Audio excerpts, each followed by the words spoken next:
specifically on this load time here. You see it takes a good, 5 or so seconds. If we go into the log, well, actually, let me see here. Chunk. We'll grab a chunk that's located near the player. Say this guy here, so O2 -1, so we'll add that to the logger. O2 -1. Launch it. Close it. And we can see, there we go, chunk loaded from file, render and drawn. Actually, this might be a better way to explain this. If we launch this and we kind of take a look around, well, that's actually not too terrible, but I'm going to do it anyway. So what I'm going to do here is I'm going to go into our task master and I'm going to move this to its own file. And what I'm going to do is create a enum up here,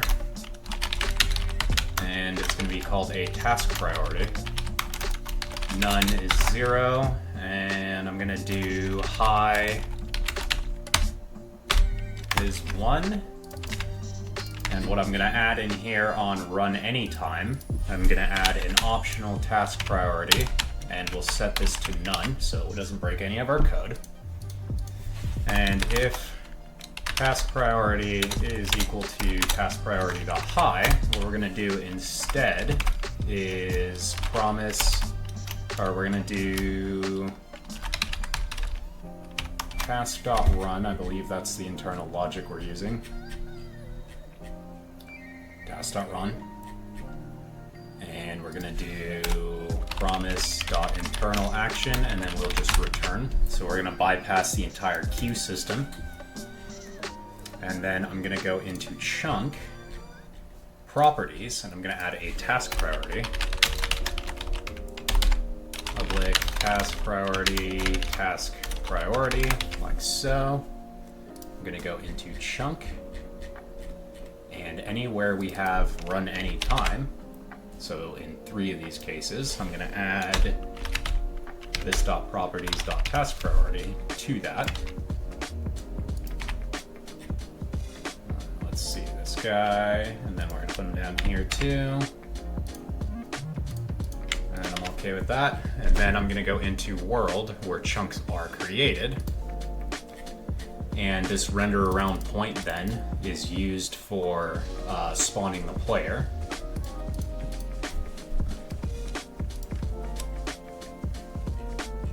And let's see here where we create the chunks. We're going to add task priority to high. And I believe a null should work. But just to be safe, this other function, render around point, which is used after the player is spawned, we're going to set this to a task priority of low.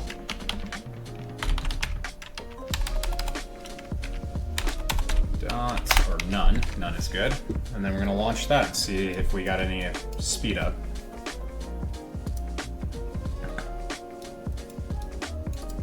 Yep, and for the cost of no longer being able to move around, it does start a little faster.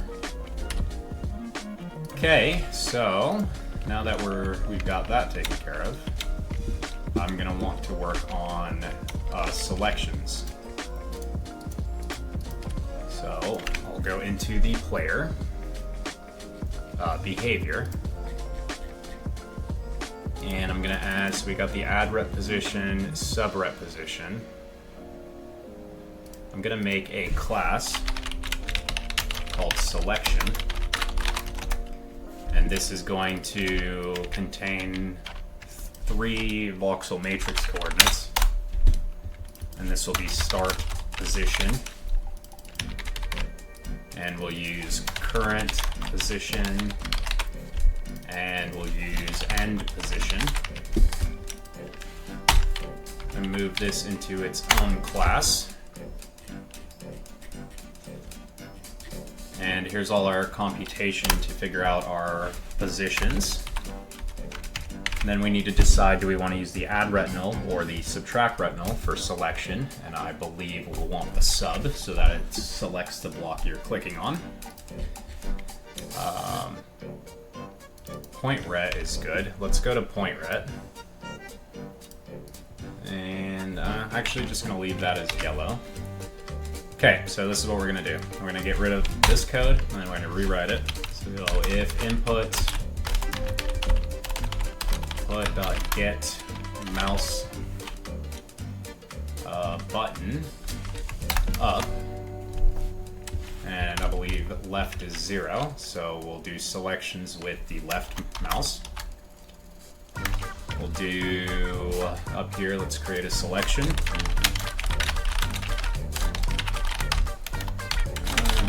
This a new one, and we'll do this dot selection new, and actually this needs to be down. We have mouse button down, so they begun clicking, and we can specify start position equal to dot subret position.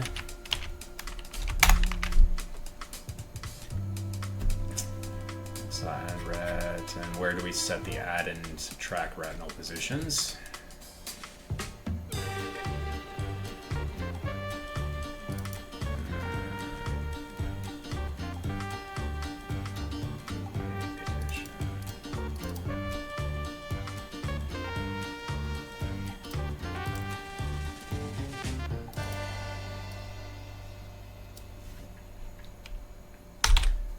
We're going to stop that. We'll set add ret position equal to, we're just going to do this dot subret position, make sure that nothing is using add ret after this. That's fine. I just want to basically have this frozen.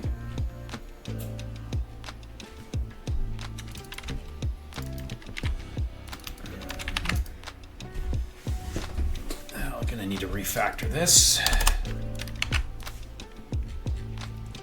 Okay, so then we're going to go in here.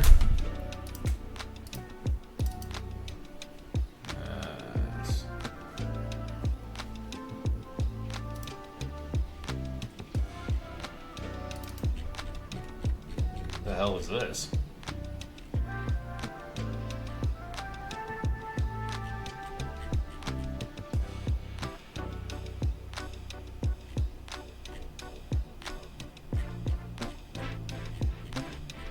I don't know what the hell any of that is. Tutorial info.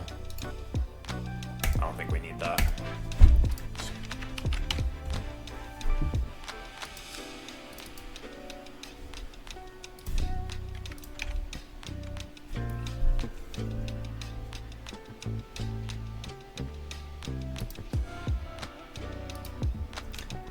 And we're gonna go over here and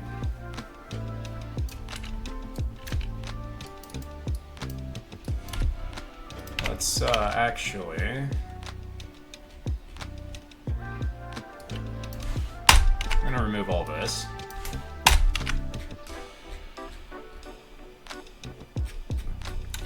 And add rep position. Let's see if that works.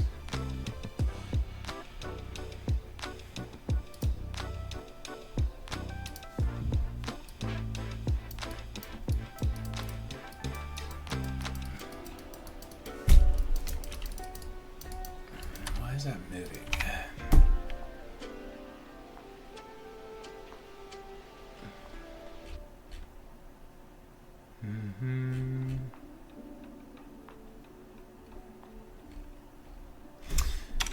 Okay, we're gonna undo all of that. We'll just create some new objects from this.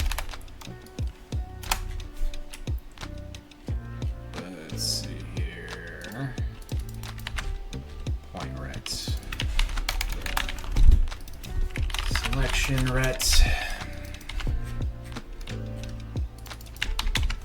There's selection ret. Selection ret. Point ret isn't used. It's used here, there, and there, so it basically has no use in this game. So we will use point ret as our start position for the selector. Position is equal to the sub ret position. This one right here. And let's get this out of here. This out of here.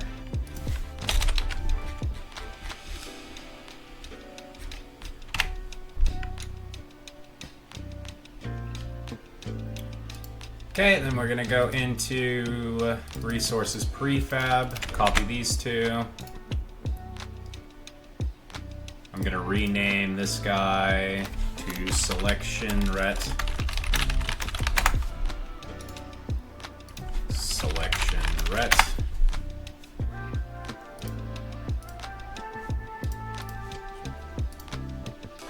So we've got green, yellow, red. Let's do something pinkish.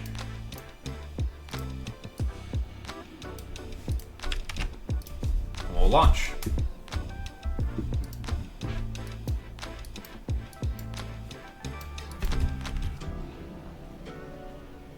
Alright.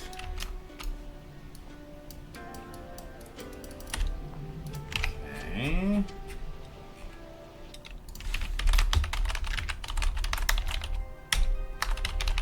Ah, I see. Get that out of here.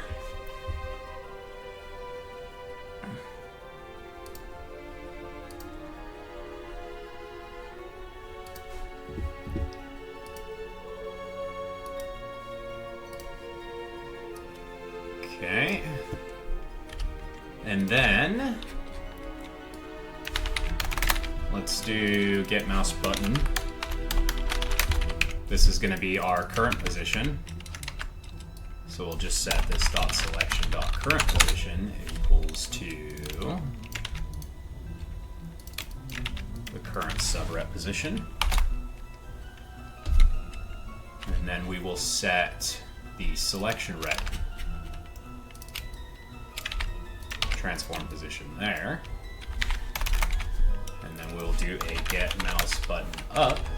And this will be the end position, and we'll just move it as so. So it should show us a couple positions visually.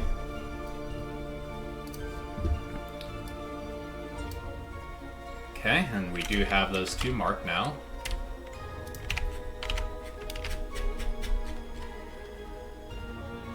Now we can go ahead and change this. Hit CHP, hit point. I don't believe we need any of these anymore. We've debugged them pretty well. So we'll do selection and equals to this dot selection dot start position is not null. Then we'll do this, else we'll just specify null. Let's call this start selection start. We'll do current. Selection current, selection end, do current position and end position, and this dot selection dot start position dot world position. We'll do the same for these two here, except this will be current and this will be end. We'll put this guy in here. Tap this guy to the side.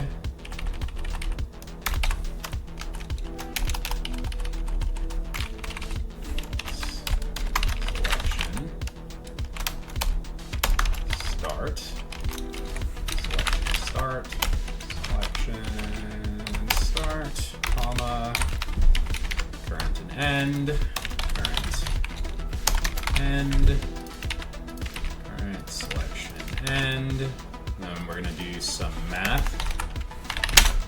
Bar selection min will be equal to vector 3.0, or actually we'll just do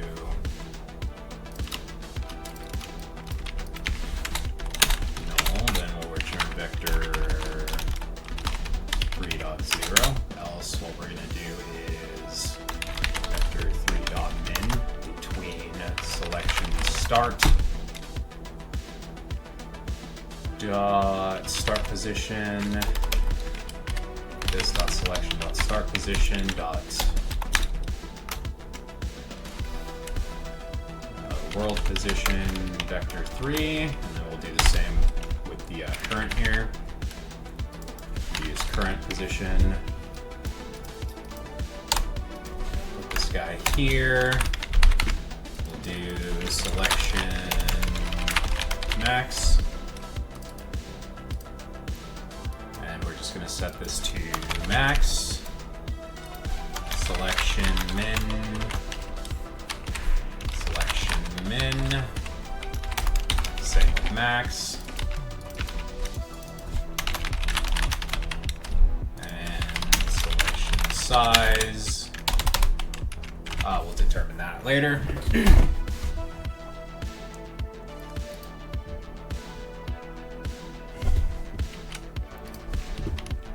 Okay, so say we grab from here to there. What's that look like? We've got starting at 2086, negative 29. Ending at 2283, negative 31. Min is 2086, negative 31. Max is that. Okay, let's do some math there. Bar clipboard size will be equal to selection min is null. I don't know if we don't know that. It's going to be selection max minus selection min. And we'll do clipboard size.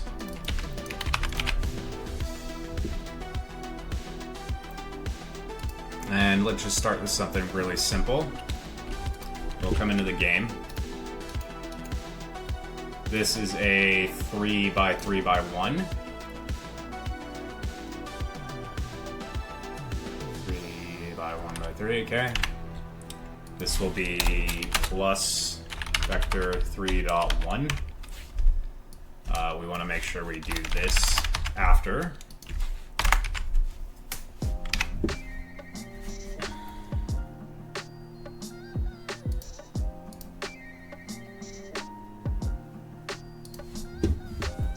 Okay, go like this. 4, 3, 3. Okay, and to experiment that we have this correct before we start getting any of the retinal shit, I'm gonna do if input.getKey down, and we'll use keycode.v, and we're gonna do let's also do an at or an and this dot selection dot end position is not null. And then we're gonna need these three things here. We don't need this part. This is just for text.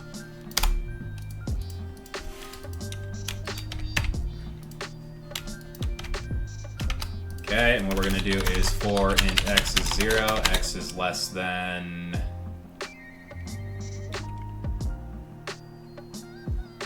selection min dot x, selection min dot x, x is less than selection max.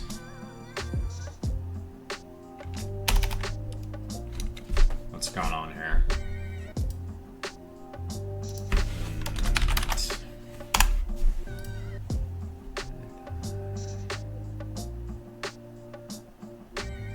You know what? Let's do this a little different. Let's do for int x is 0, x is less than clipboard size, x plus plus, x, y, z, y, z, y, z, y, z. This dot chunk hit dot value dot. Okay, how do we get the chunk? Chunk dot entity is a attachable behavior, so we want this dot hit chunk, which is specified here.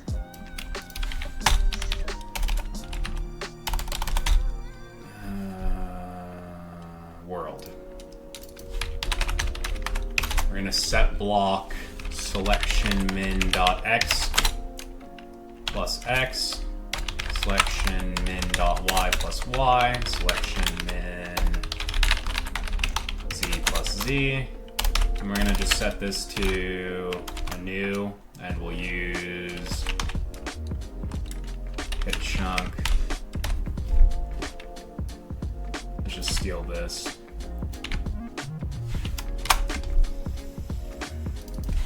And we'll use stone.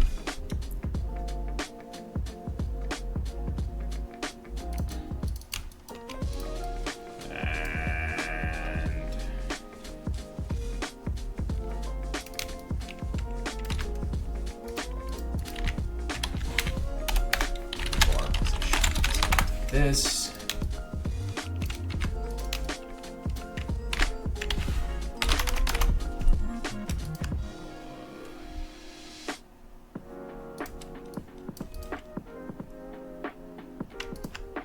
Vector 3.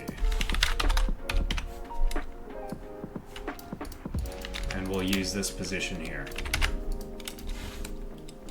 And that, let's see what happens.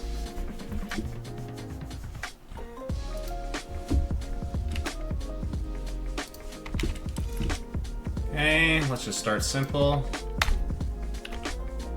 Let's go from here to here. And from there to there.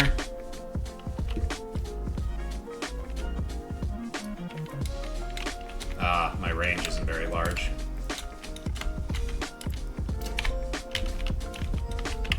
So, theoretically, if I go from here, and I take it to, say, there, obviously it freezes.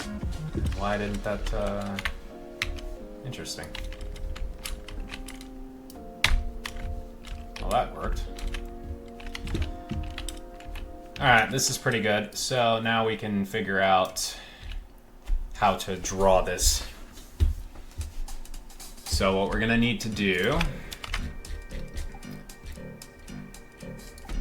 is point right. Button up. Point right.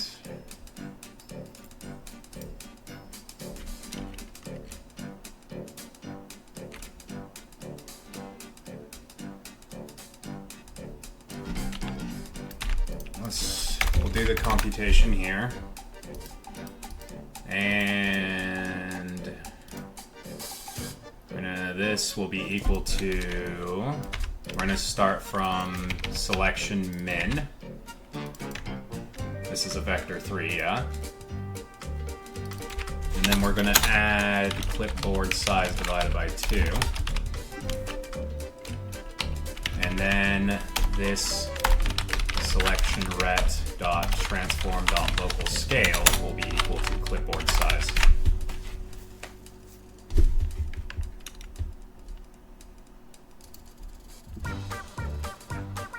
I'll go into the game.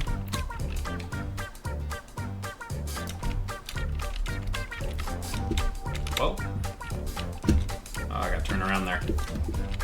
Okay. That's not quite right.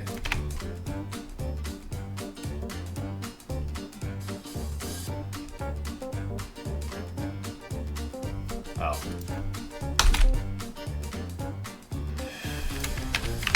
Let's try that.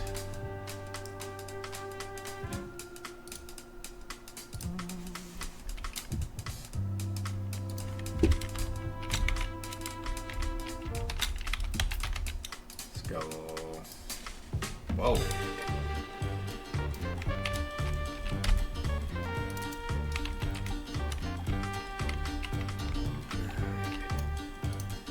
Okay, now that I can see this, let's do a 3x3 right here.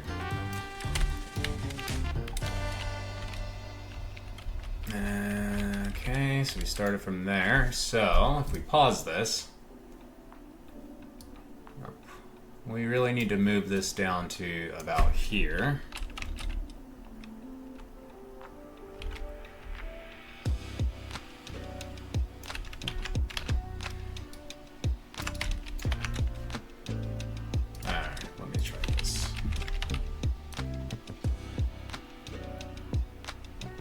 It is actually... Oh, it's not quite right. Okay, so this is a 3x3 selection, yeah? 1x3x3. Which means we'll start from min. So 42...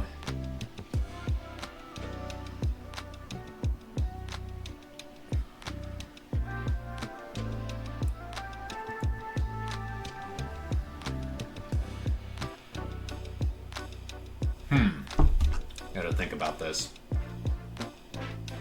I need to find the center of the clipboard, which is gonna be half a unit in here. And 3, so it's 1.5 units over. Okay. Clipboard's a 1x1x1, so yeah, that's definitely not right. And now it's a 1x2x2, which means it thinks this is the center, when in reality it's actually over here somewhere.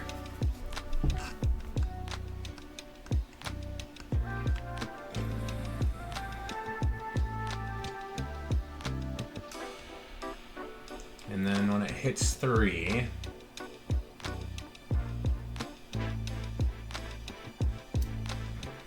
needs to get this start position and add 1 and 1 and into the middle of it.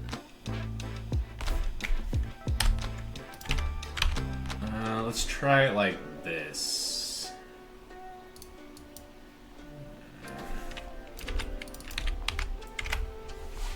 Without us adding the vector 3, 1 in there. Because that's really just for our array.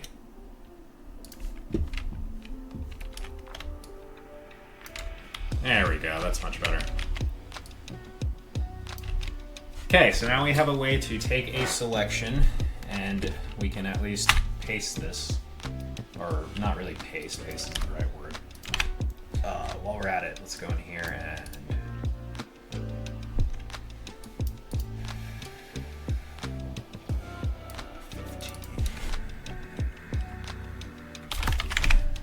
so I can reach far.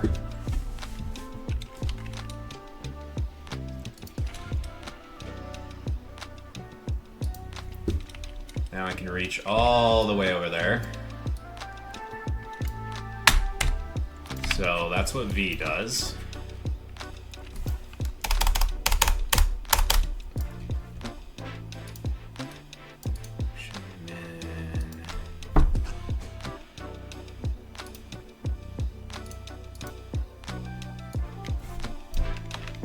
I'm gonna steal this actually.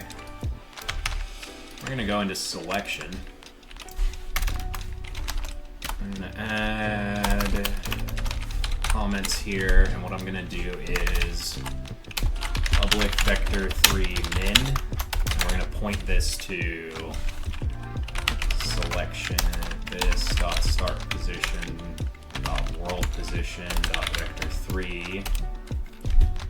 We're gonna do vector 3 dot min,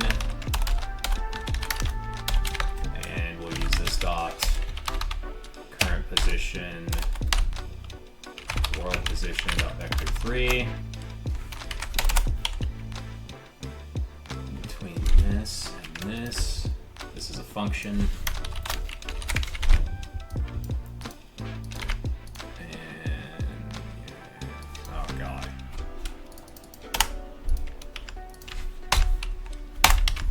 Okay, so there's our min. We'll do one for max. Max. guy in here. We'll do a vector 3 for clipboard size, which will be this. And we'll do cyclic vector 3 center offset. And we're going to point this to max minus min. And this will be center offset plus vector 3.1. And now in the player behavior, this guy, we're going to set him to selection ret transform position will be this dot selection dot, what did I end up doing here? Min plus offset. So this dot selection dot min plus center offset, and local scale will be this dot selection dot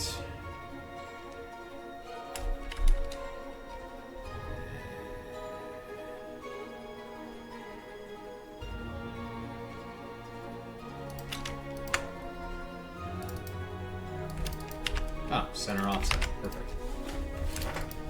Okay.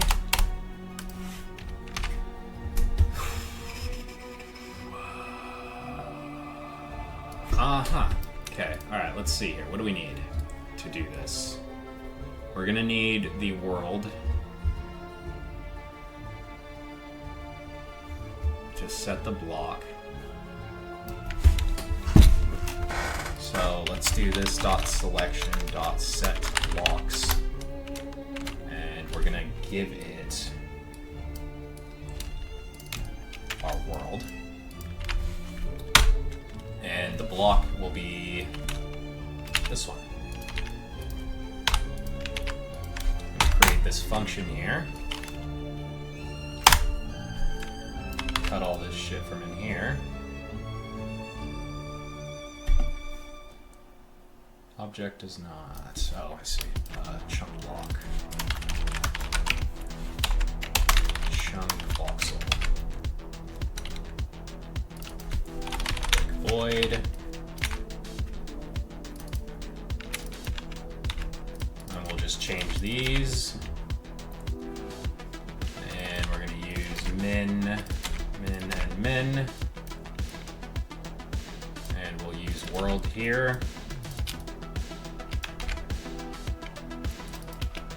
For here, we're going to use Voxel.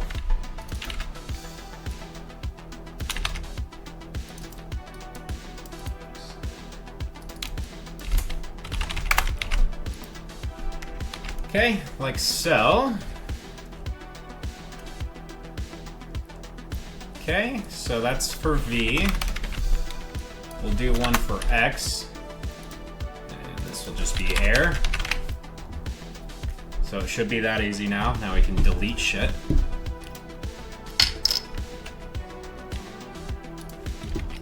So we should be able to select this and just cut it out.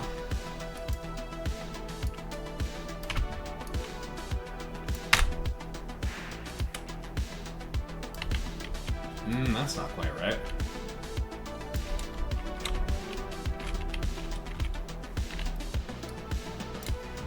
Oops.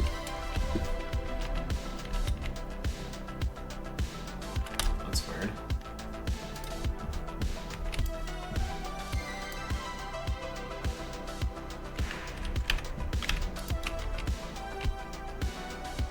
Huh.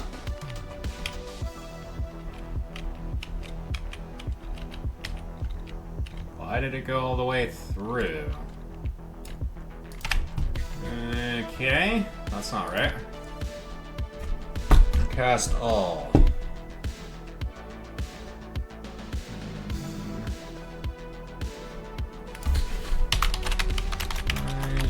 G.distance. We'll sort it by distance. Shortest first.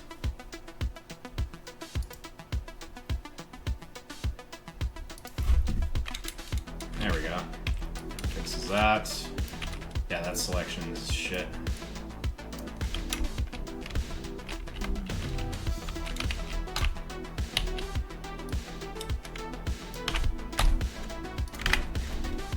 Hey, I must have did something here. Position, min, plus center offset. Divided by 2.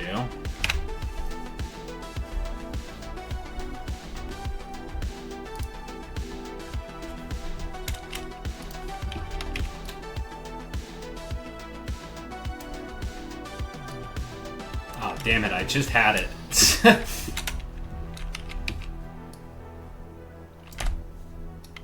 Action ret.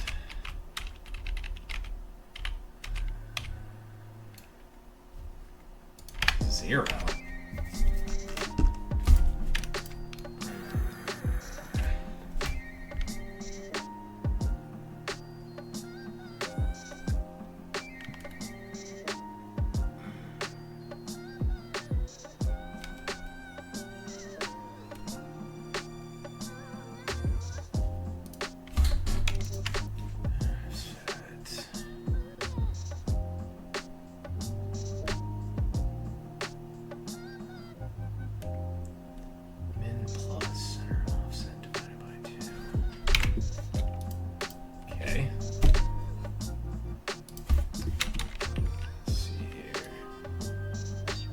On the bright side, it's just a rendering problem. Okay, so we'll come over here and do the exact same thing again. Figure this out. I'm gonna pause this. So we got our min of 42, 93, negative 21. So the scale is O to O.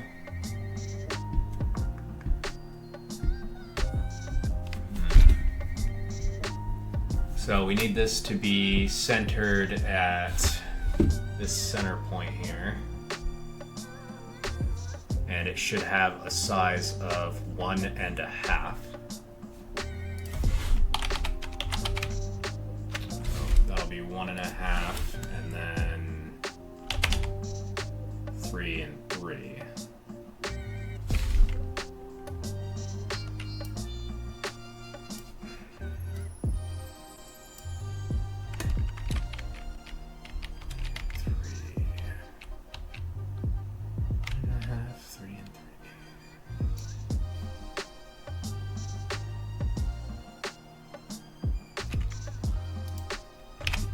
Man, what the hell did I do?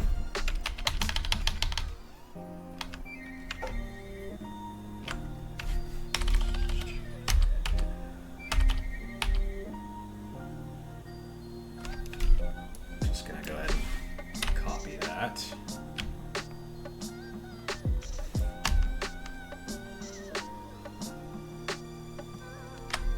Okay, and before I fuck anything up, keep that right there. Okay, selection ret dot end position. Selection ret. Transform local scale.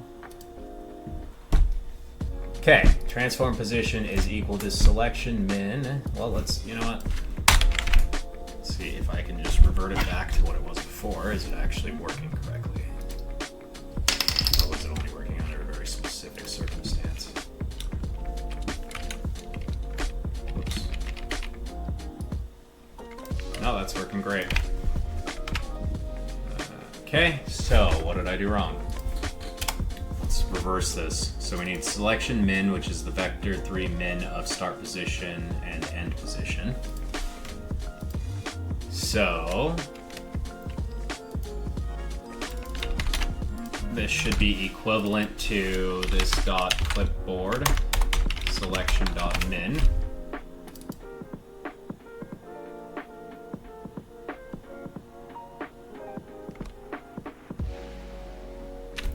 Selection max minus selection min.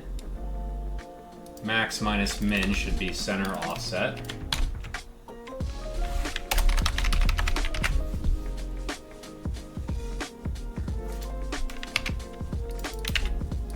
And we'll set the current position there as well, just to be safe. We shouldn't really need the end position. It's basically just an indicator that the selection has finished. And I come over here. That's right. That is right.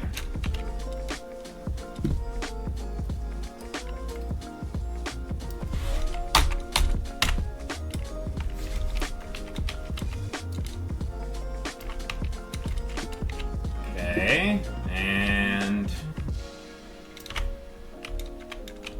should be able to just cut shit out now.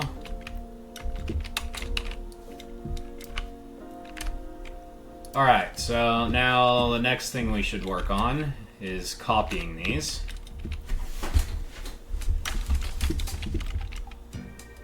Or we can do block selections. Like for example, if I select this singular block here and I press C, when I press V, this should be able to be converted to grass. So, let's see here. We'll put one for C. End position not being null basically means that it's finished. So we're gonna do selection dot get clipboard.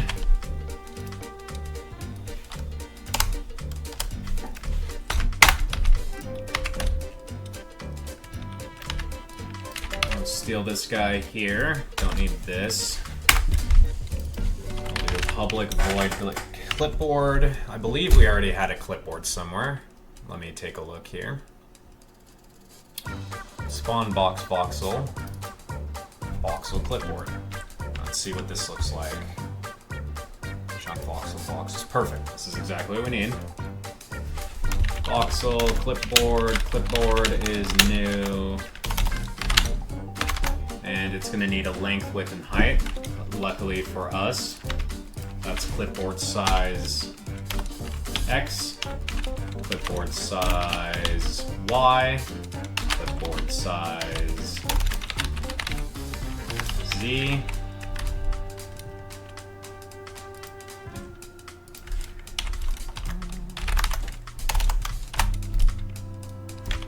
Okay, to an integer. And it needs a voxels array. Voxels is null, it will create it. So then we can do less than clipboard size. Here's the world position. Okay, so we can go into clipboard, got voxels, XYZ, and we'll set this to world.getBlock. Position, and we're going to go into world now. Set block. Get block. It's going to return us a chunk voxel. We don't need it here anymore.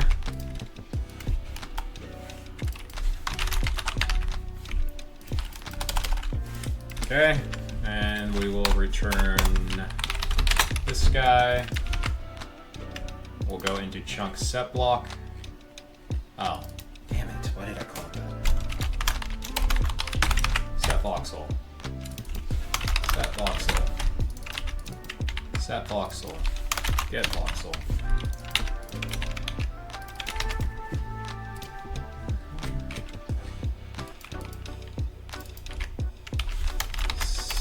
Set voxel. Set voxel. Selection. Set voxel. Get voxel.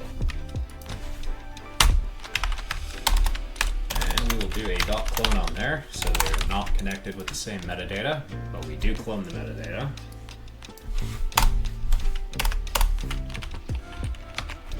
Okay, so this will get us a clipboard. Return that clipboard. We'll go into player behavior. We will set clipboard. We will put a breakpoint here. And we're going to debug this and take a look at what we have. Okay, so we go into the game. And we will just say we just select this grass here. I press C.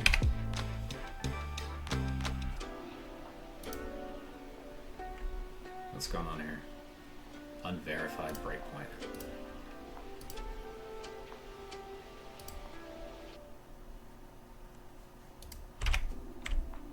Obviously it didn't compile, so we'll just recompile it. I wonder if I can get a button on there to just compile it. My game does not recover well from recompilation. That's one of the negatives. And I just freaking bricked myself. And F2, 3, 4, 5.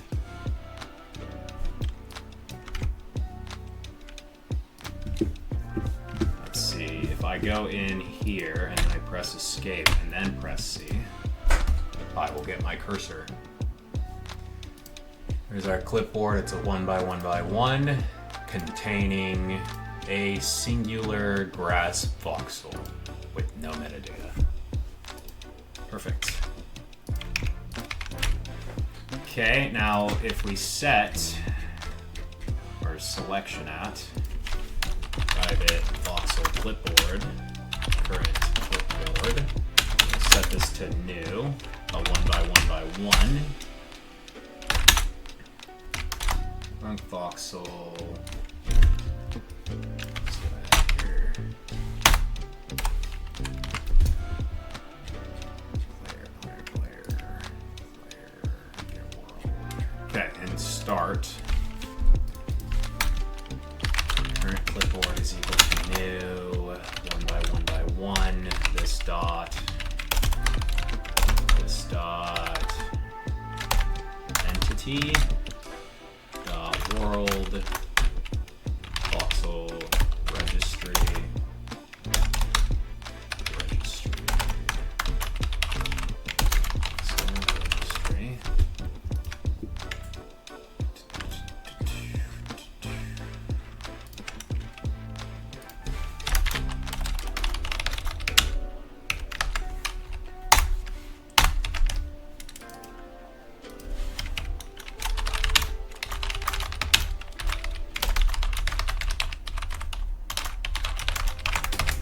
We will give it access to the registry. Dot entity dot voxel registry dot stone.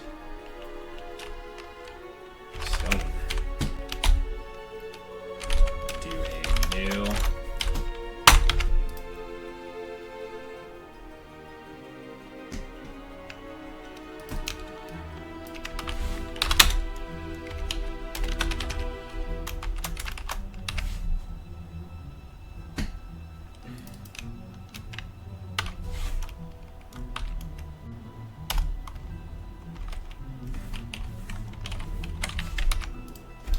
Okay, so that's got a voxel clipboard length with height.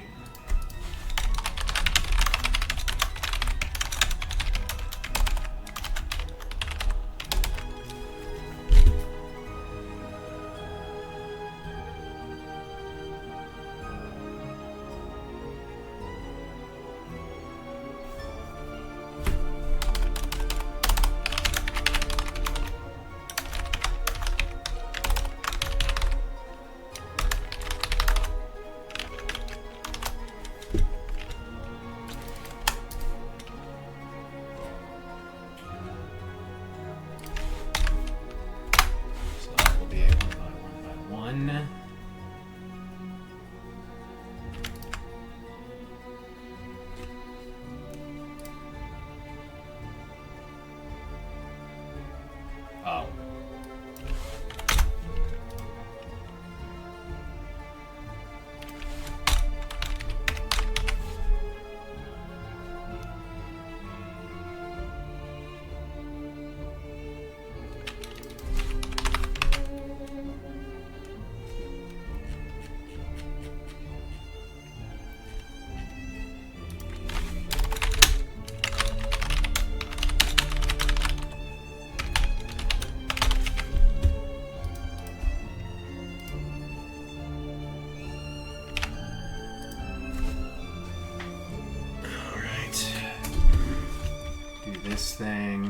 debugger's attached.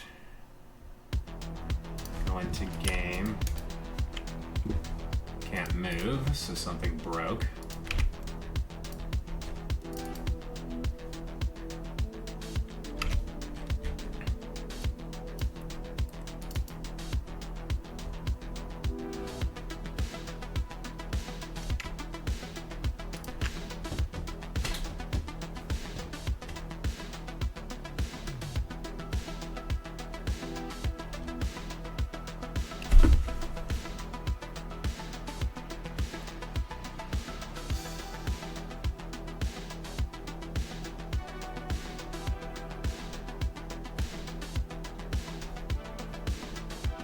Okay, something's not quite right here.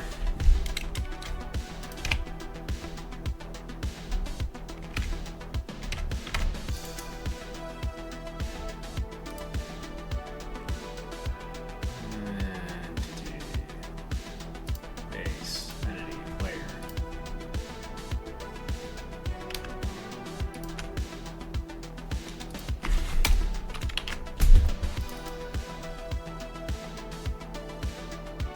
How is it no? Okay.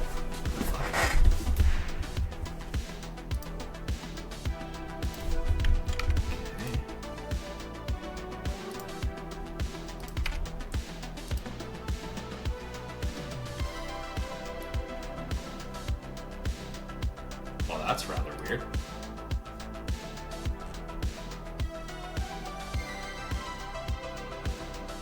Oh.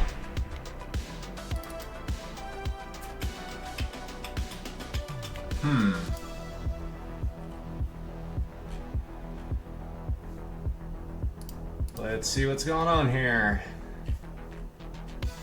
Player, main player. Main player is registered, but it is not created, so yeah. Yeah.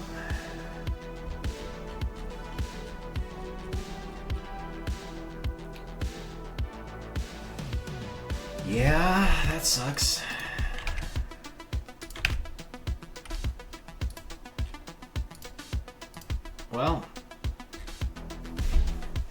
Well, this is why we have other options at our disposal, so. Thoughts. We'll do global dependency injection.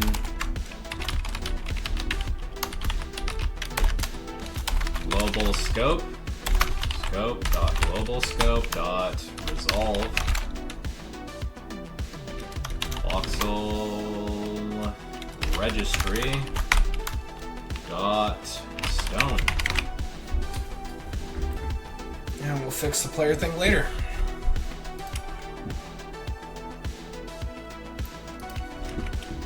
Okay, then we go back in here, turn the debugger back on. Gonna select a piece of grass here. And I will press C.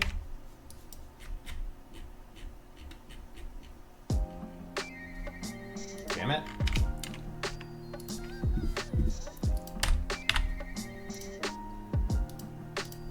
Okay, here's clipboard. Size 1.7.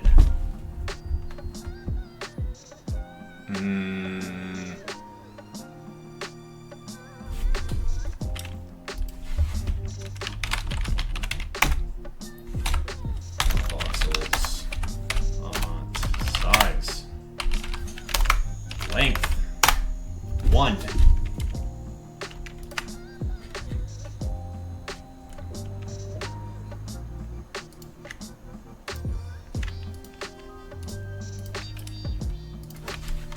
Length will be voxels.length. This is going to be an integer. Size. We'll just call it size. Okay, go back in here. This is where, and now we can fix this. Go into player. And we'll do this.clipboard. We'll set that, and then on V, we will do if this dot current clipboard dot size is 1. We will run this, and we will use clipboard.voxels000. Like so, and a .clone. If we don't use clone when we do this, the metadata will pass and we will have some sort of fun stuff where our clipboard is able to modify our world when it shouldn't be. Or like we clipboard a piece of grass or something and that grows in the world and it grows in the clipboard, so we don't want shit like that. Alright, grass. Press C, select. Oh, that's weird, what the hell? V. Okay, going to attach this. I'm gonna go back in here and grab this again. Press C, select an area, escape V. Clipboard size is 1.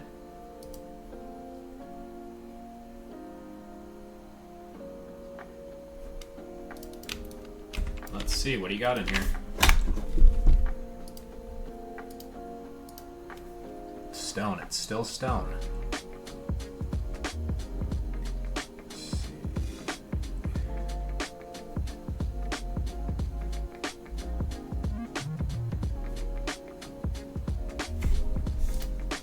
Okay, well, let's put a breakpoint there as well. Oh, damn it.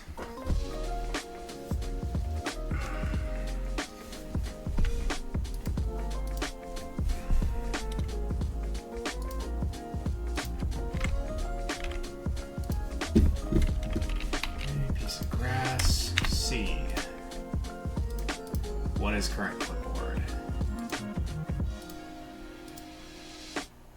Grass.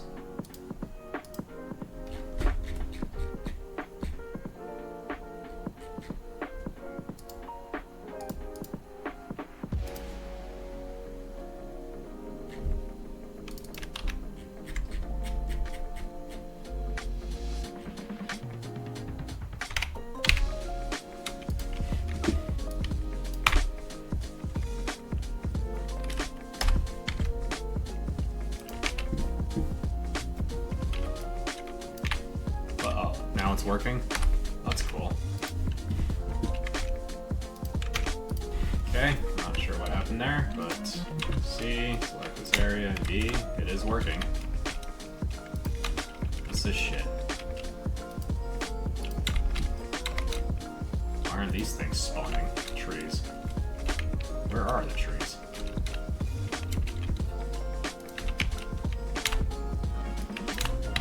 Oh, that's cool.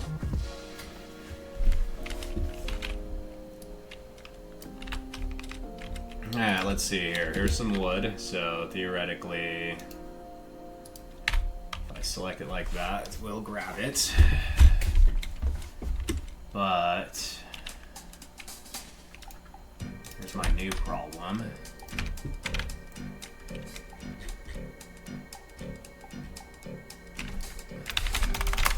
Mouse button down 1. And basically,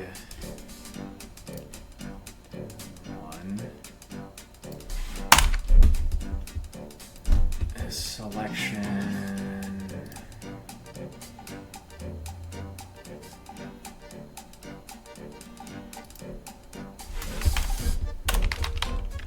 This dot world, this dot entity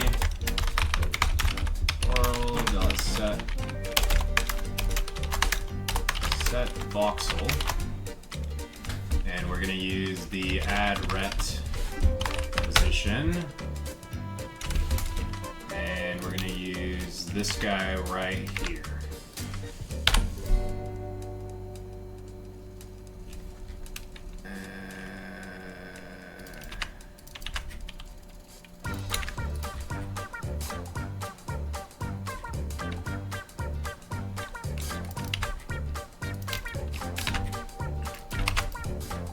Horrible naming.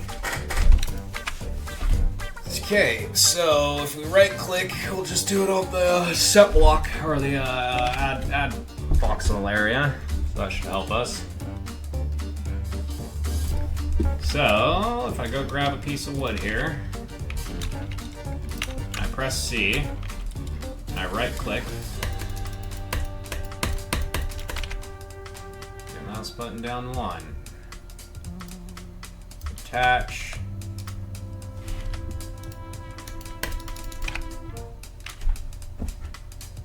man, this fucking debugger sucks.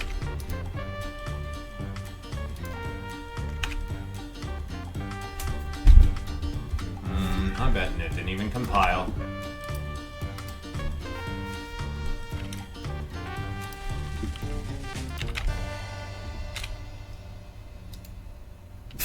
Of course.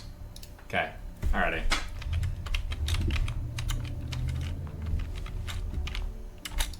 Oh shit. What the fuck?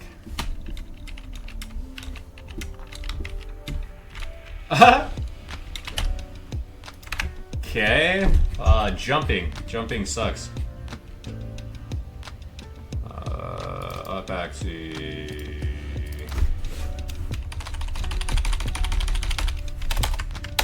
Vector 3 dot up.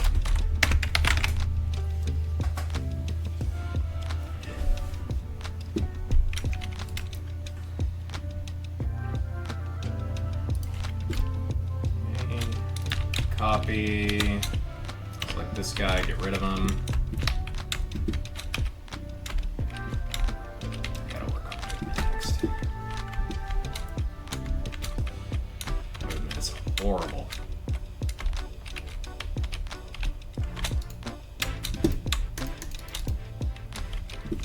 Okay.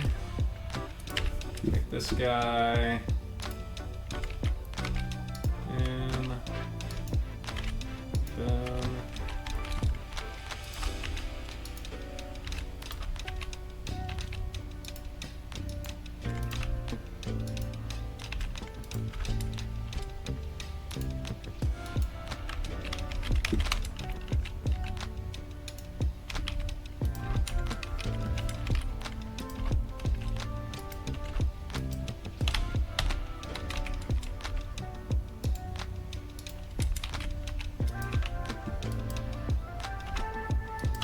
Dude, get out of here. That's really weird. Okay, so there's obviously a little bit of cleanup we're gonna need to do.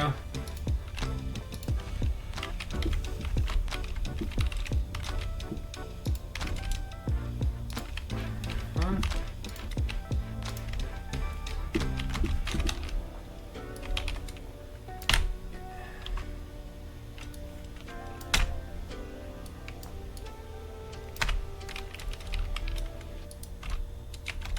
Okay, that's pretty good.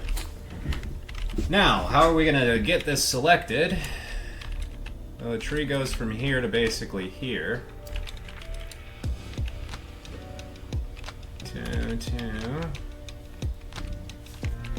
Oh, that guy doesn't need to be there. Do.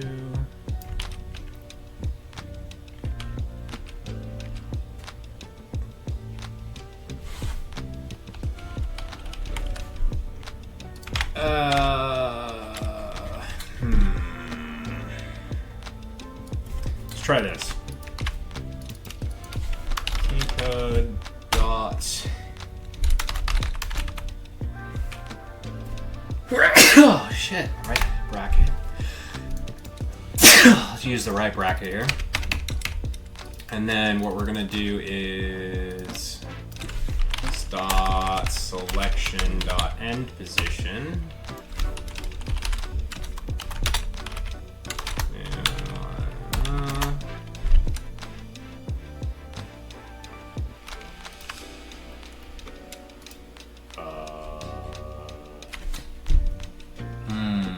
That will make things a little bit more difficult.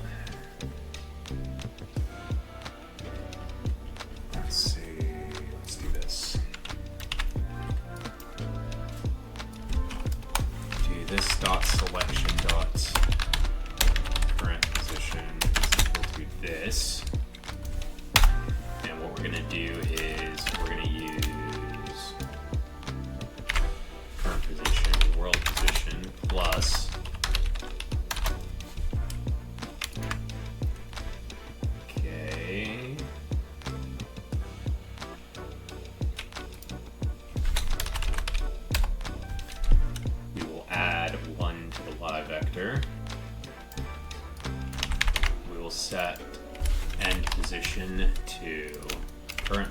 position, like so. That will be the right bracket. And use the left bracket. We will subtract.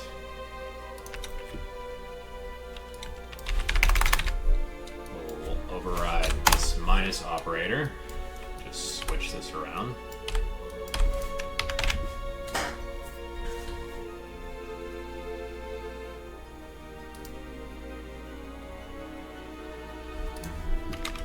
Back into the game here. It does go out to 1, 2. So it should be from here to here.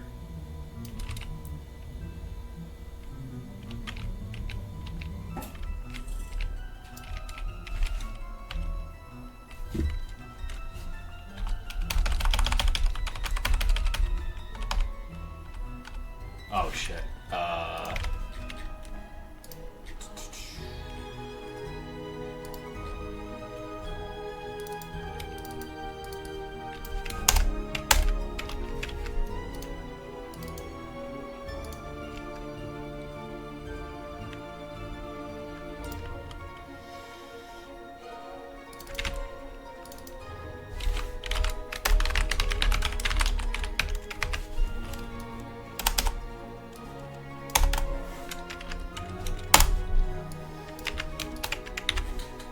Okay, left bracket, right bracket.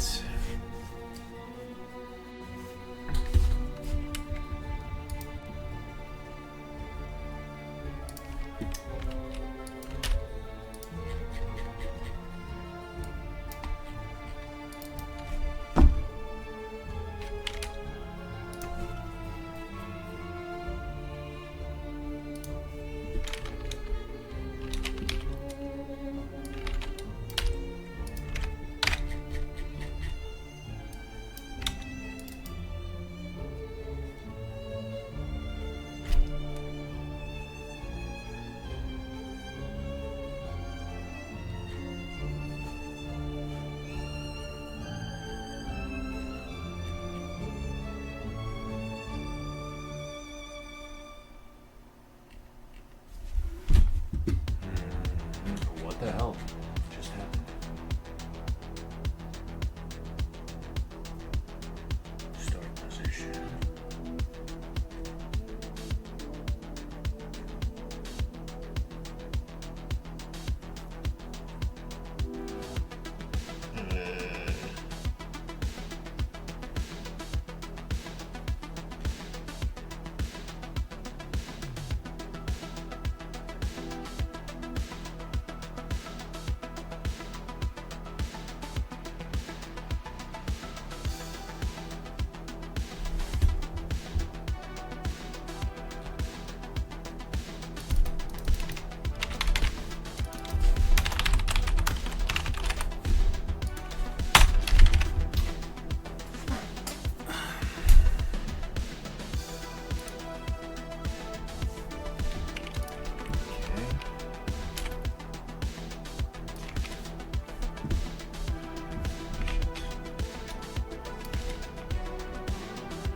What the fuck? I broke it again? Shit! Nice.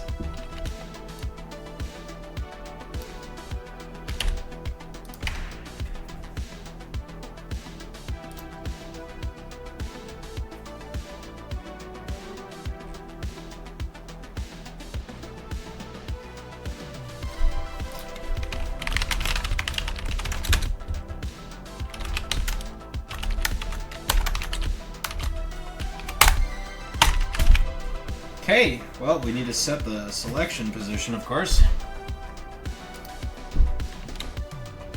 I kind of missed that. And it'd be nice if I could quit spawning in over there and having to come back. Okay, so there.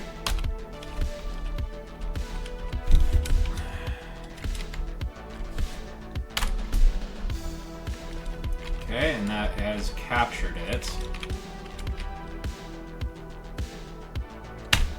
However, it has also captured the stone underneath.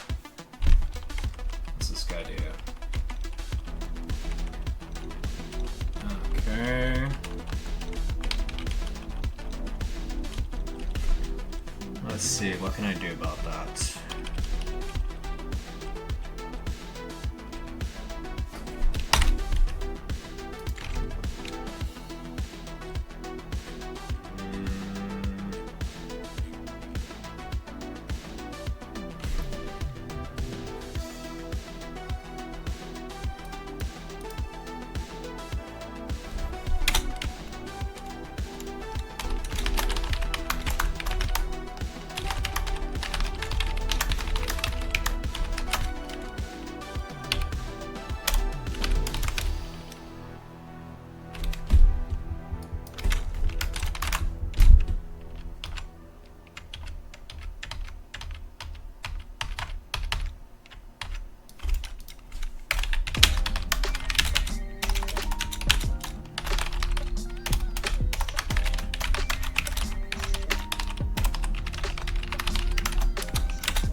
Okay, let's try that.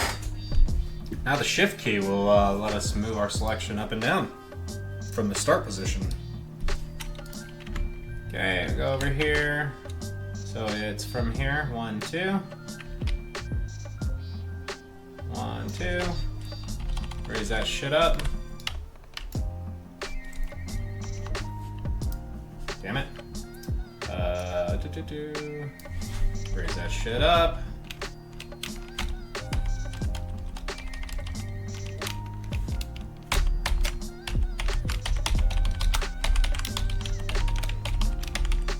That's so cool.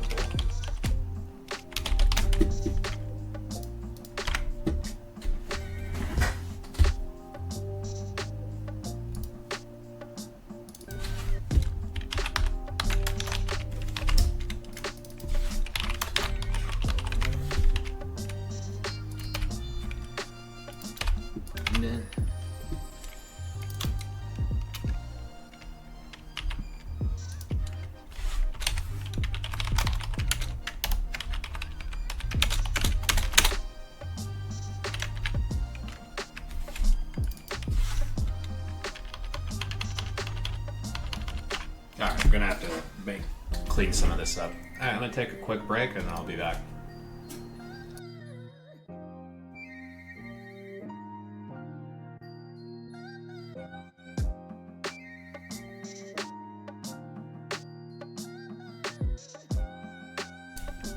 Okay, I'm back. Now, we're gonna have to do this a little special here. If input.getKey, keycode.left control.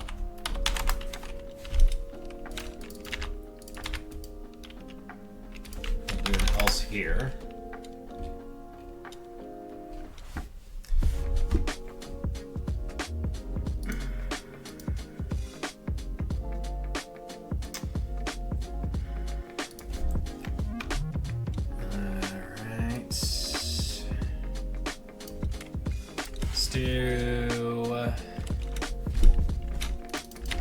Do the left and right brackets here.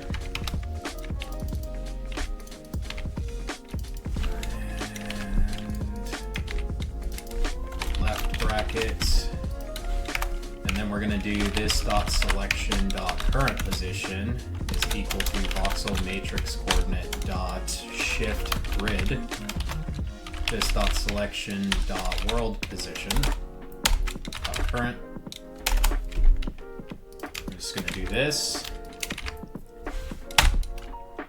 World position, and we will give it an integer 3, and then we will get the world settings as well. so. If it's this one, it's going to be the same one, except it'll be a -1. And then in these two cases, what we're going to do is begin start position. Start position. And then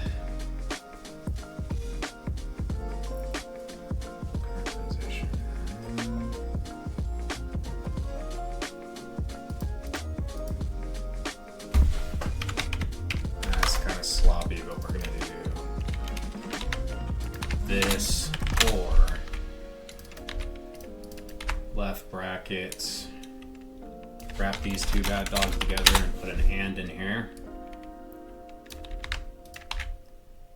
And then we will set this dot selection dot end position is selection dot current position. We're gonna create this shift grid function, which will be return voxel matrix, return, sorry, let's do from world position, world position plus in 3, plus, I'll call this offset, and then we will use the settings.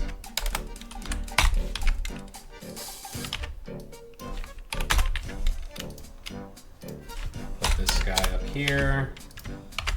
We don't need these anymore. And we don't need that guy.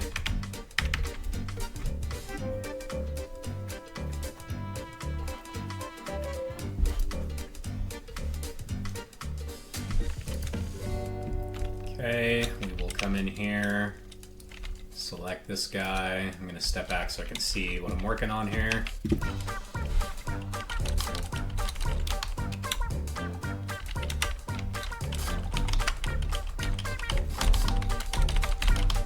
Okay, that isn't doing anything because I need to recalculate this selection.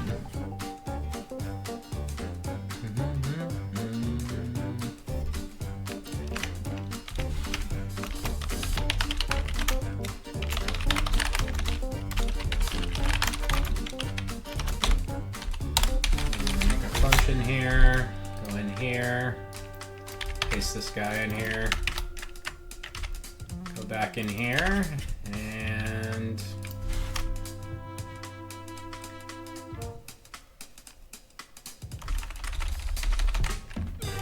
this guy in here. This is after that. I'm going to copy this over. Just put it in here. Just format this. We're modifying the start position in that one, so we don't need to change its end position.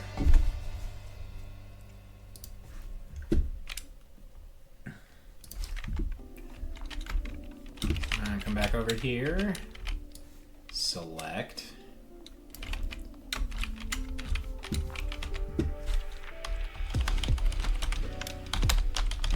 you freaking bastard.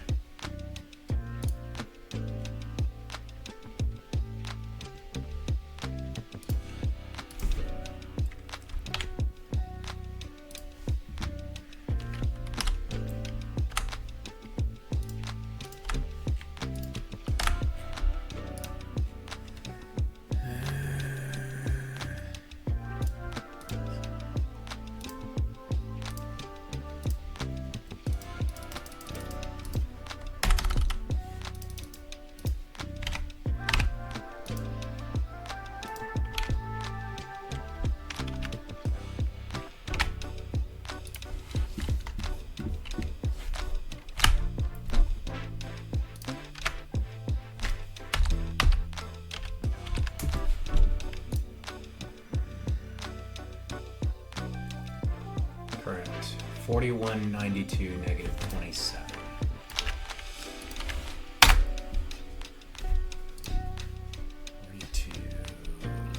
Okay, that did shift it.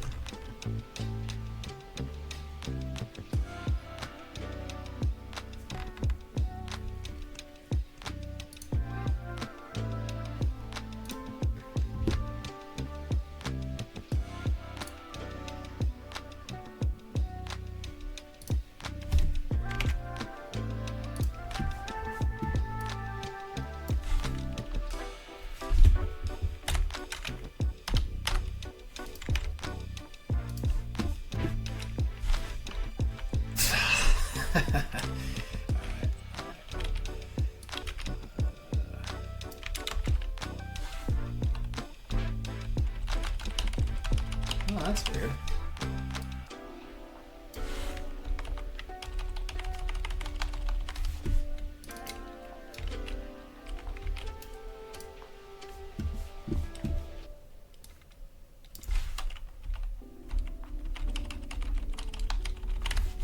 Neat.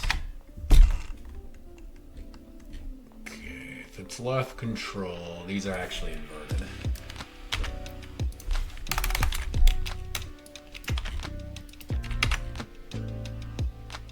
That will change the start position. This will change the current position.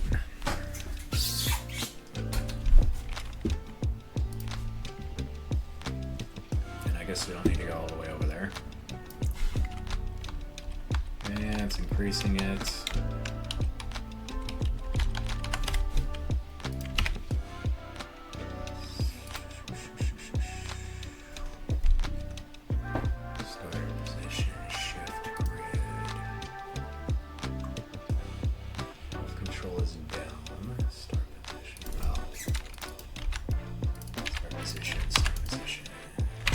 That.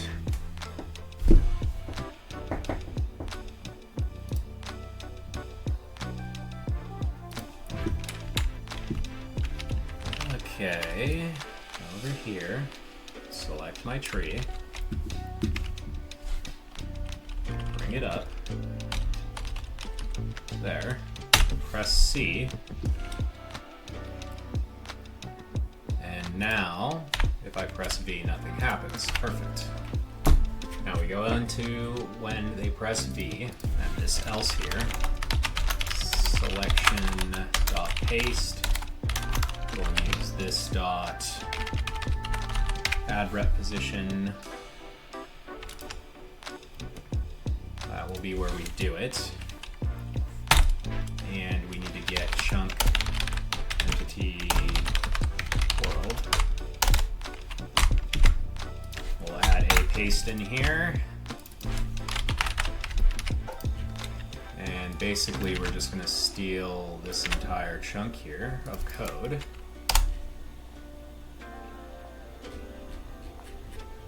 And we're also going to need point. Voxel clipboard.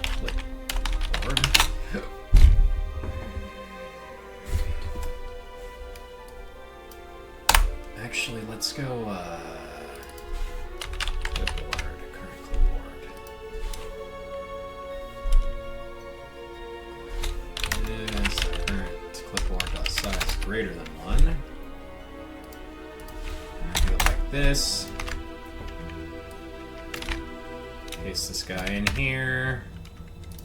We're going to use a length, width, height. Length, width, height. Get this shit out of here. Position will be this. It'll be point dot x.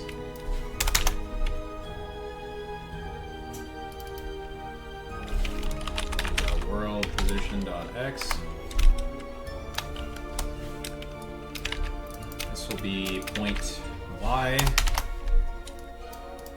and this will be point on the z. And then we will go into, I'm going to do world.set voxel position, and we will give it this dot voxel's xyz dot clone as the one to do. We'll do a public void paste.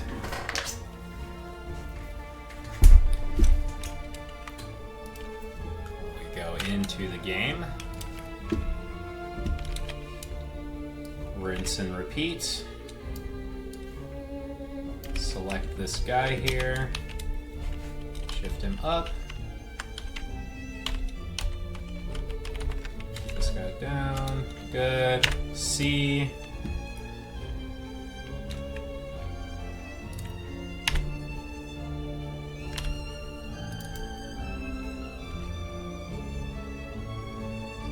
Okay, alright, so it still has not compiled this, but I really shouldn't be surprised.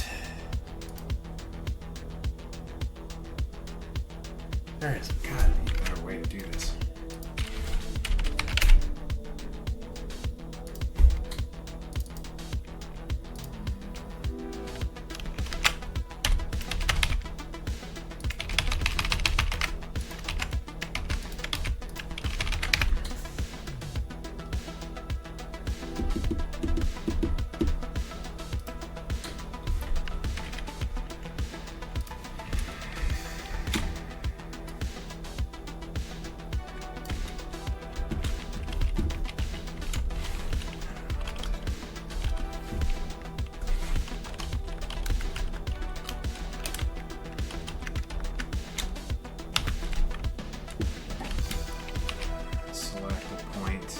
There.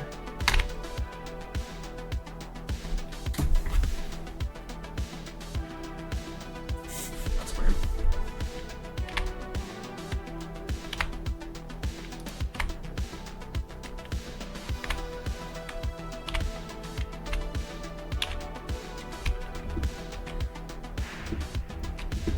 Okay. This is good. Okay, now we need a way to serialize that. So let's go into the player behavior, where we have V. We don't actually care about this. We want to make sure the current clipboard is not null. And then here's our two options for size. So we can technically fix that by size is greater than 0. And then we don't need this anymore. And we're going to copy this guy over here. And let's add a, we'll just use P for now. And we're just going to do this dot current clipboard dot save to disk. Don't care about this. And let's just do clipboard dot bin.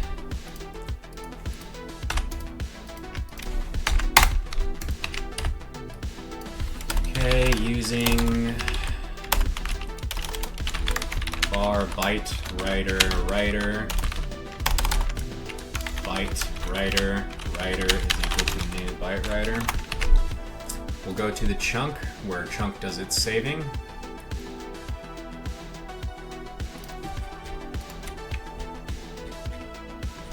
Save. And we're basically just going to steal that entire chunk of code. And we're going to use length, height, and width from the clipboard. Same down here. Height, width, and then voxels X, Y, Z, and we're going to use save file, like so.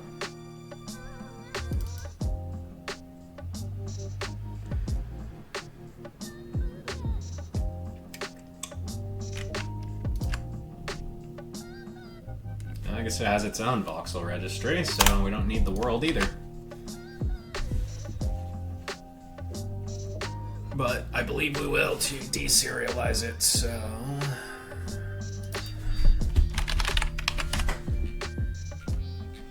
Go into player behavior, get rid of this, and we will select the tree now.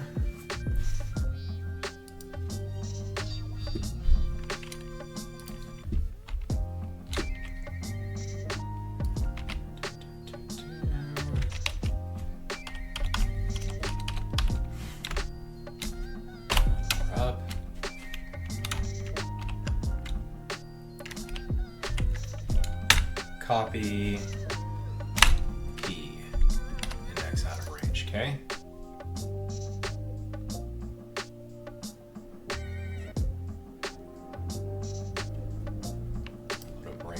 here.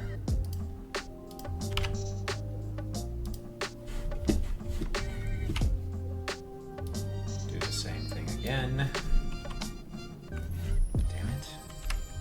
Get this shit out of here.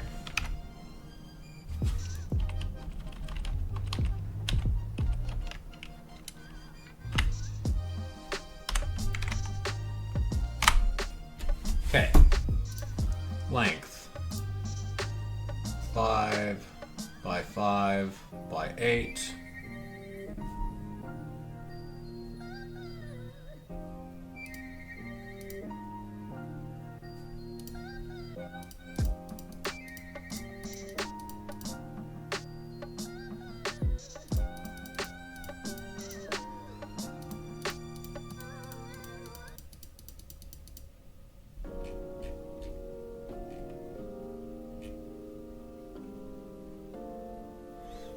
That's really weird. How did it get out of range?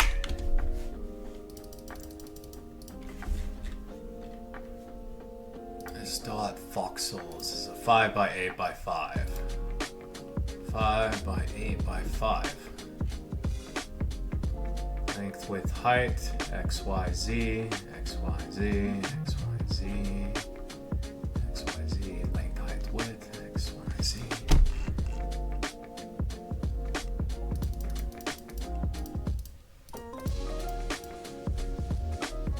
There's 3.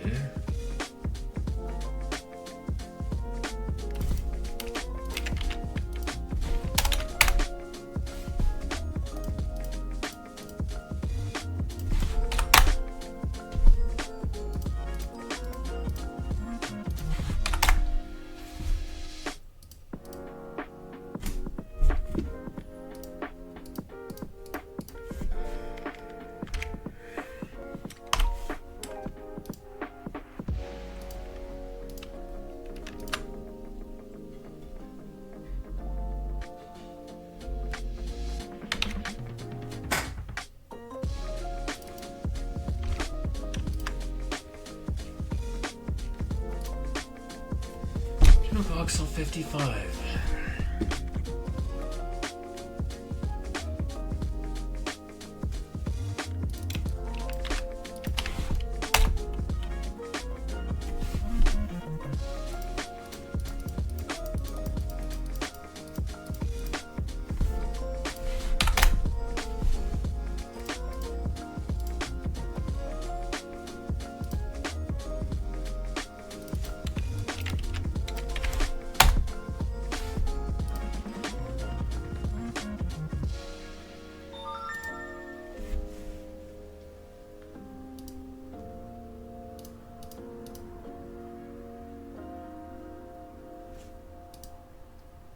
What the fuck?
Bro. Freaking compile. Come on.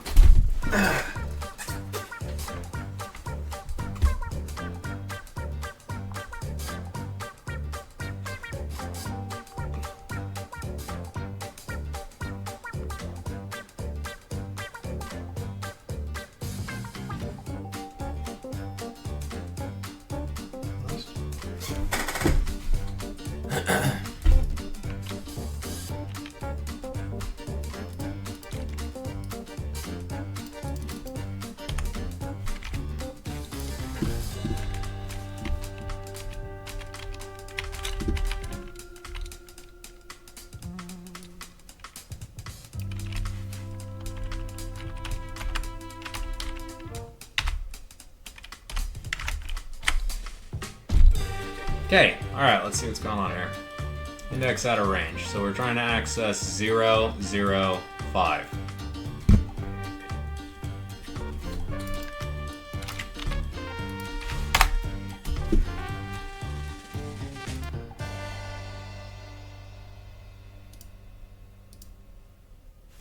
Alright. Neat.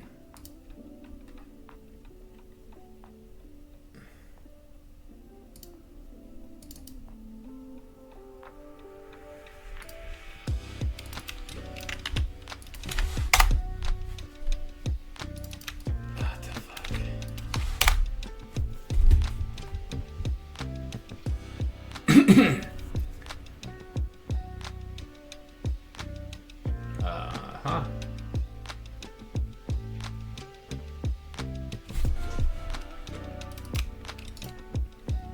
Can I jump back?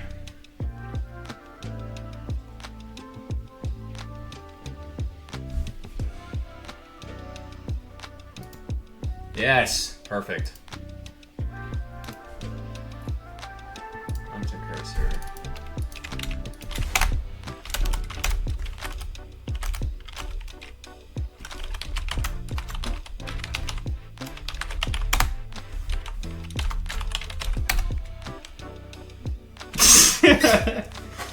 Alright.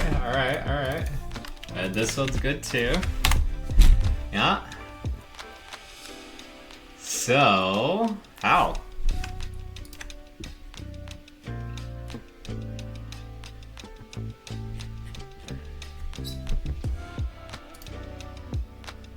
Zero, 5.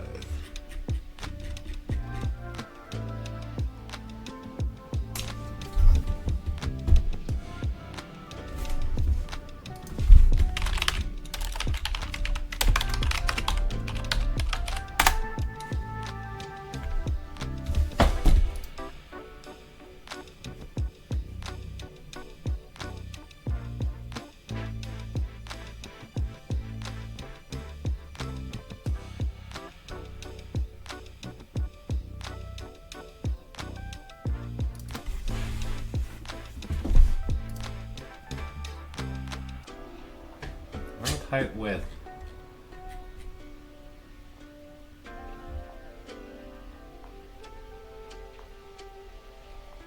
One of these axes is backwards.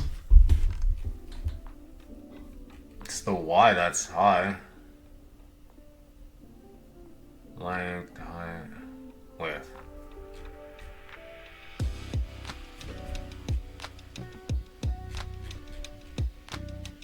Length, width, height.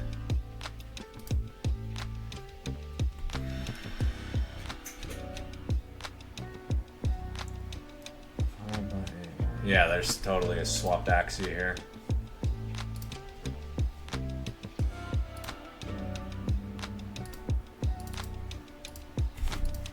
X, clipboard size Y, clipboard size Z, X is 0, X is less than clipboard size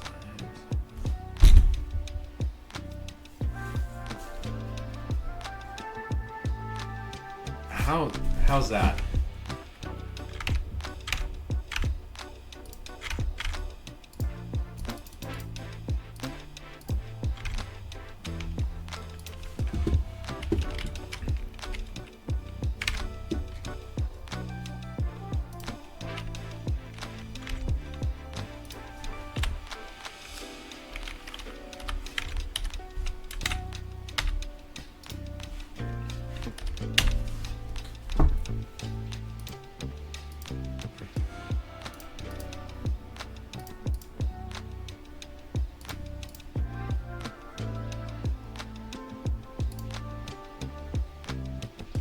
Five by 8 by 5. 5.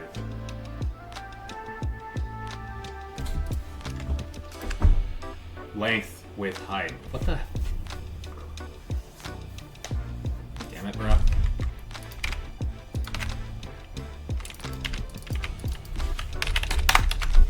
Okay, that's wrong. This is fine, this is fine, this one's fucked. But but I don't actually care about that right now. Okay, let's try that again. Just gonna go over here. Take this guy. Raise that shit up. CP.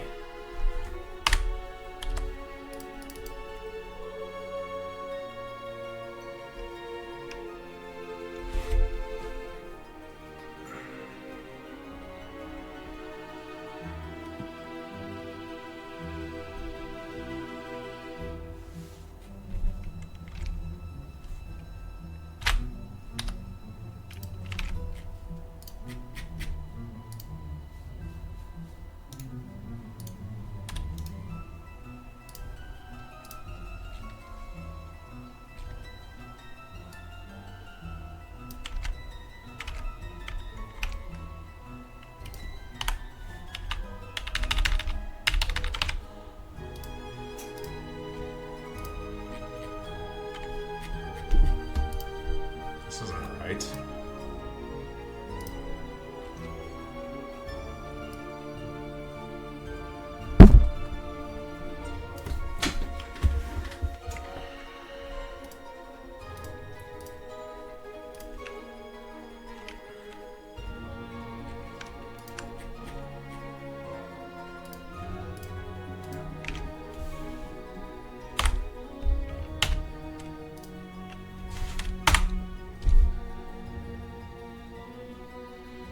One by one by one.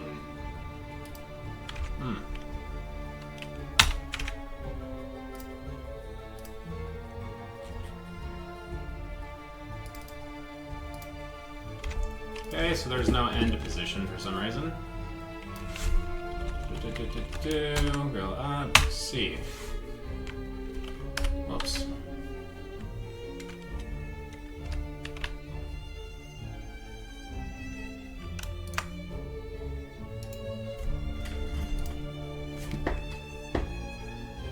Okay, so we have a 5 by 8 by 5, yes? 5 by 8 by 5. Clipboard voxels are a 5 by 5 by 8.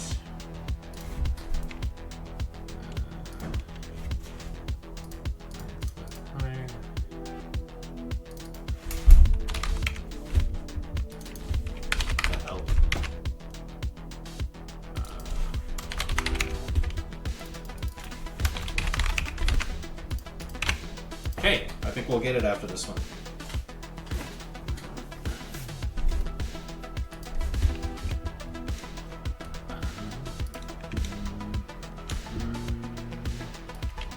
From here to here. Copy. Right to file. Open with the hex editor. We have a 5 by 8 by 5, and here's its content. So now let's go to the game. We're gonna go into the save folder and delete everything in here. I'm gonna create a new folder called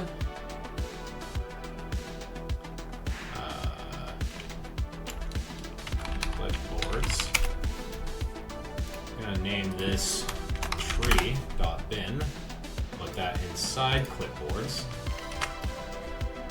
and we're going to go to the noise generator,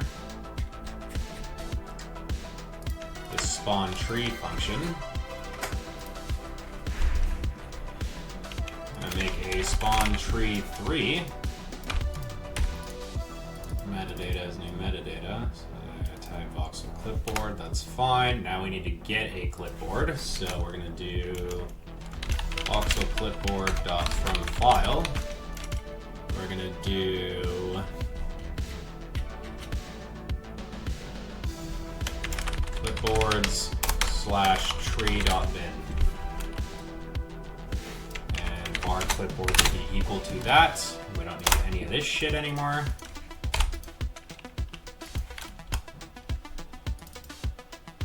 And where is this referenced?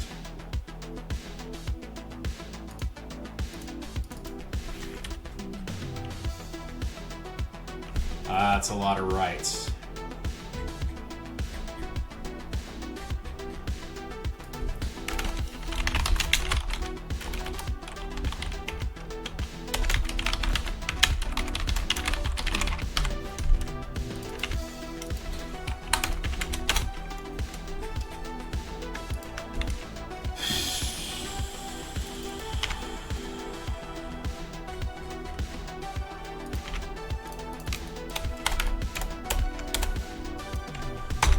File here, and then we will use spawn box, not spawn tree 3.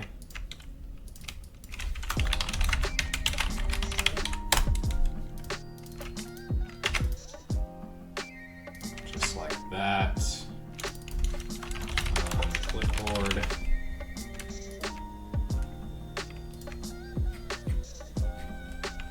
Oh, this is already a function.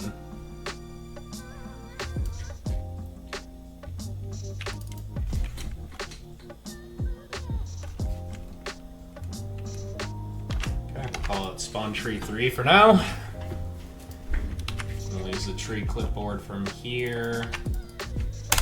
This function needs to be created. Public. Using var. Byte reader new byte reader system file read all bytes, and then we will use v, and we go to the Voxel clipboard. So length, height, width. So var length will be equal to reader.read int 32. This will be height. Width. I'm gonna do this. All right. Voxel clipboard is new. Length, height, width. We won't specify. Length, height, width. Clipboard dots. Z will be equal to, and then we're going to go to chunk and load from save. This is the code we need here.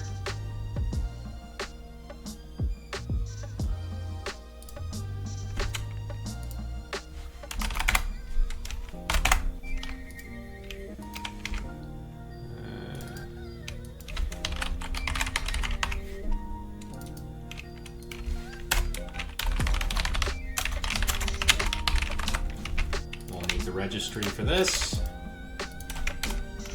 and then we will, right here at the end, we will return the clipboard.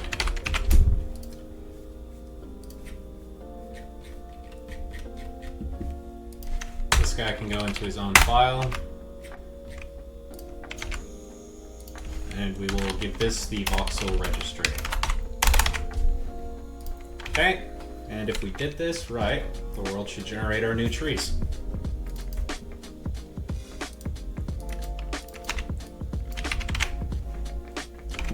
So long as clipboards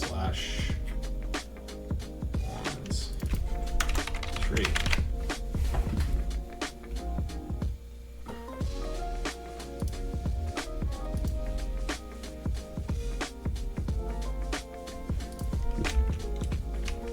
And there we have it. Now they are in the right spot, and they are overwriting each other. Somehow, I thought I did something to prevent that. That's funny, and they're on top of each other over here. Actually, that's not quite what's going on. Okay, so we need to spawn this from the center Y position, so we need to spawn box. Go to the spawn box. Here we have spawn clipboard, and where we are writing this. This is fun. Spawn clipboard, new position, position, world position, plus XYZ. Minus voxel clipboard dot center.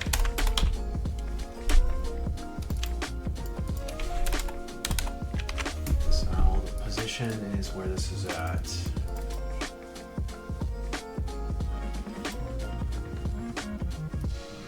This is actually going to be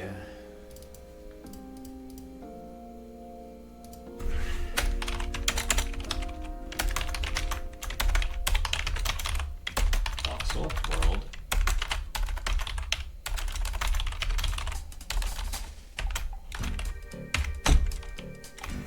Shift grid position new in 3 and settings.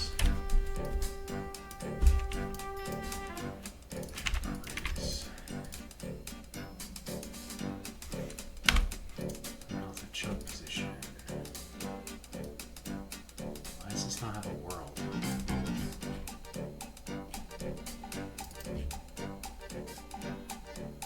It does.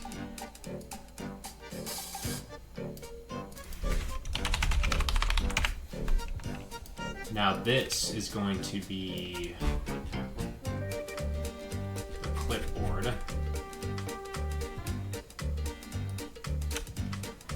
So voxel clipboard dot center shift. Go in there and figure this out. Public 3 center point will be new in 3 at f dot floor to int length divided by 2.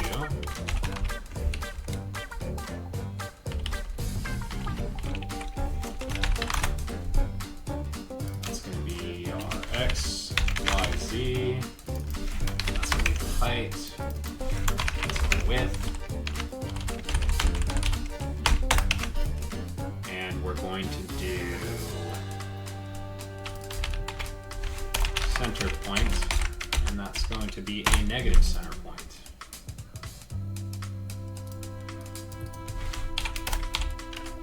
Or center point times negative 1.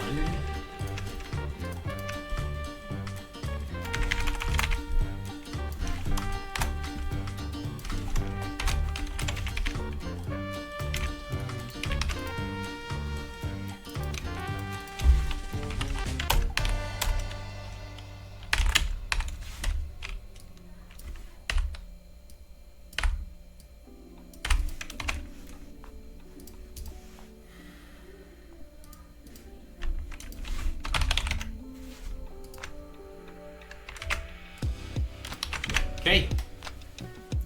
Now we will start spawning it from the negative center point. But actually, we need to just only shift it the XZ axis. So.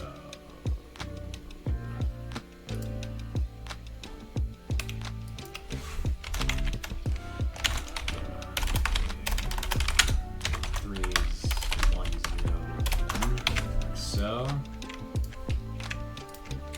we'll add that multiplication so they can now multiply each other. Basically, we're just erasing the y-axis from the equation.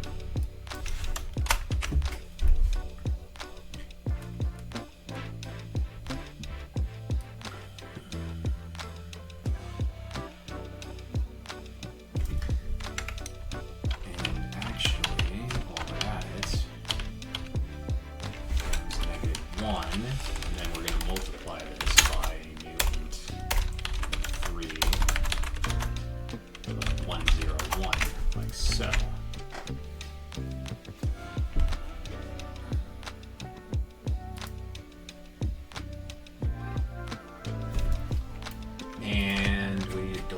save files so they regenerate.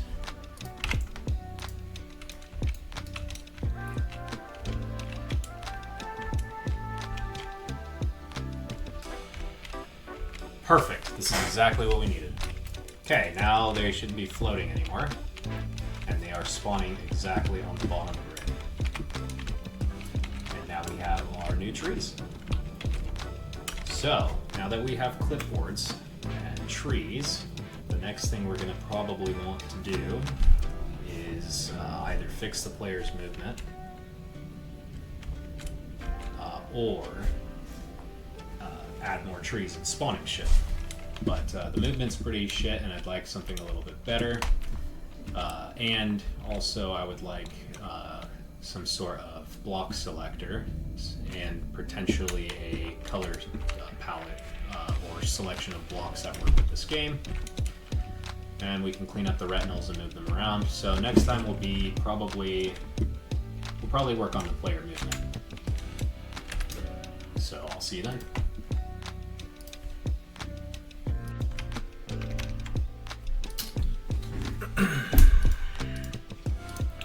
This video will be on code refactoring, commenting, code cleanup, and some little bug fixes here and there. It's going to be a pretty boring video, but we will go through the entire code base.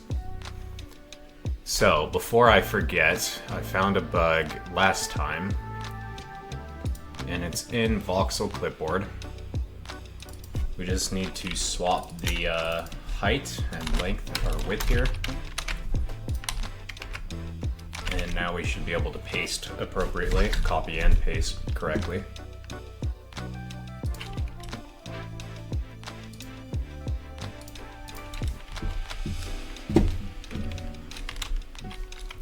So,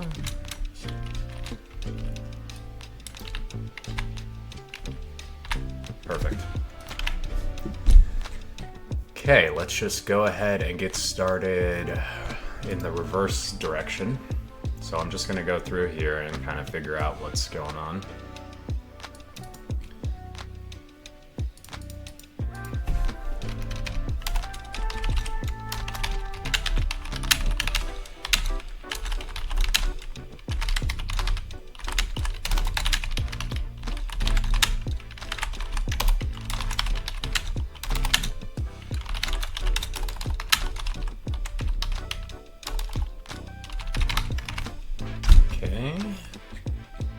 Oh, this is Threadmaster. This is different.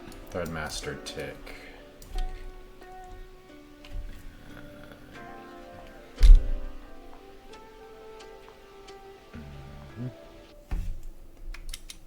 Yeah, this is not quite right. This is more like a long-running action. It's not really a Threadmaster. It's not a collection of threads.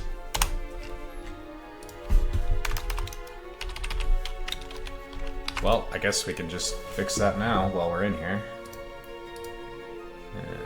Tick thread.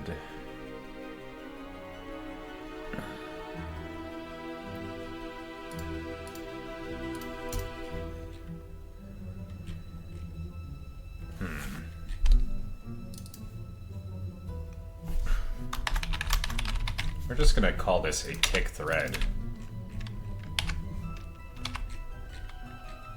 Go in here.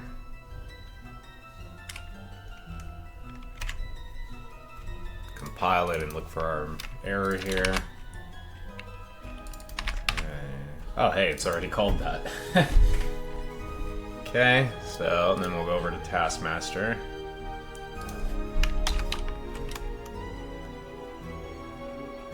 Move this over here.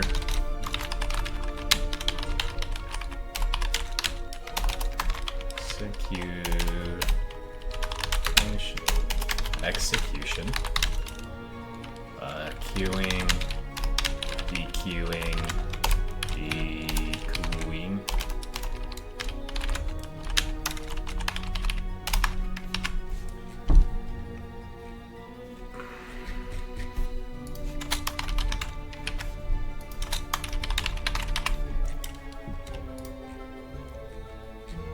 Okay, run any time here. runs a promise at any time using task.run or queuing depending on task priority.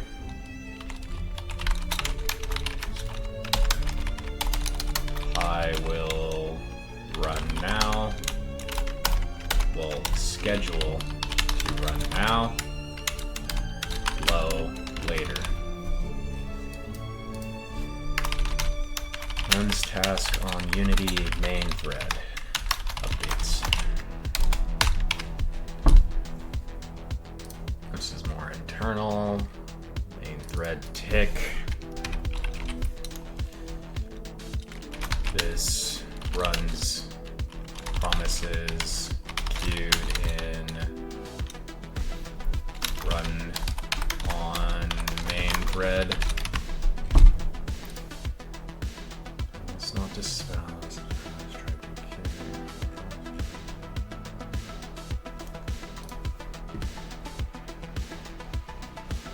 This promise here, I want to get rid of this.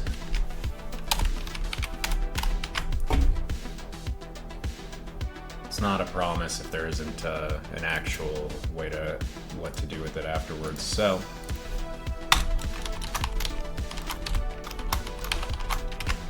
I'll get rid of that.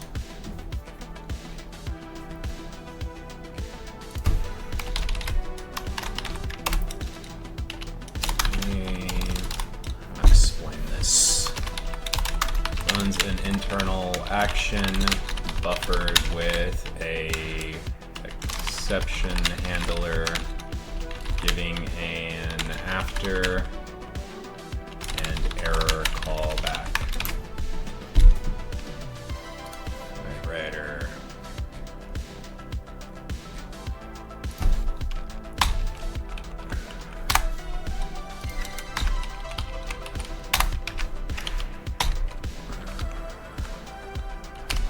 I believe byte writer and byte reader are kind of self-explanatory.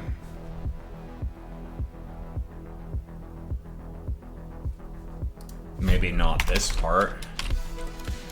Read the next byte and move the index.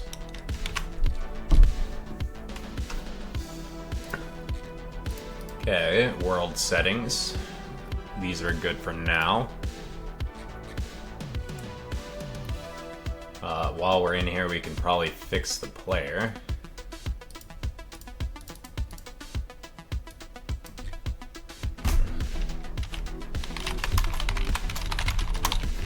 I'm gonna move this guy into its own function.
Sort them.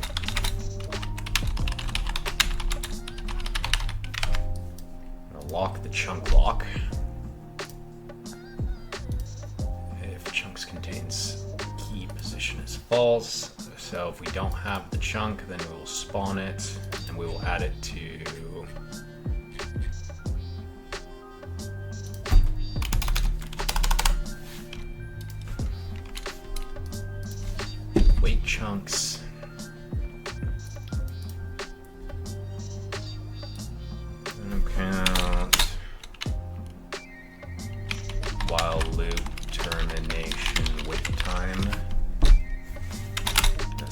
be 100 multiplied by 10, so about 1 second.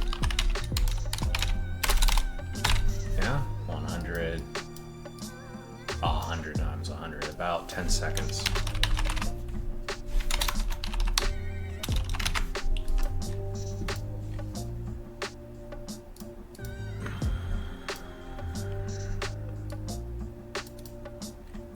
Move chunks outside the render distance.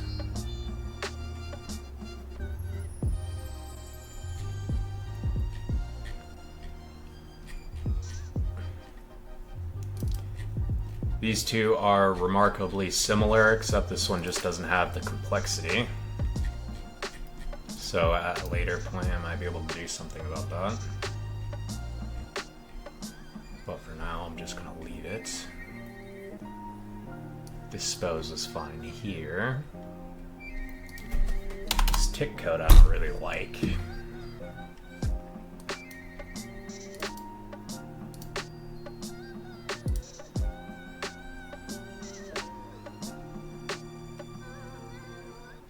It's internally held on its own, so every 4 times a second.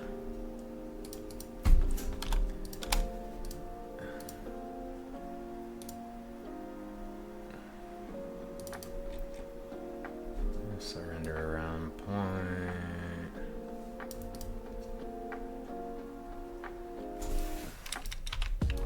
This doesn't need to be in here anymore.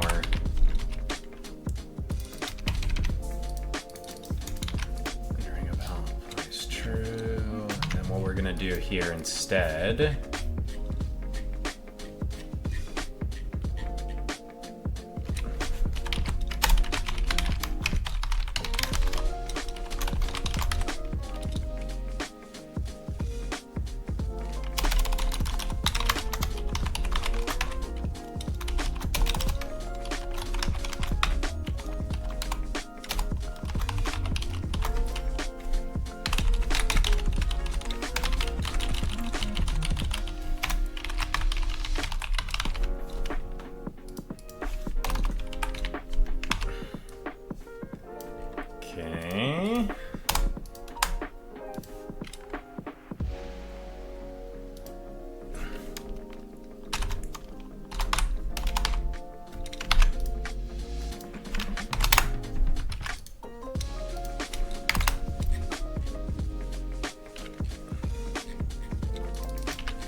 So we'll detach that from running on our ticking thread.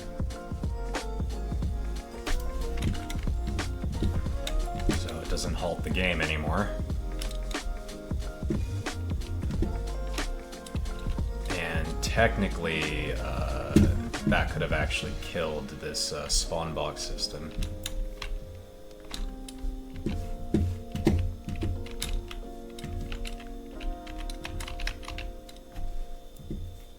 Need to investigate why those aren't spawning as well.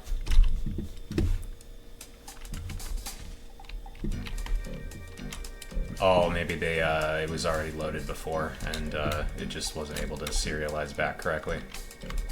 Yeah, that's very possible.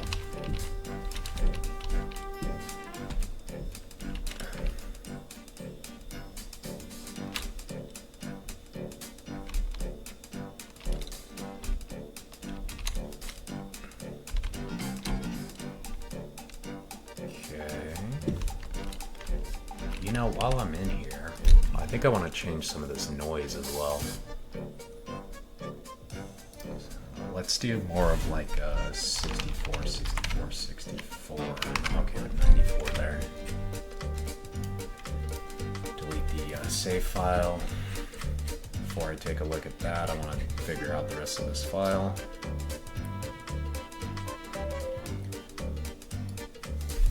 I think this is pretty much self-explanatory.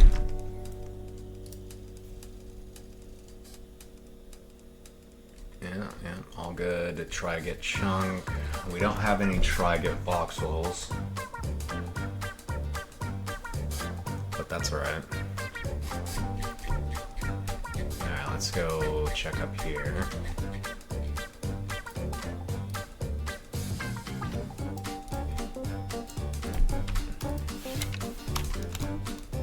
File logger, taskmaster, scope, world settings, and a player.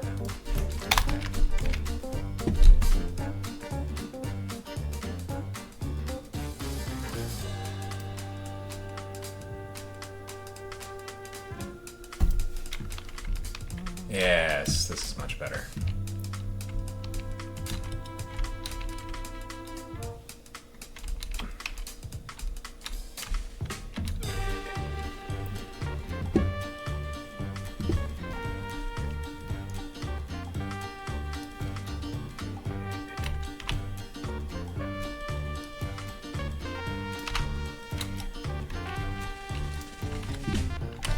Okay, and while we're in here, we can fix the player.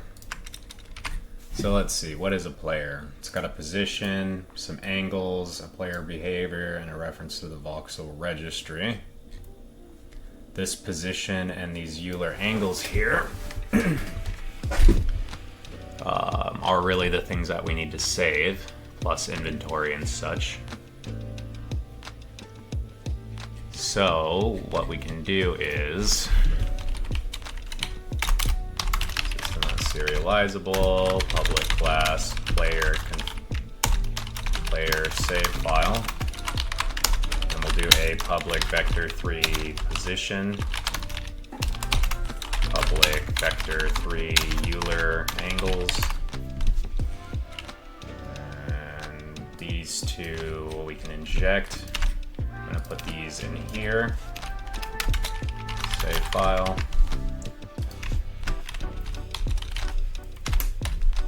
Get rid of these from the player.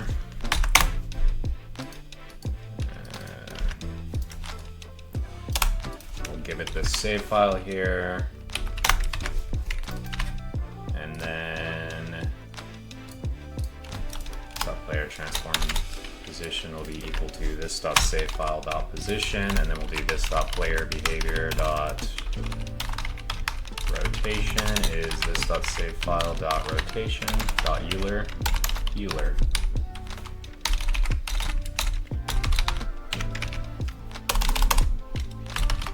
Angles. Okay, we can do that.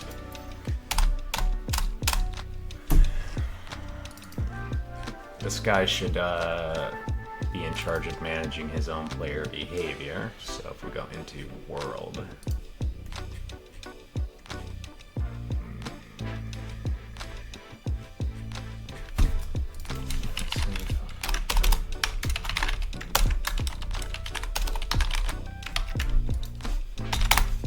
We'll go into player.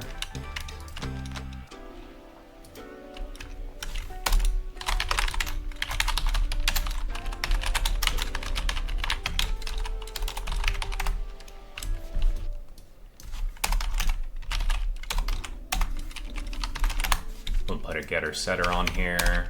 We will return this dot save file dot position. This dot save file dot position is value.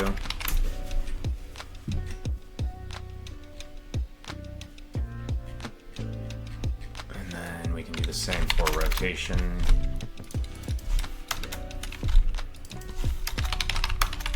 Actually, let's just use Euler angles. Angles like so. Now, in the global dependency injection where we get this,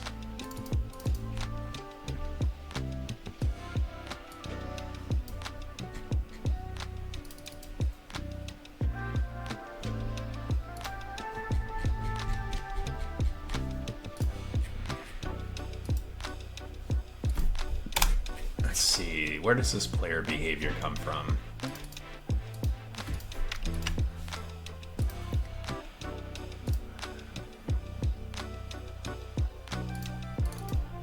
World spawn, okay. Or this is actually in player, perfect. Oh, this is fine. I'm okay with this. So then what we do is go into our dependency injection here.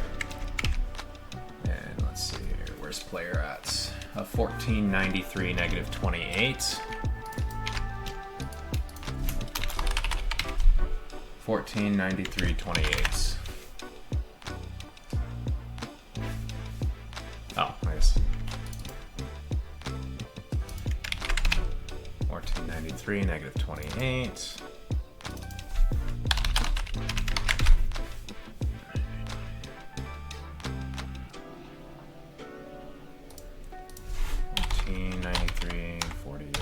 I believe that was correct. Okay, so we'll register the main player config here. And world takes none of these.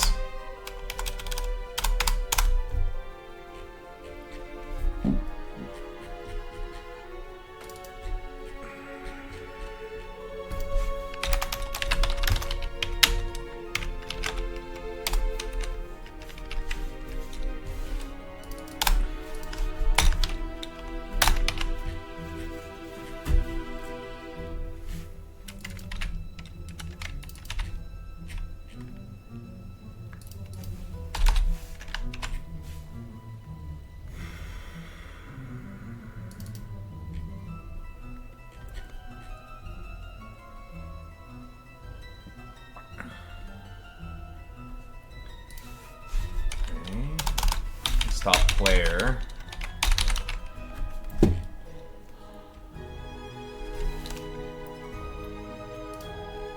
Actually, you know what? It's not too bad.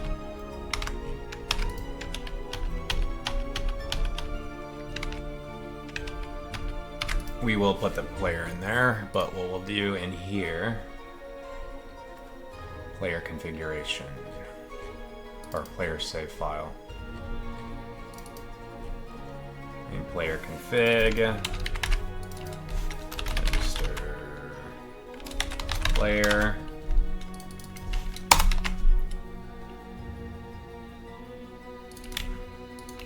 I think register single is what we're looking for, so that will create the player, and then everything else should basically operate the same.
Okay, there we go.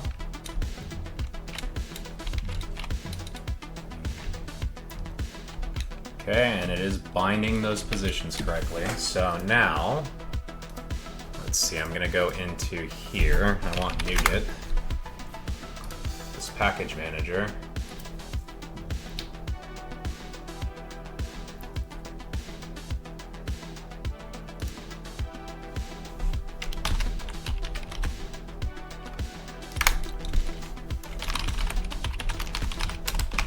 Get Soft JSON.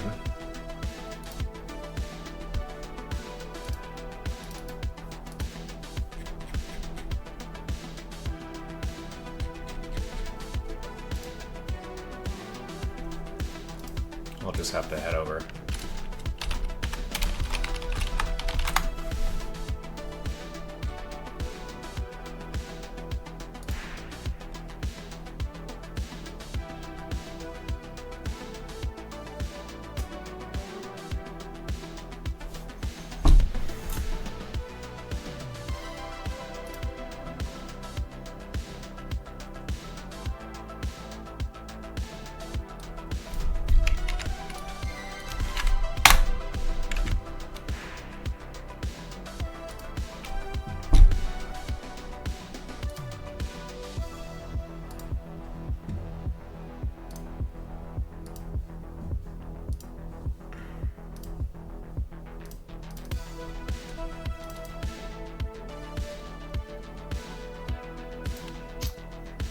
think net standard 2 will work.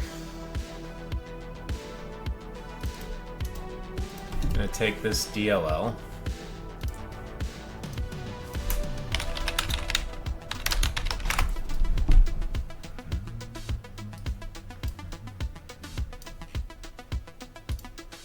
I can't recall exactly how to import this, but we just need to put it in a folder somewhere.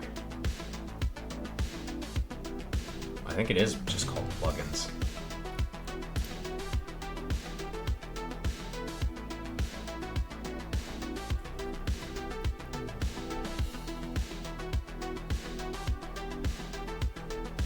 I think it's just plugins.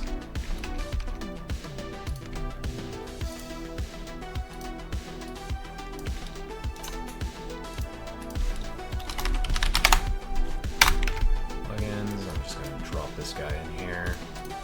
Take a look at it.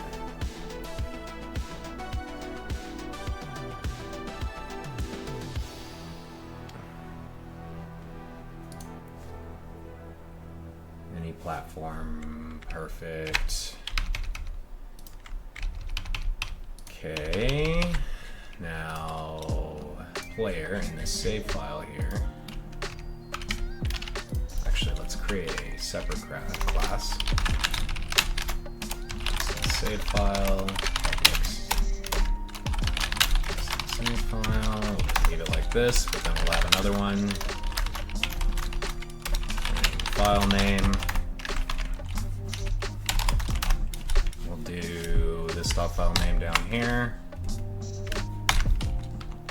Field.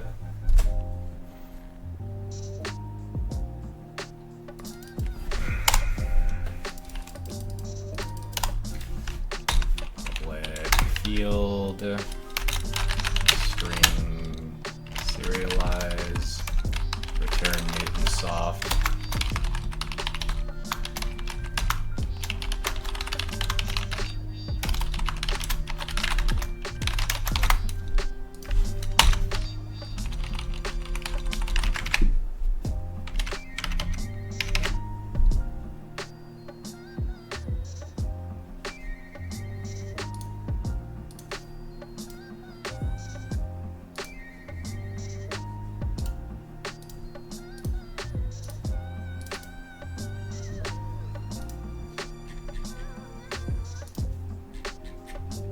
There we go, perfect. Okay, now we got it here.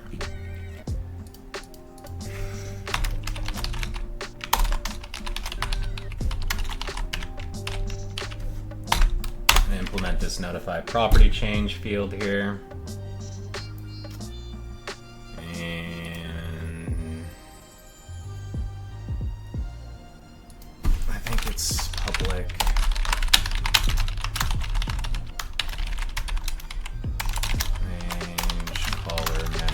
Name.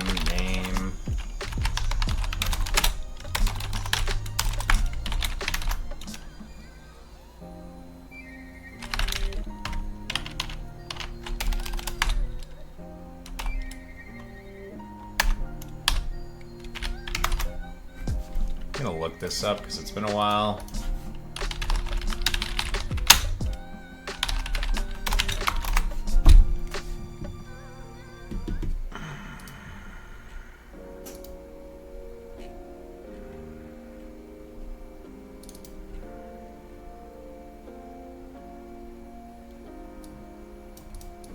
This is a good example. This is good enough. Except we will make this protected. Format this document here. Then I'm going to make this, implement this. So it has a file name. We'll put a getter setter on here.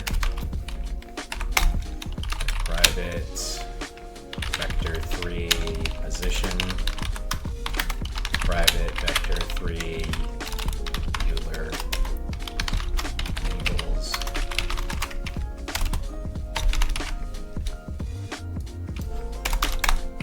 Return Euler, and then set.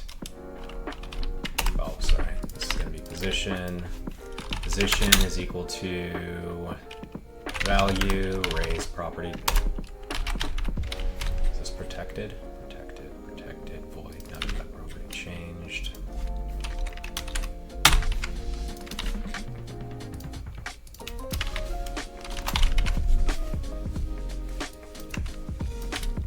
Okay, and then we're going to go in here, do the same down here for the Euler angles. Euler.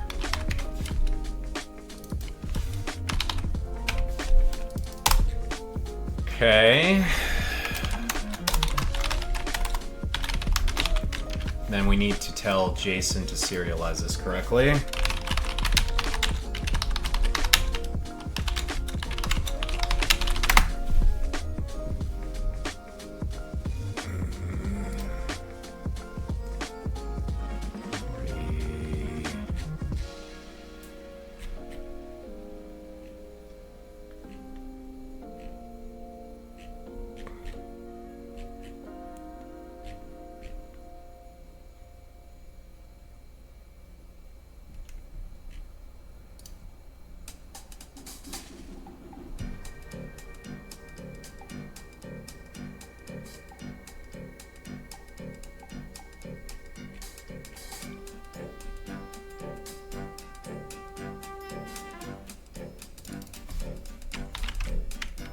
Okay, and we're gonna go in here.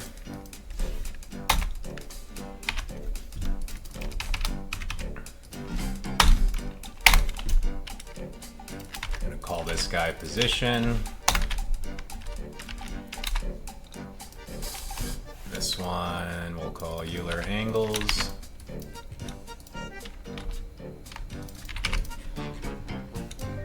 Okay, and then just to test that this is wired correctly, I'm gonna go into the global dependency injection behavior here.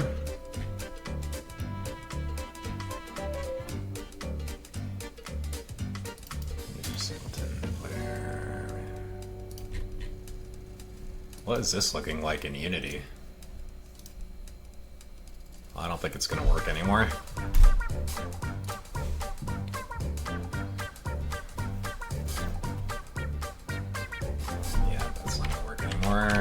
So we'll just have to create that manually for now.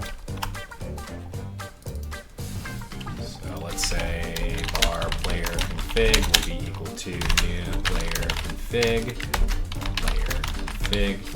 player save file. Player config dots. Position is new vector 3, and I believe it was like 40. -20 or some shit.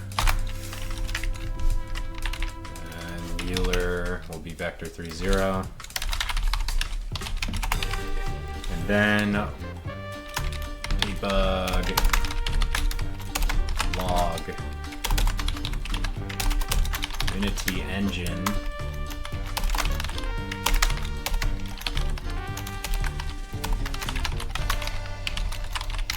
And we're going to do player config dot serialize.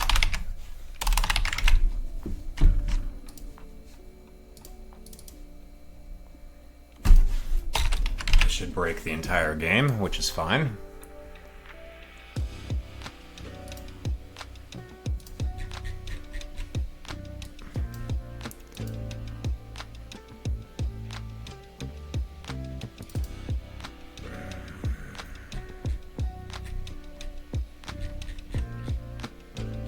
Okay, well, maybe we don't actually need this.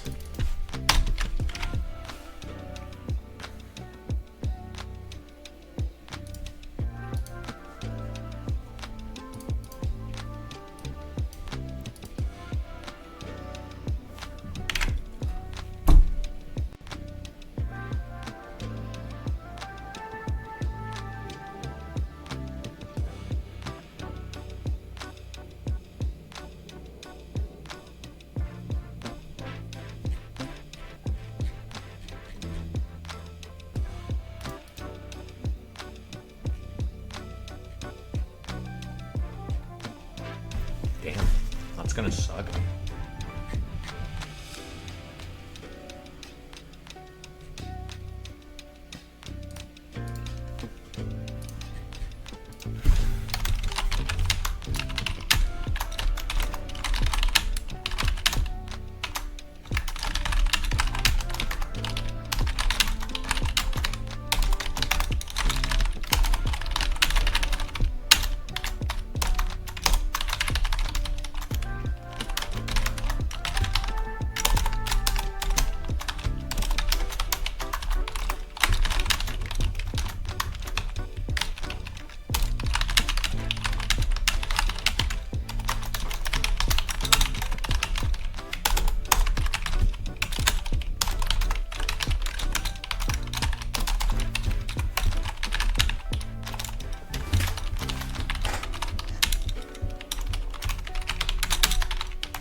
config, player save file. We're going to be storing these.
We'll change those guys around.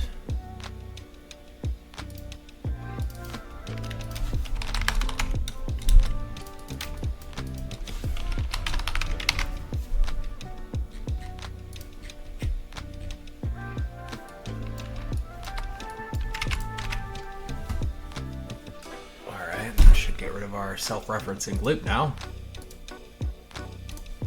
This is what this is going to look like. Position, angles, file name. File name is not specified though, that is really weird. Oh. Ah, shit. Oh, the domain reload will fix that. Let's see here. Oh, we never gave it a file name, yeah, that's why.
Okay, we'll set those.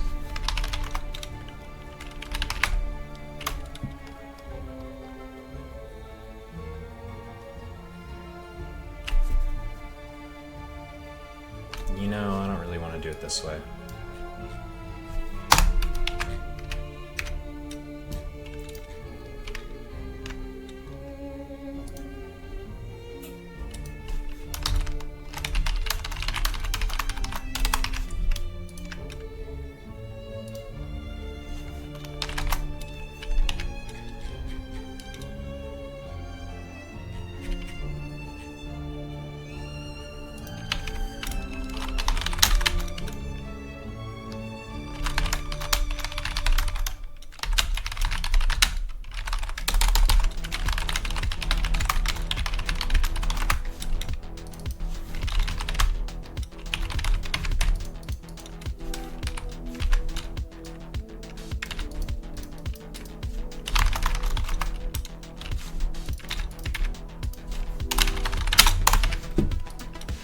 Okay, we could do this, and then we could do... And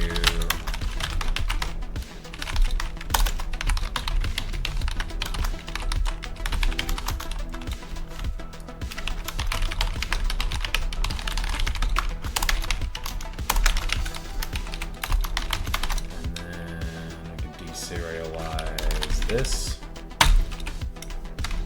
And return default file.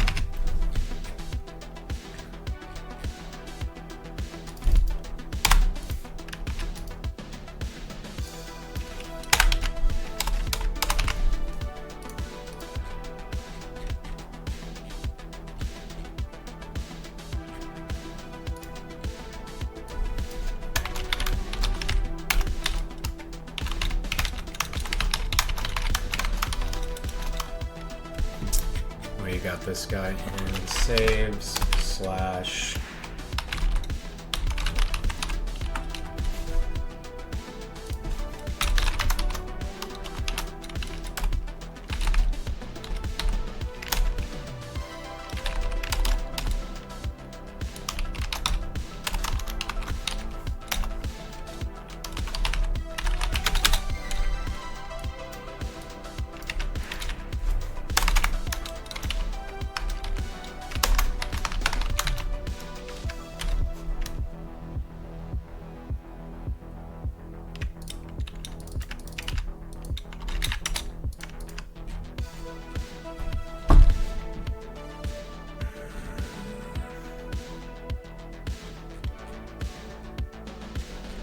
yeah, I don't like this. We're gonna do this differently. I'm gonna take a break. Okay, I decided I don't want to do it this way. So, what we're gonna do instead, we're gonna wrap a class in a save file. We're gonna call this player configuration. This will be our internal.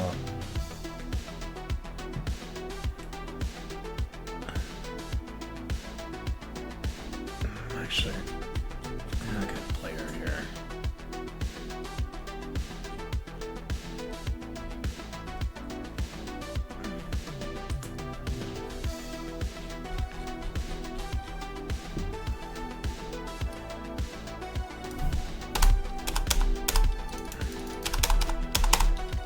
I don't need this serializable anymore.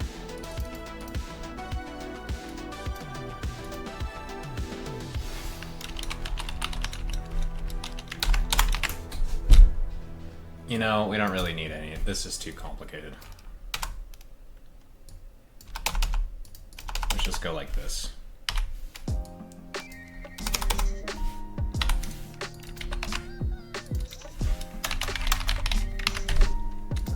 Save file of t, or t colon I save bubble. We'll create a public interface I saveable. Save file t.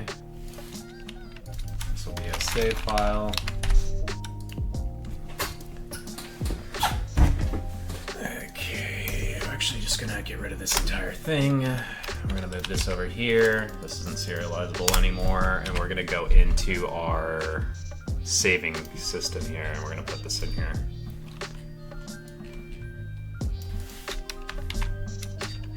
This guy needs to move as well. I'm gonna put him in matrix.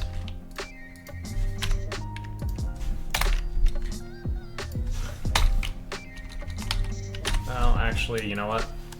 We don't need this anymore either. This will be a vector 3. Vector 3. Okay, and then we'll go back in here.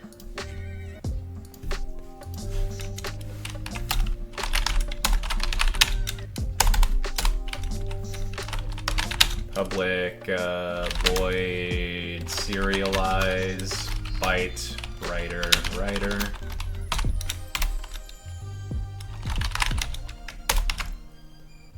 Public void serialize bytes reader, reader.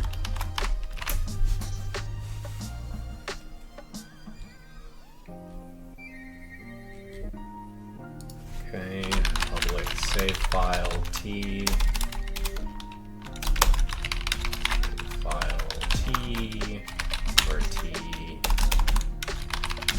colon I saveable, save file, string file name, build, public void save if system.io.directory.exists system.io path.get directory name this.file name is false system.io directory create directory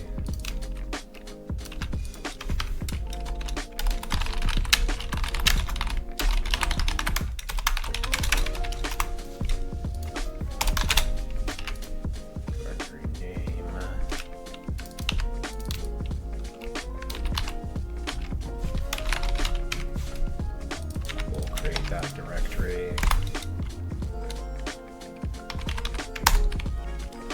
using var writer new byte writer dot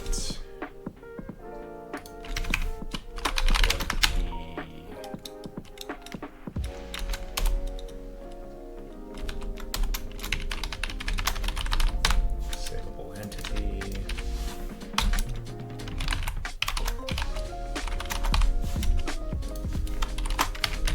Then we'll do IO file write all bytes, writer,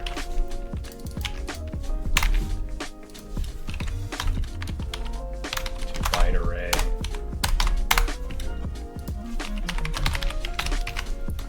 so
okay, then we will do using var reader is equal to new byte reader.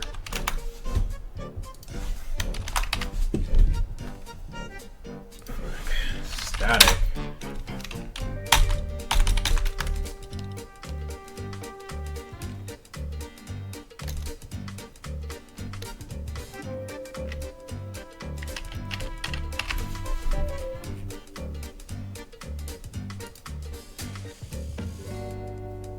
Need the buffer, so that's system.io file read all bytes, file name,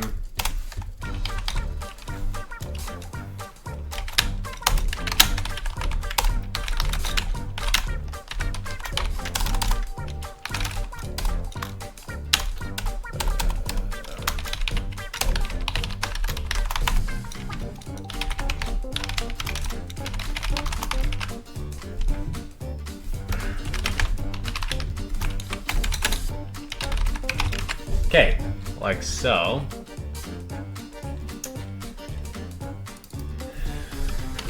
Now, if we go to player, this needs to be an iSaveable.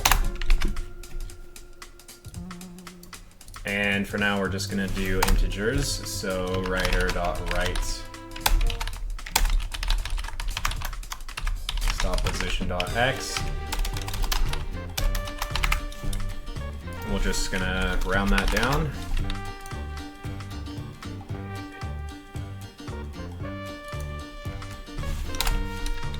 So x, y, z. And then we'll do the same with these Euler angles here.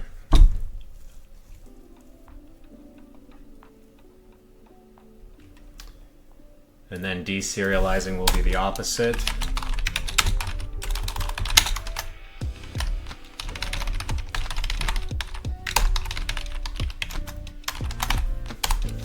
So that's going to be x, y, and z. We'll do the same for its Euler angles.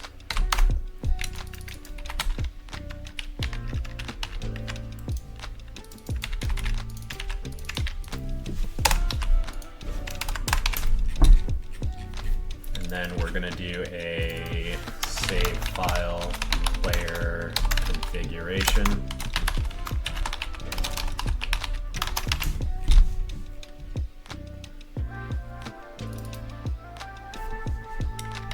Save file position.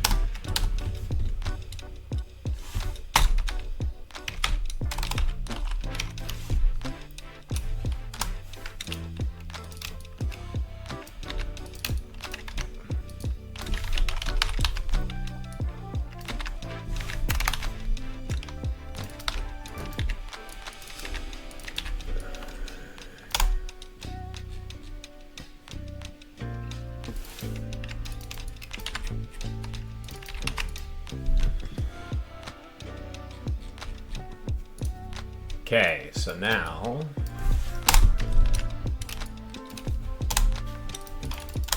let's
Okay, let's see what that looks like.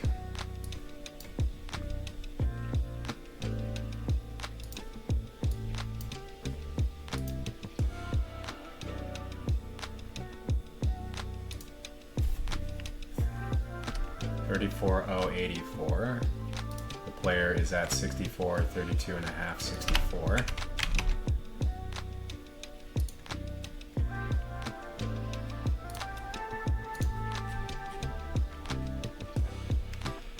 Put the breakpoint right here.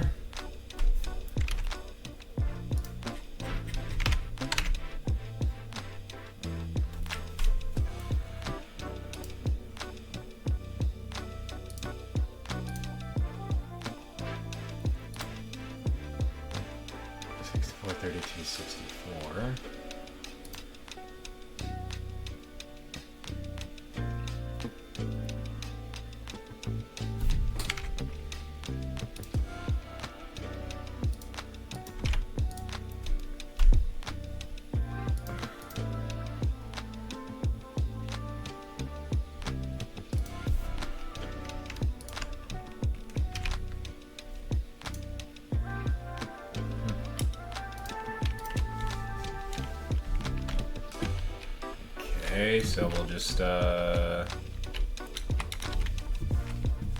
kind of get them up here somewhere. Let's try this spot here. So let's do 60, 88, 60. 60, 88, 60.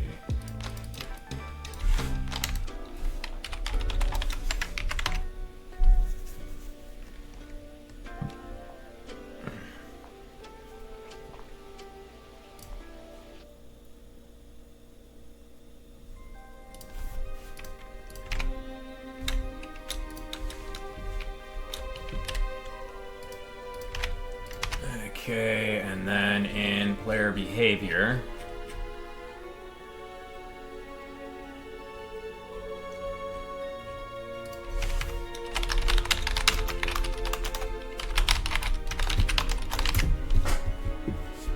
go into player behavior here, and just for the time being,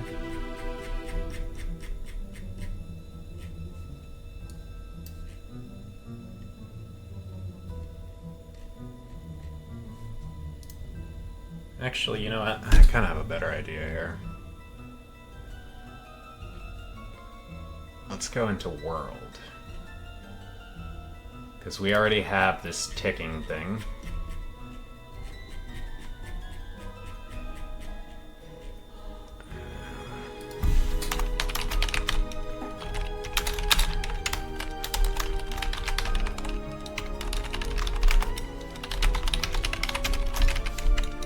Save the player here every quarter second or so, and then we can add some code in there in the actual player itself to make sure that it has changed.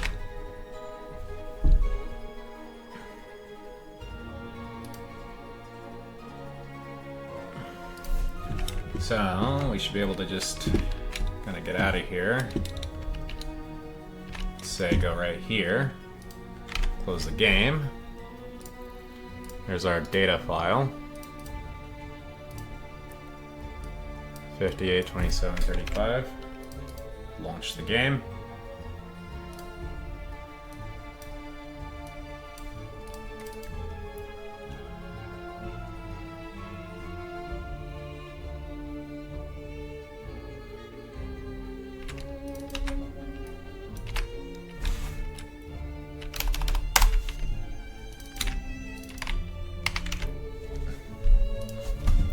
Okay, well apparently we can't create the default of it.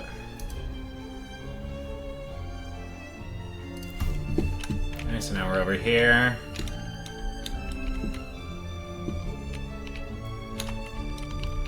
Go say, let's find something that is pretty noticeable. This guy. We'll look right at.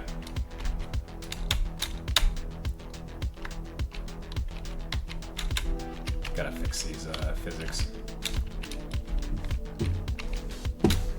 Man, I'm stuck in here now. Alright, let's see. This guy, I'm gonna look right at him, close the game.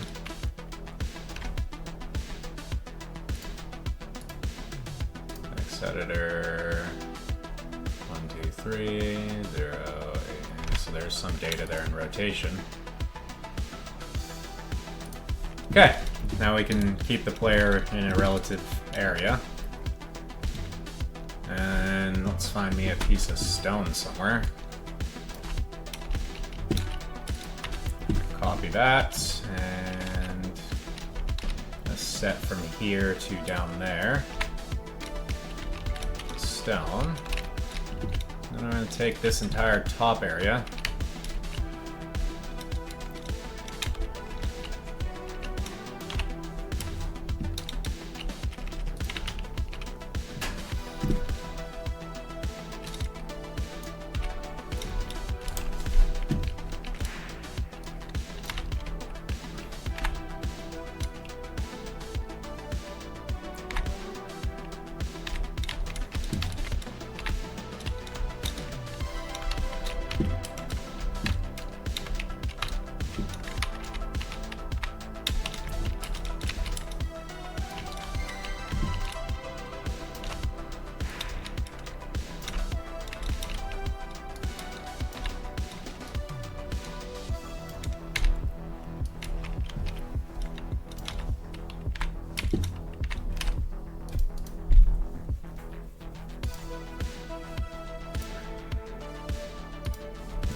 Okay, well this is looking pretty good now.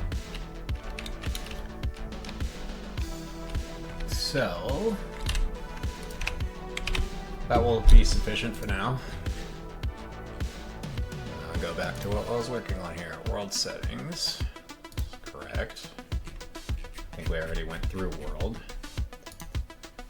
Voxel value pair. Mix value. This is for noise generation. Voxel registry.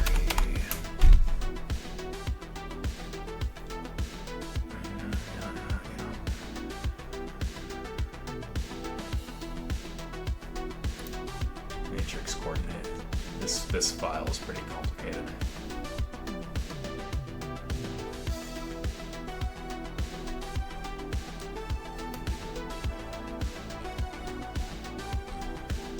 But it's kind of self-explanatory, I believe. Relative chunk position, this one's a little funky, but it's one that's used in calculations, so face mask is fine. Clipboard. This is a good one, we're gonna have some fun with this one later. Hey, Alex is here. Okay.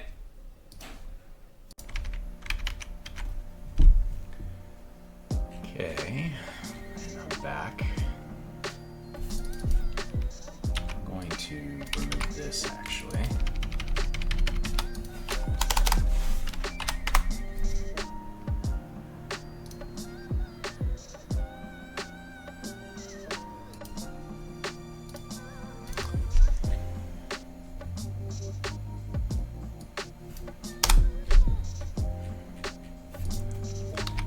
Okay, I'm pretty happy with that.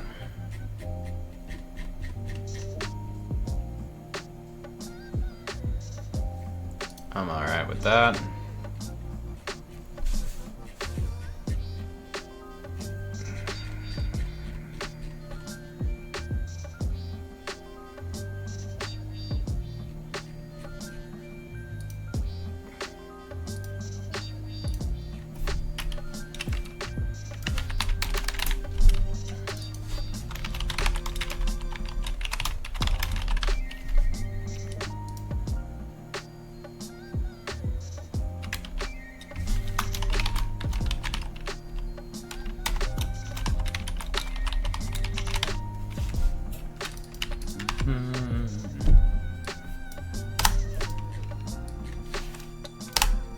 I don't need any of those anymore.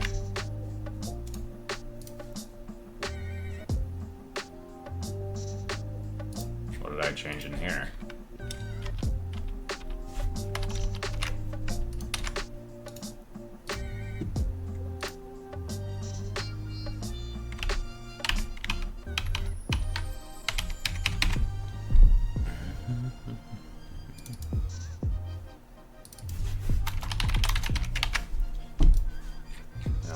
Okay, now that we're in here,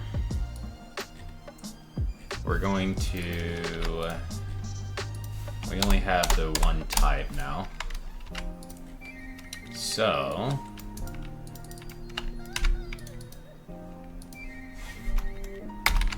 entry.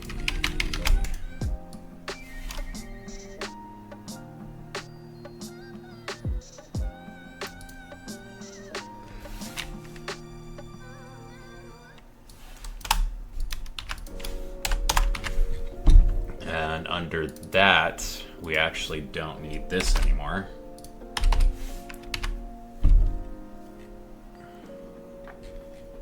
And this function's a little complicated, so I should probably break this down. First, we're gonna log it.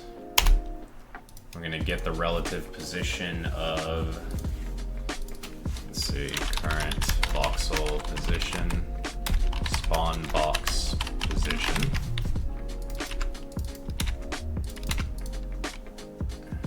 Okay, shift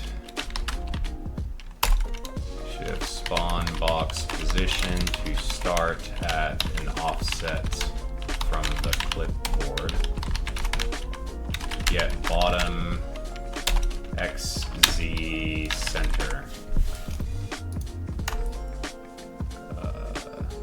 Shift it to the right spot. XZ, not Y. Times -1. Put spawn box position here, so that will shift it. We're gonna check all the coordinates to make sure that they're all loaded.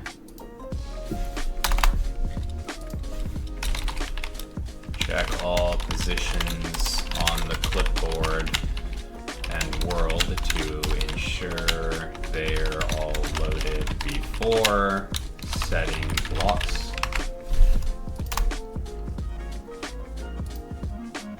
Setting voxels for.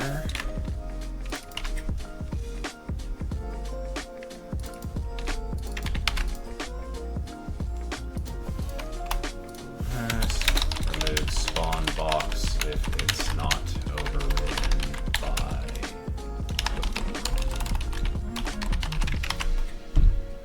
I don't need create tree anymore. Alright, let's slim that down quite a bit. This is fine.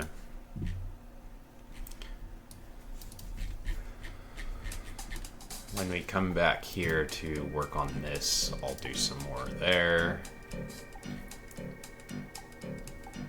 I'm actually quite happy with this. I'm also okay with this as well.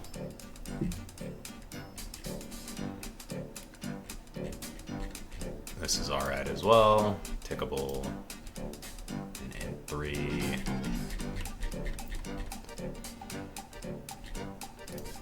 Chunk voxel is good. Chunk properties as well. Chunk status is fine.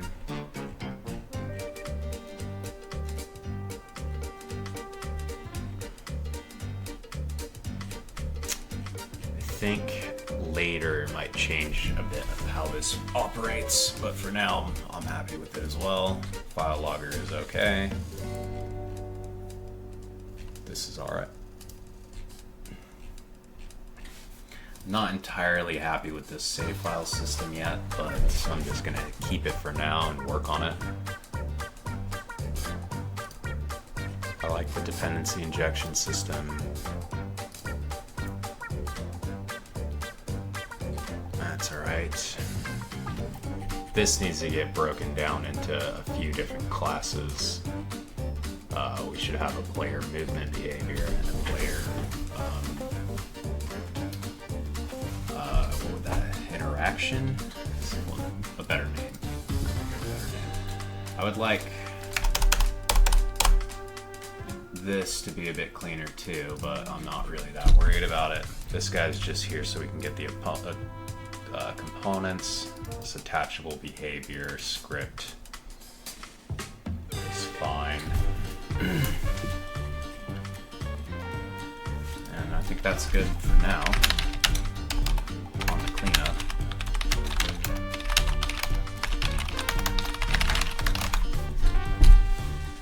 Okay, so now that we've done that, let's make sure the game still runs. And I think I'd like to work on projection next. That's good. So projection, when we copy this clipboard here, let's see, when we press C, this guy, current clipboard,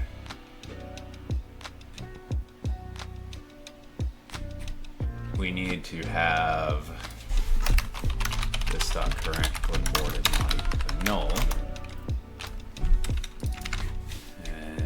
We don't have a way to get rid of the clipboard, but we can do that later. Let's go into Voxel clipboard. Let's create a class Voxel projector. Voxel projector, and this will take a Voxel clipboard.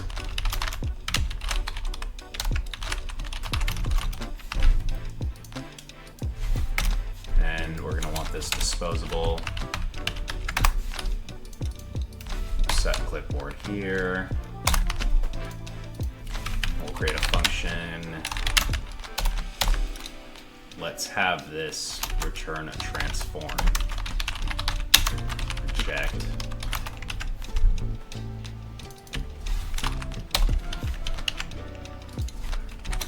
Transform parent. And game object go is equal to new game object. Basically, let's go into the chunk code. And what we need to do here is get the, right here.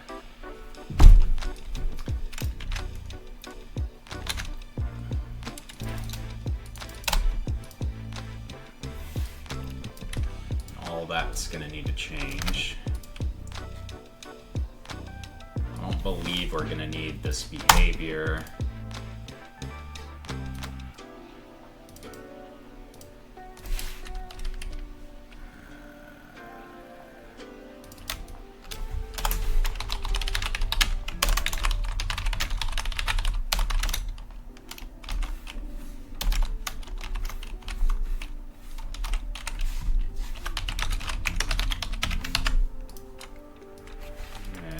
set its transform local position.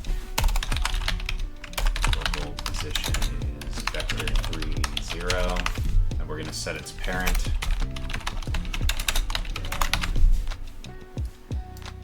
This is fine. And then we're going to do t dot add component. Game object add component. Mesh filter. And we'll add a mesh renderer.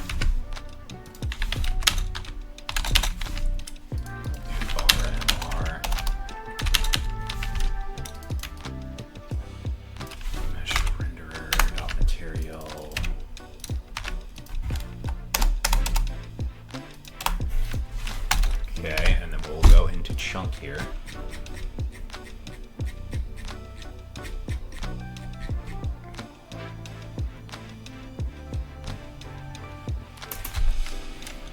And we're just going to steal that entire chunk of code here. Mesh data.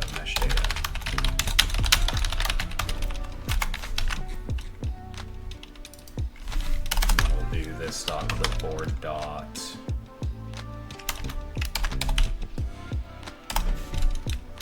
clipboard length, height, width, clipboard voxels.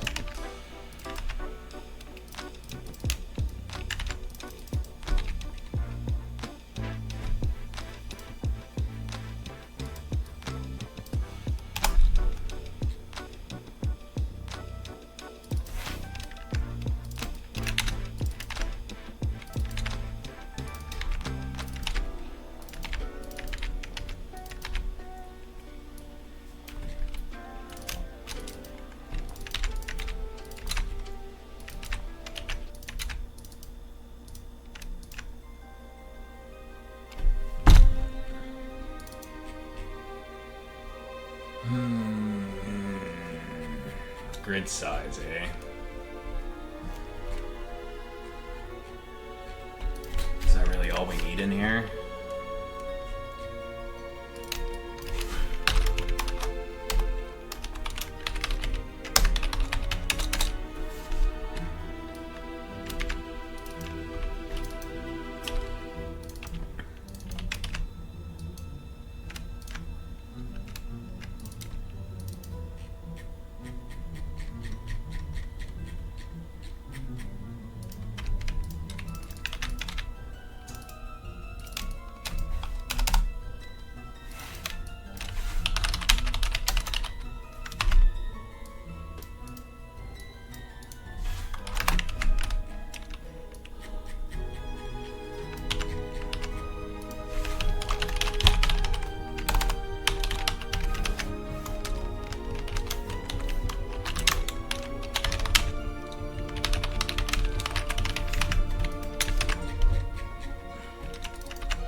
Okay. We don't need this anymore, and we can just specify one here. Okay, and then at the end here, create the mesh. And then we'll do mesh filter dot mesh is equal to mesh filter dot, or mesh renderer dot. This one doesn't have it. And that should create the transform and attach it. We'll return t. We'll have to do some math later to determine its size, but I just want to see if it's working first. Oh, I'll go into the player behavior here.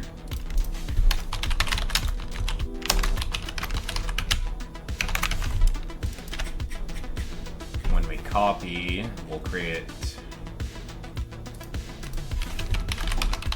projector new, that's dot current clipboard, dot voxel projector dot project, and then we'll use this dot add ret as the parent.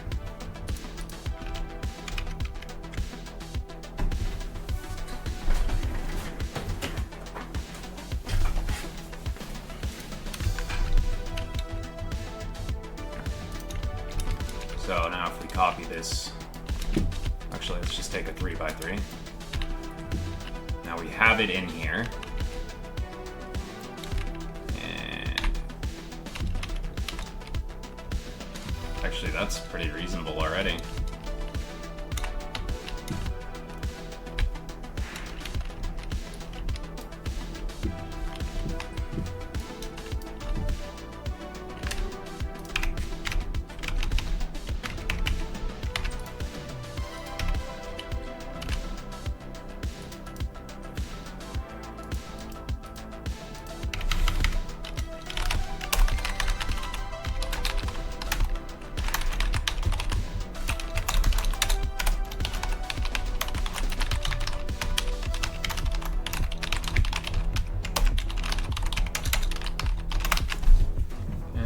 Get rid of the clipboard upon paste, just to make it simple, and then we need to go into this dispose function here. Private transform, projected transform.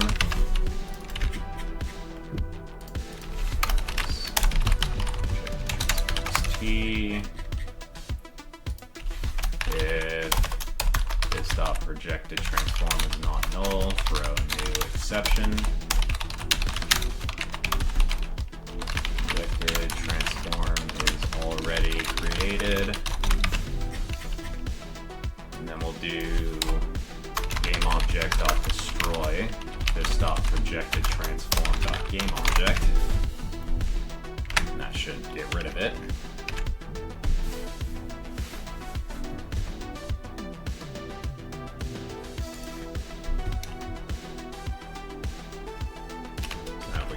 Here and copy this and paste it. It's good. Come over here.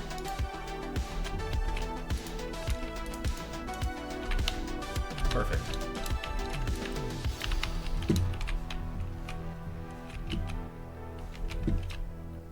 And I believe we can even do stuff like this.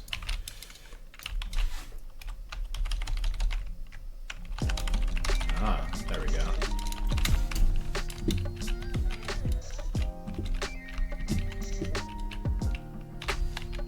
Oh yeah, very good.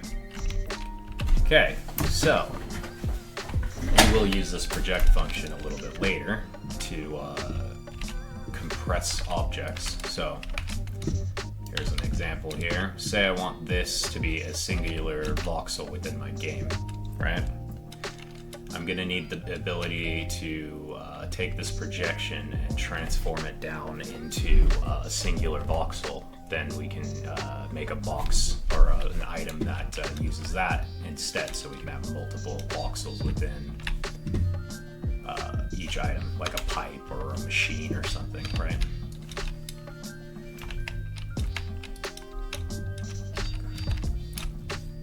Okay, all right, well, that was actually quite a bit easier than I initially expected, so let's go ahead and start working on separating this player stuff out. So we have a player behavior, which in our current context really shouldn't be doing much. We'll have a player movement behavior, attachable behavior of said type player. We're gonna also want player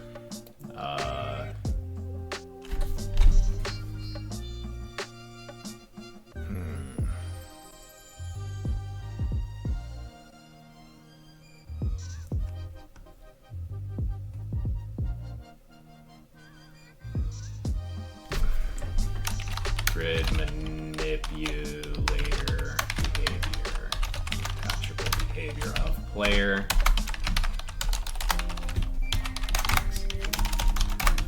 And then I'm going to move these into their own files.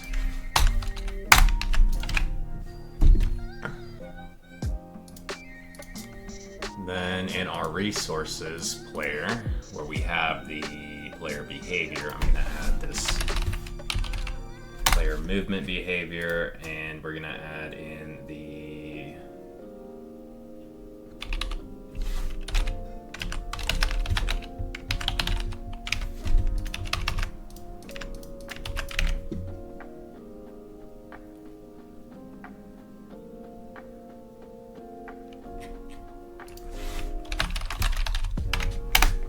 grid manipulator. This rigid body down here. Apparently not. Now where we spawn the player.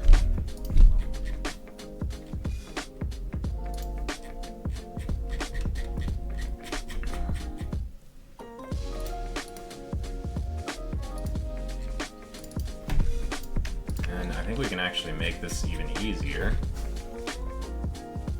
Because if we go into chunk behavior, and we steal this,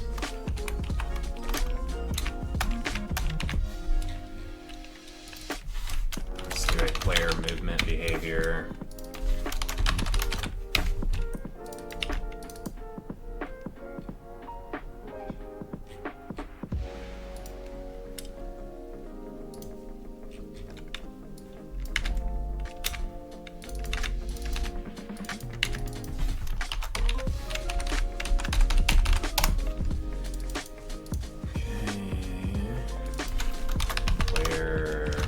Grid manipulator behavior.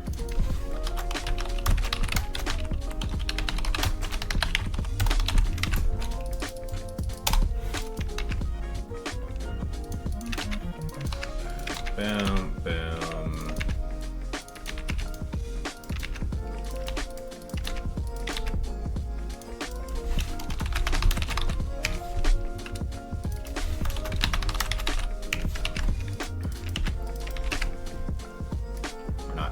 This, format this document.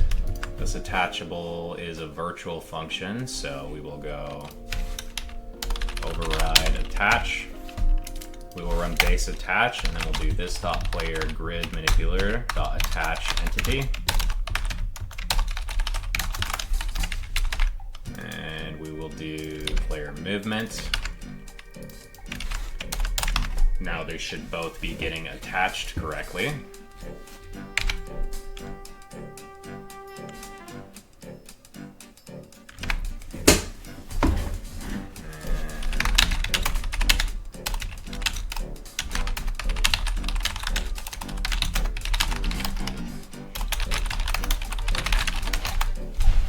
Alright, now I need to separate these files out. So I'm gonna pick the grid manipulator to begin with.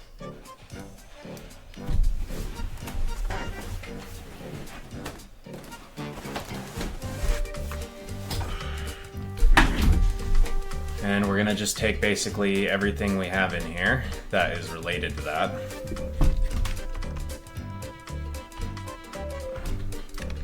Steal this function. Not gonna need these in here anymore.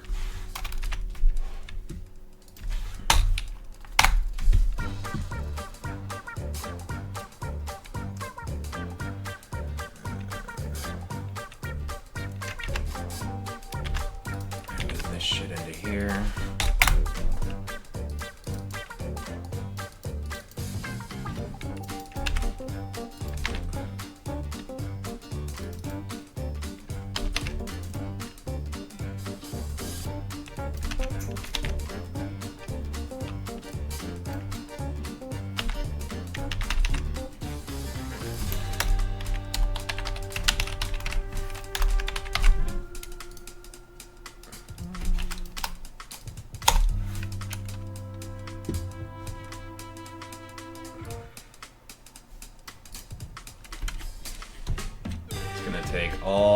this code here.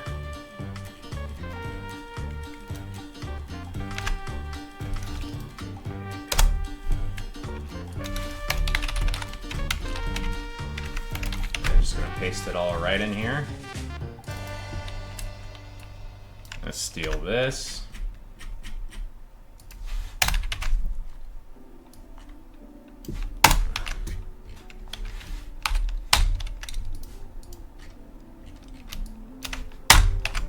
Get that out of here.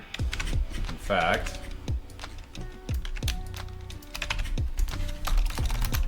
I'm gonna put it down here. This is all related to movement.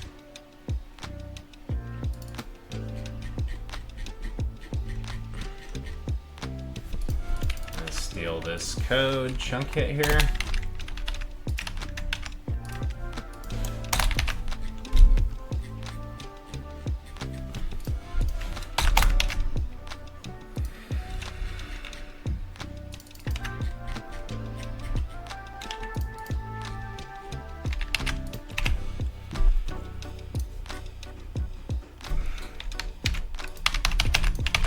Save the file.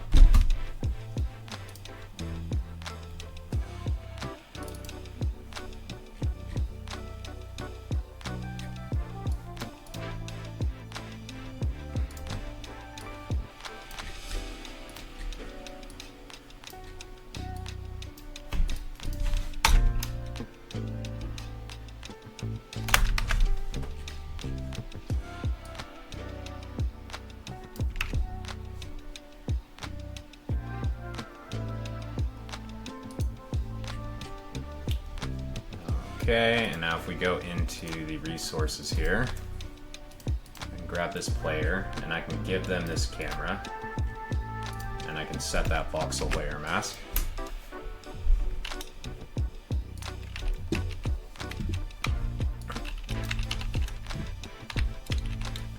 And everything is working correctly. Now we're gonna go into movement. I'm gonna take all this and all this.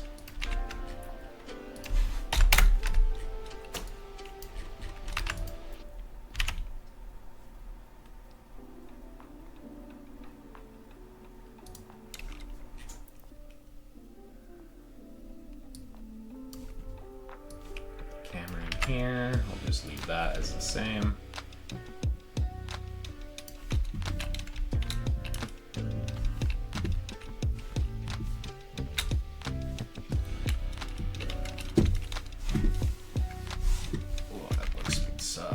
Wow, this goes really high up there. I guess it technically goes to infinity, so. Look speed. Like rotation speed is good.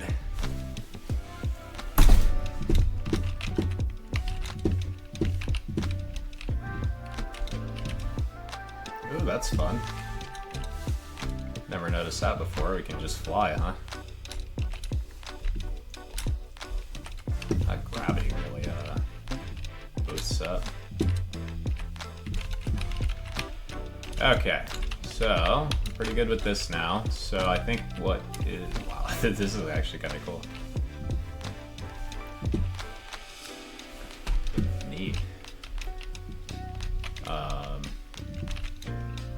You know what? Let's do a little. I want to experiment with this here. So if I recall correctly, if I now press P. We go into the game.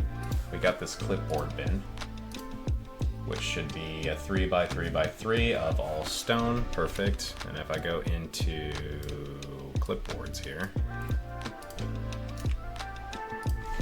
stone cube, and in here, and then we go into the noise generator.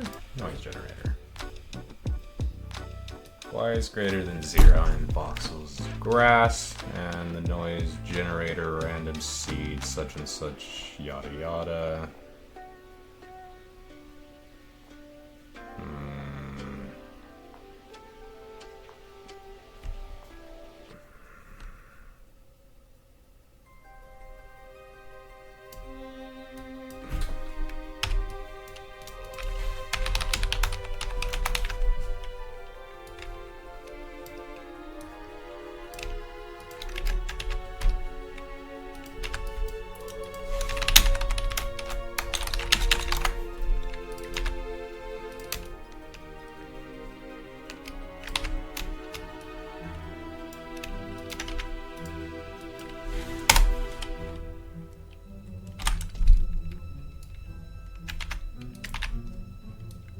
greater than 0.4.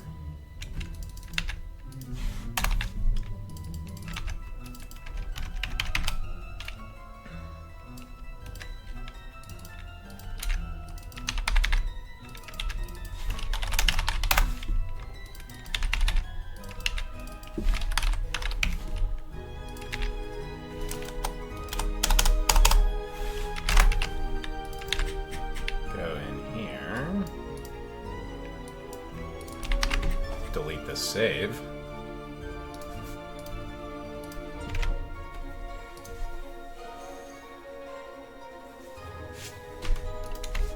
Oh.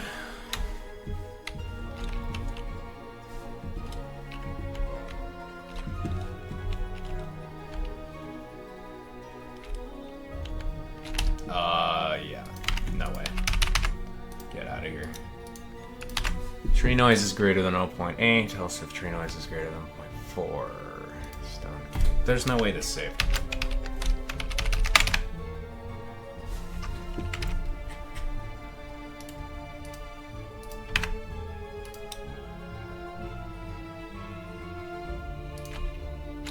Oh!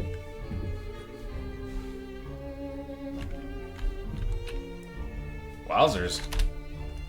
That's not what I was expecting.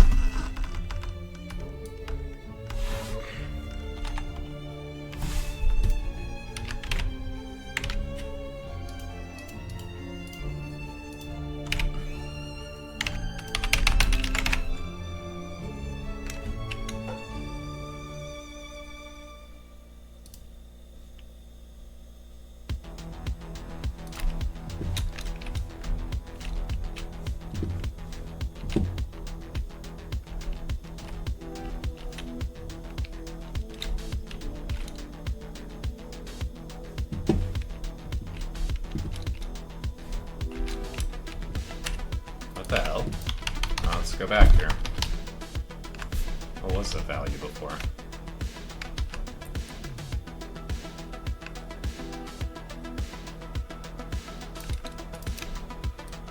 Oh, 0.2, really?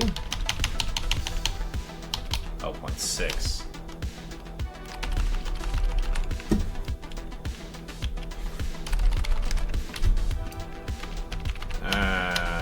Okay, you know what? Never mind. It's not that important. I'll go back in and make this a little bit better later, I guess. Gonna need to figure a way to...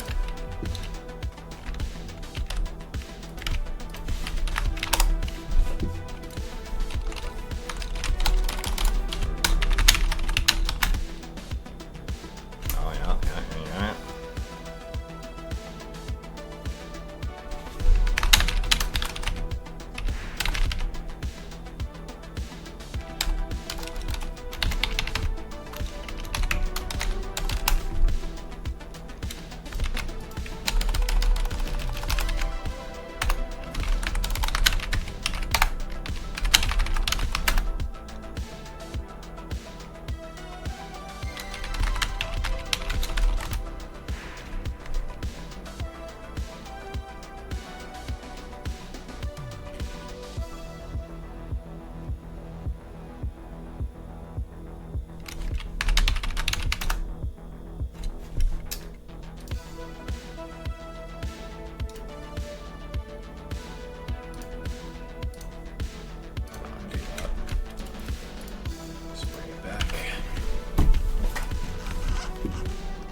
Okay, now that I brought that back, what do we have here? 12.6.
this will provide a decent enough working area.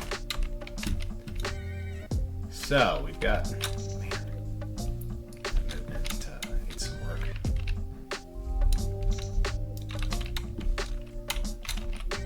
Okay, next I'm working on movement.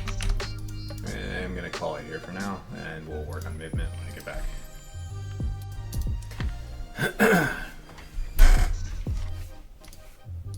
Alright, so player movement. I'm going to take this entire mouse movement code here.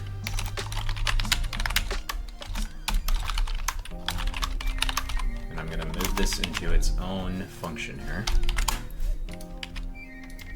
And we're going to need rotation speed for that. So I'm just going to move this guy up here with look speed.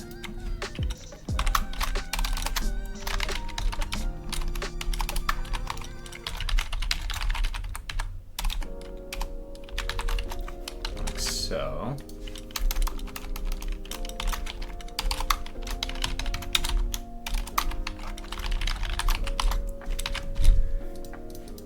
Okay, now that we're in here, we're gonna need a movement speed. I'm gonna set this to 30 for now. I'm gonna put camera up here, and I'm gonna get rid of this. And in movement,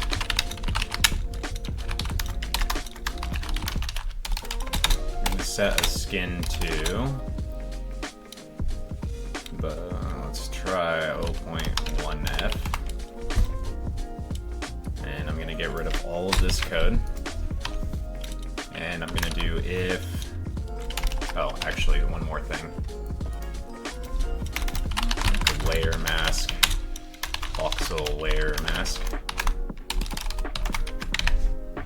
I'll go into the game and I'm gonna mess around with these.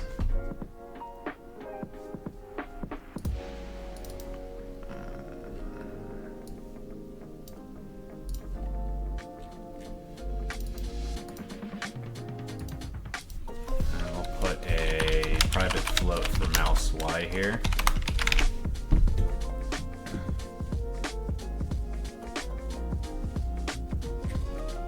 I'll put this guy on default. I'm okay with this. So if I go into the grid manipulator here, I'm gonna steal our raycast from earlier. And we're gonna try raycast for a chunk. And we're gonna do this .transform.position. And then we're gonna do plus this .transform.up multiplied by -1. We're gonna do this .transform.up times -1. We're gonna use a voxel layer mask, and we're gonna go skin size, and we have max distance, debug the component. Perfect. Go like this.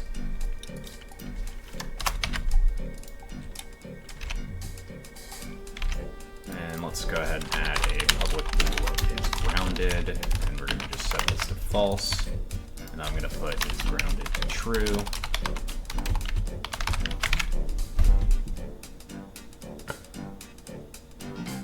Then I'm going to go in here and spawn the player, and I'm going to go look for its raycast.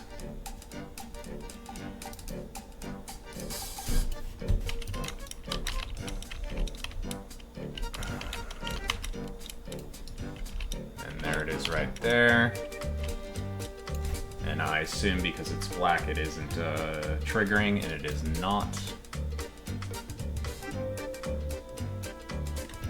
So let's do transform.up -1, and then we're going to multiply this by this .skin, and we're going to add another one, round check distance.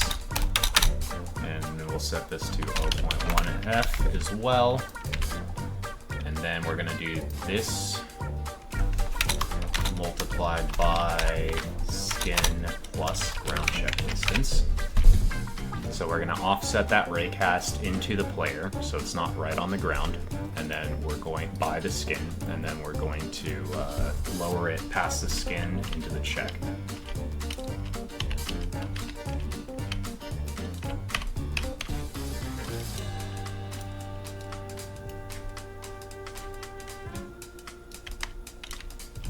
Alright, and there's something not quite right with this. So let's see here. We're going to start from its center position.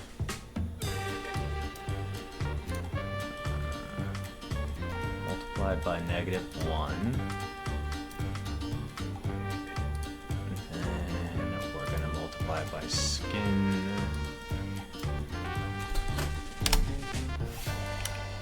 Actually, for now, let's just do -1 plus skin, like so. And we're gonna send it transform up times -1.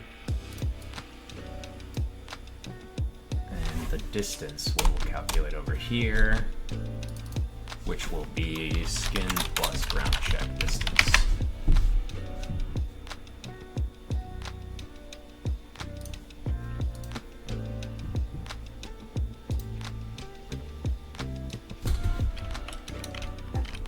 Go.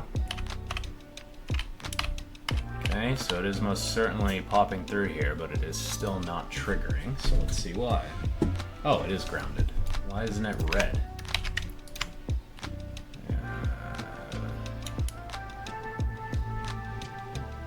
Oh. Edit, goal hit is false.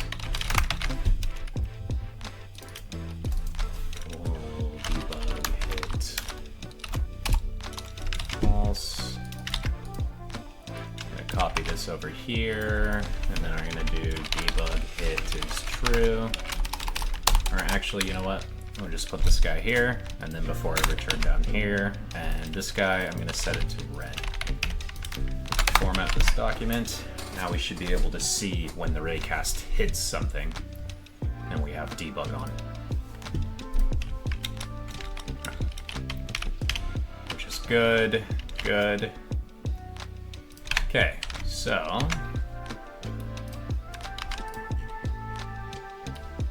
I'm going to copy these two guys here, bring them back, and then I'm going to do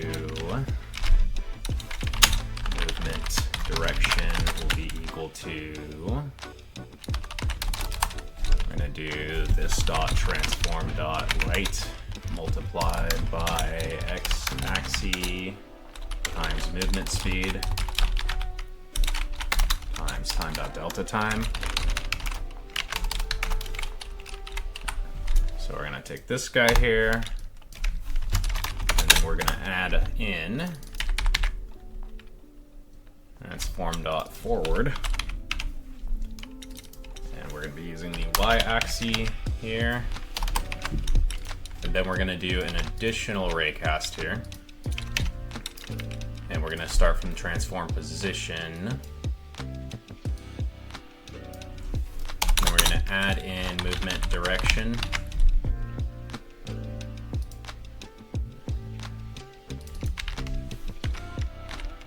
Actually, start from there. We're going to specify this as the direction. And this guy. 1 plus these two components together.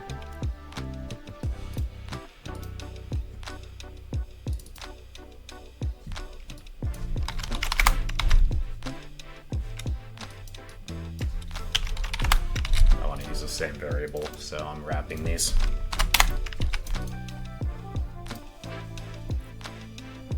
And I'm going to can move. Set that to false, and then we'll do can move to true. Now I'm going to separate these guys so I can see them both. Launch the game, and then what we're looking for here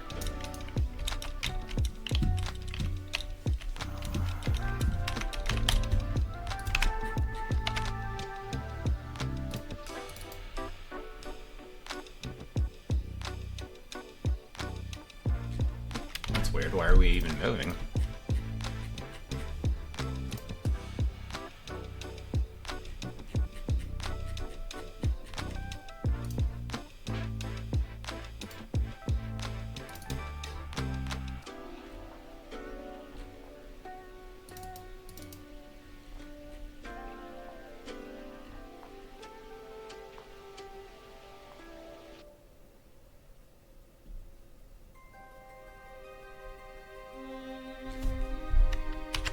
I'm not sure why this guy's even moving.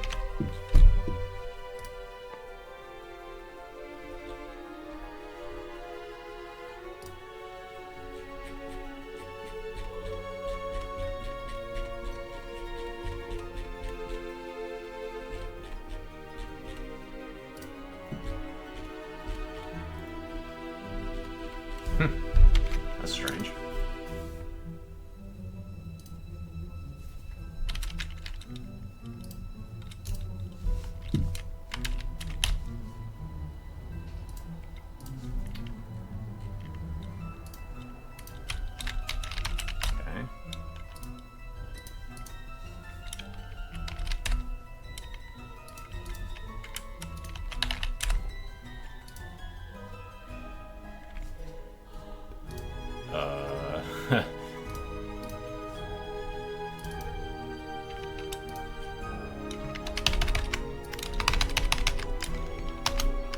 Is this file not saving?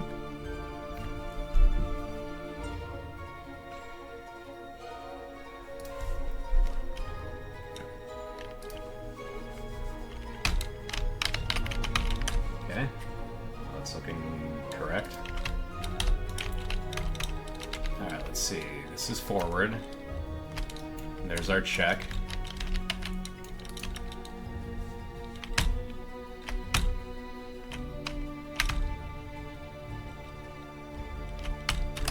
It's kind of weird that it's not staying on.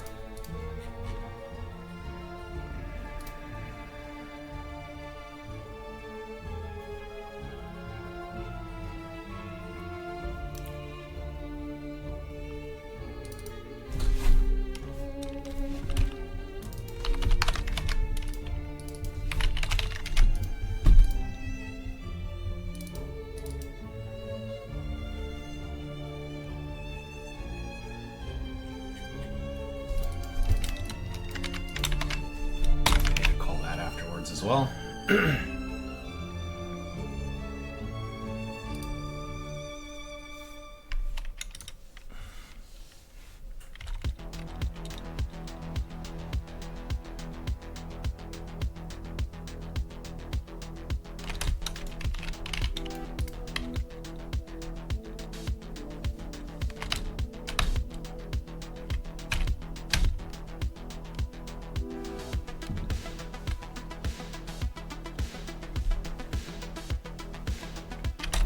Yeah, that's really weird. Shouldn't be flickering like that.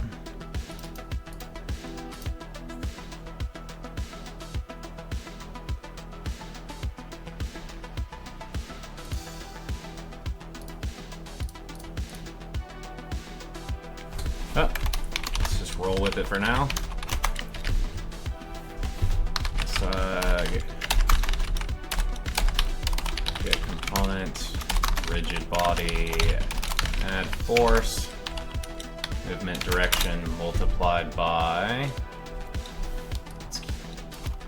We're gonna get this out of here. So we're gonna do movement direction times movement speed multiply... Actually, I don't believe we need time delta time here. Let's try that. It's probably the delta time that's messing it up anyway.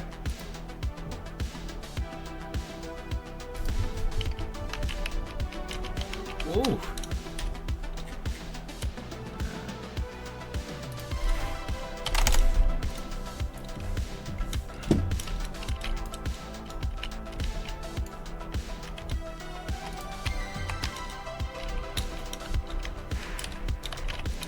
This guy out of here.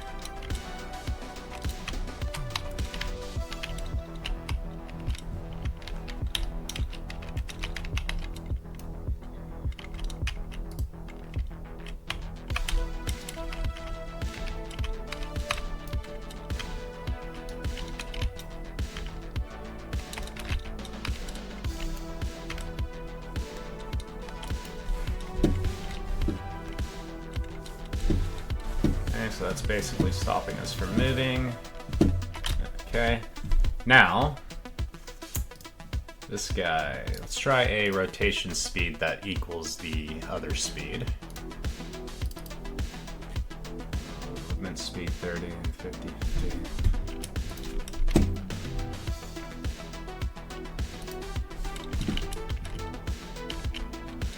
Okay, so we've got some sliding that we need to figure out. But we should be able to do this now. If get key down, keycode.space, and is grounded.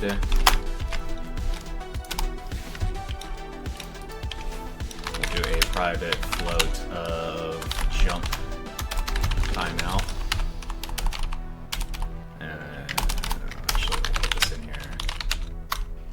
Jump timeout. We'll make this 0.3, a third of a second. And we'll do a private float last jump. We'll just do jump delay. We'll set this to 0. At the beginning here, we're going to do jump delay minus time.delta time. We'll do if is less than 0, we'll just set jump delay to 0. And then we're also going to do jump delay is less than equal to 0. This dot jump delay is equal to jump time out. This dot rigid body. So add force. This dot transform dot up. And then we're going to multiply this by jump force. And then we're going to add this in as a force mode of impulse. We're going to go up here, public float jump force. We're going to set this to 90. We'll just see how that works.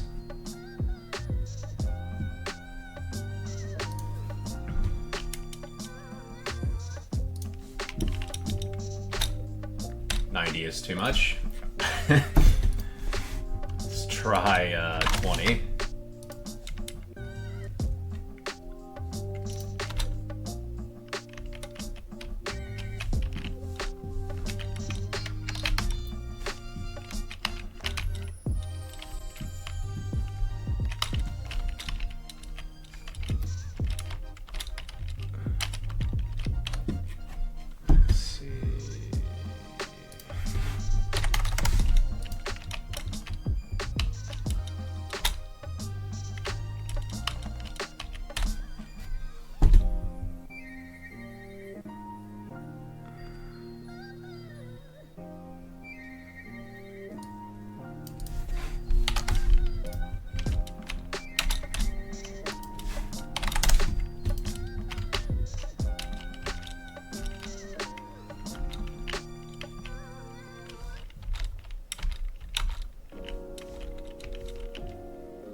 Oh.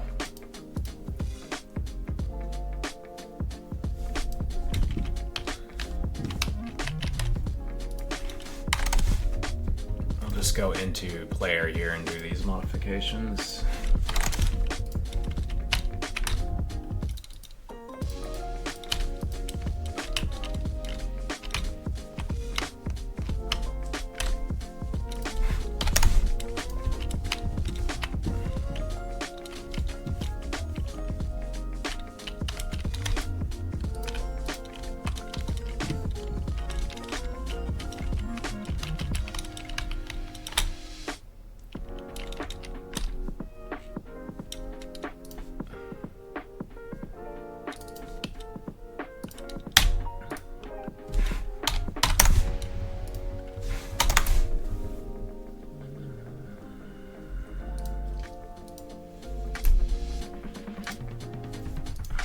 that guy on continuous.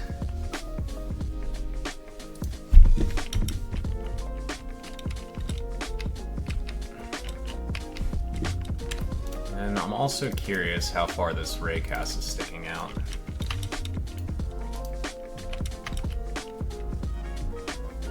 And it's sticking out pretty far.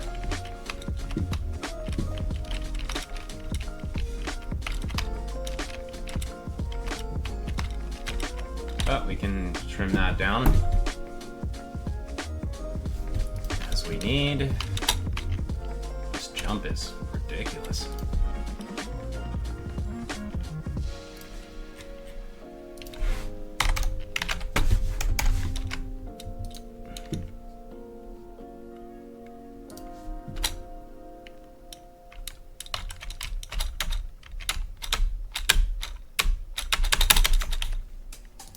Definitely not working either. If space and is grounded and jump delay, it's not delay time. I shouldn't even be able to do jumping. It's not even grounded. Oh.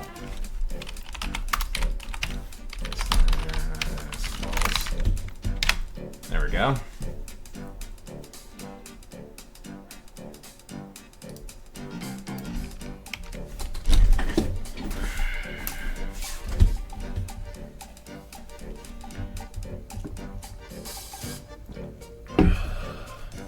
Okay, I'm back here. Okay, I don't like how this slides. It's like I'm on ice. So, I'm thinking... Okay. I'm thinking of storing my own velocity information in here.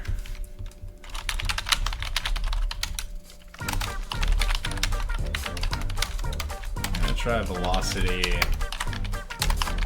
vector 3 drag or drag is 1.0f, so meter per second drag. We're gonna set this to vector 3.0 and this right here.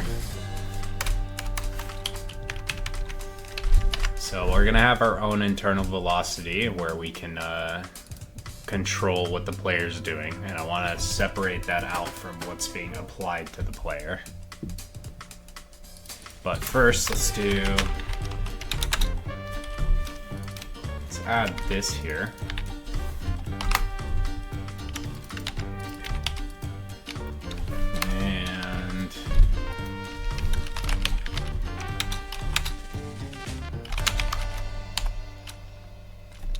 I want to drag this towards 0 regardless of their directory, so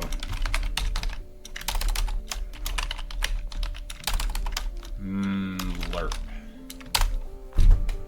Vector 3 probably, vector 3 lerp. And we're gonna go between this dot velocity and vector 3.0, and our time will be our... Just use drag for now, and we will add the force of velocity into here. Make sure this compiles.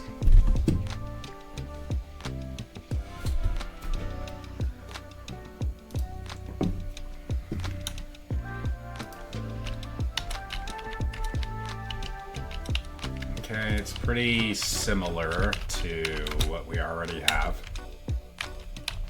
Now if we go into the player and we manipulate drag, that's not really slowing it down much. I guess lower would probably... No? That's not doing it either.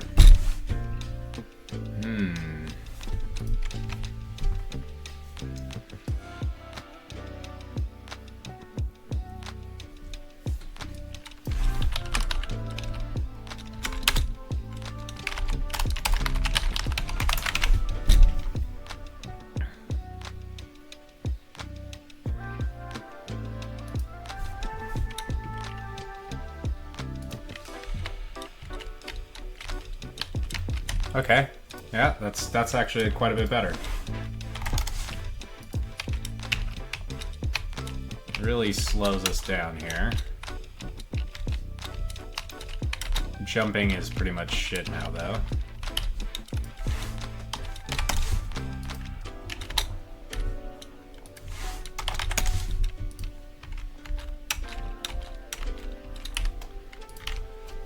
So, let's see here. For jumping, what we can theoretically do is we can do this dot velocity plus is equal to transform up times jump force.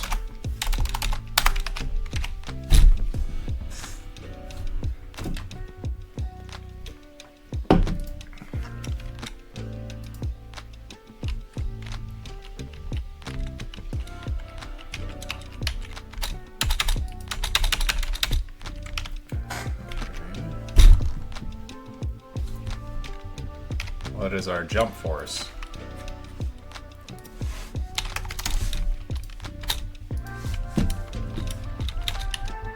Okay.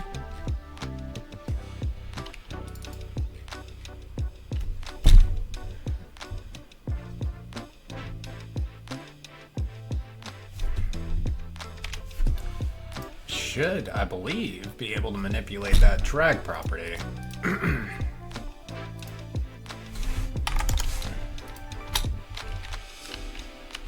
Just doesn't really seem to be doing anything.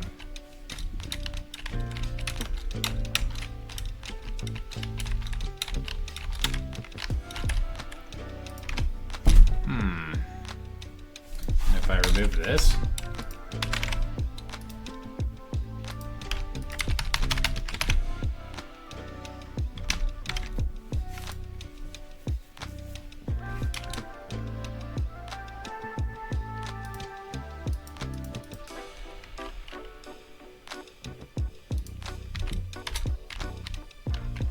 Yes. What? How is that not doing anything?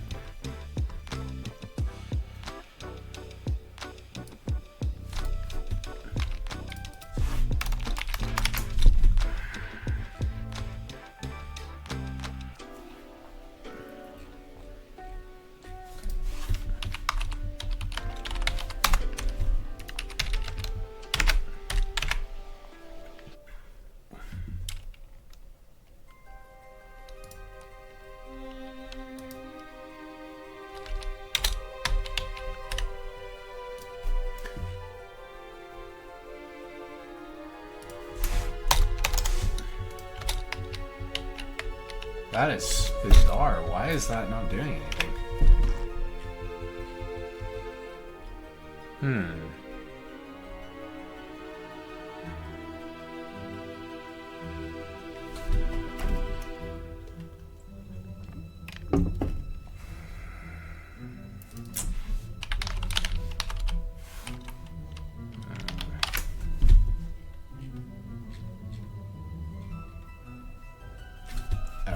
Let's just do a, we'll do an on GUI, GUI dot label,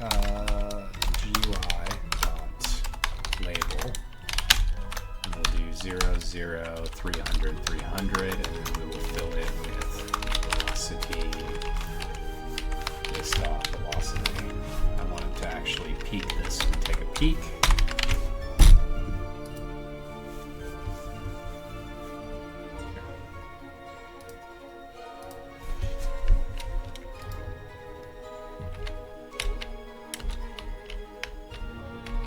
Yeah, it's being reduced.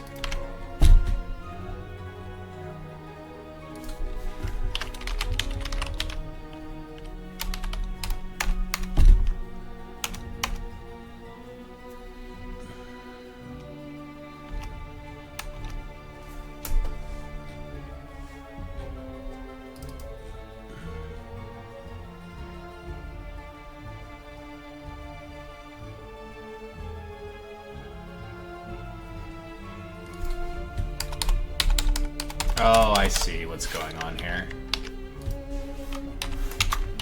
And movement direction is not equal to vector 3.0. Or it's using the input to mess with the velocity. There we go.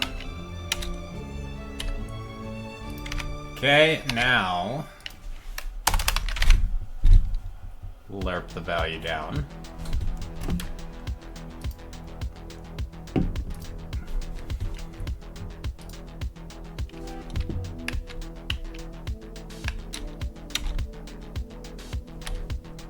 Okay, and then we'll go into player here, and we will turn off the gravity on the rigid body. And then we're gonna do this dot velocity plus is equal to transform dot up times -1 multiplied by gravity. And then we're gonna create a float up here. Gravity, and we'll just set this to 9.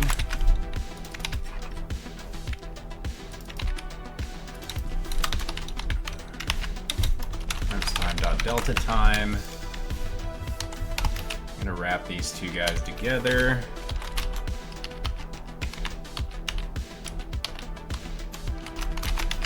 Okay, so that should apply gravity over time.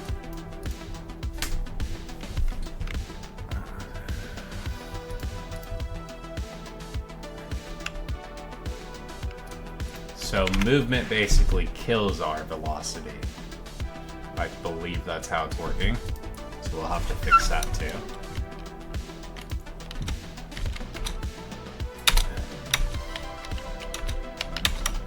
Alright, and once we hit the ground again,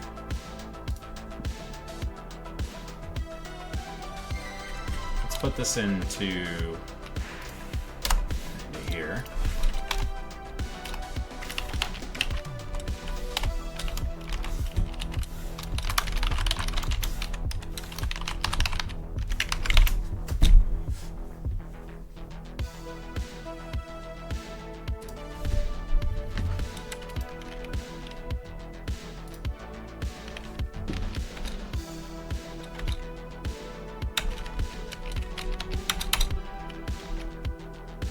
Oh shit,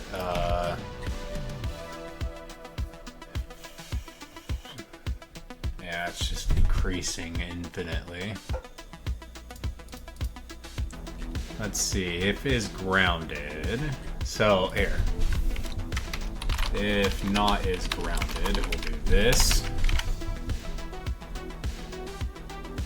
So if they're in the air, we'll apply gravity, but if they're touching the ground, there's no reason to do that.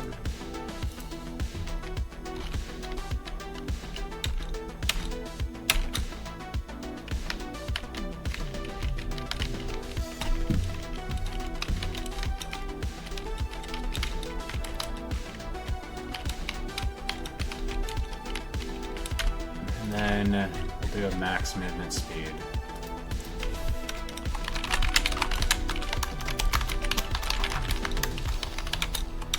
And let's just set this to 2.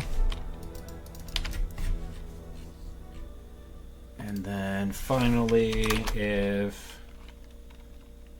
dot velocity dot x is greater than max movement speed, or velocity y is greater than max movement speed, or velocity z is greater than movement speed. This dot velocity is equal to vector 3 dot minimum this dot velocity and nu of these guys. I'll take the minimum value between those. That should cap the player speed to that max speed.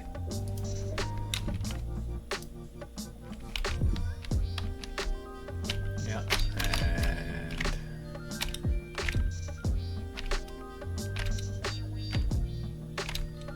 looks like we can go a little bit more there. 2 seems to be quite a bit actually.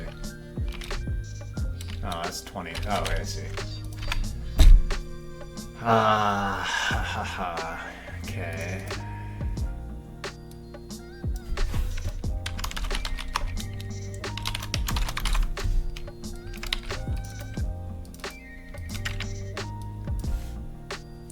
Well, you know what? Let's just do it here. If we're going to set dot velocity dot x is equal to, and then now we need to figure out which direction that's at. So if we do this dot velocity dot x divided by, we should get either 1 or -1. No, that's not quite right.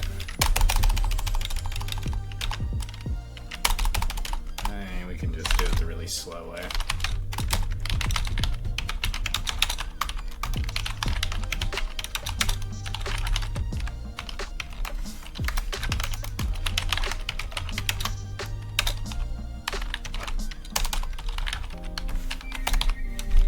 We can just copy this 3 times basically.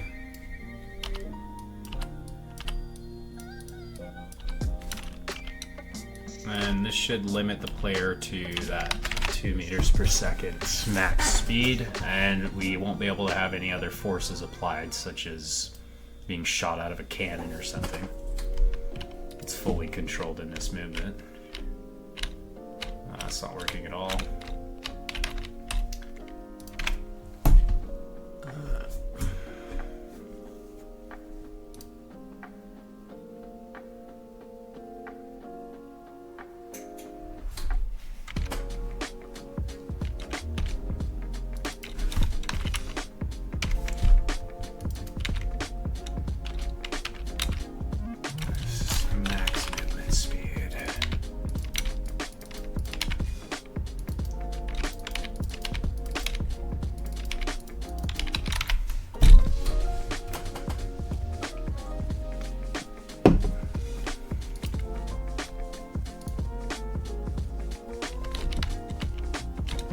There we go.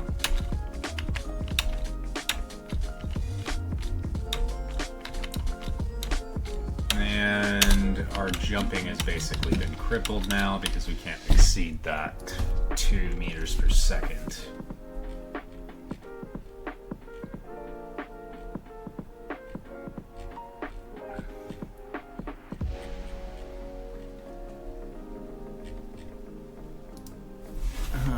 We can do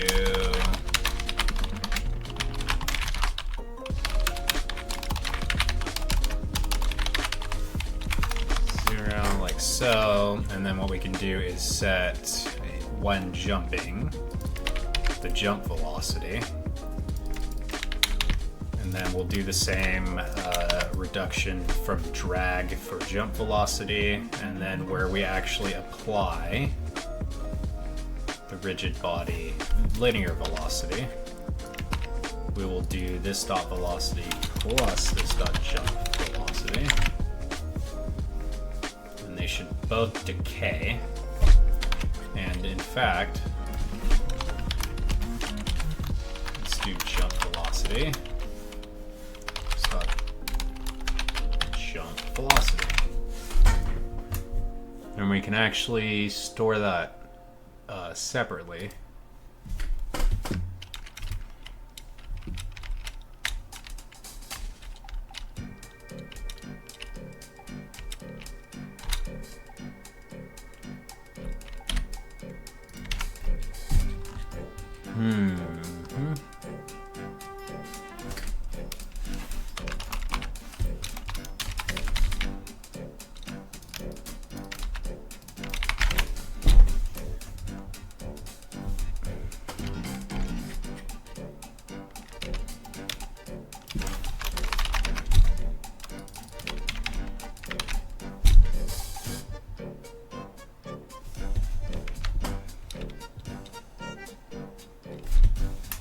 Okay, now it's just doing some tweaks.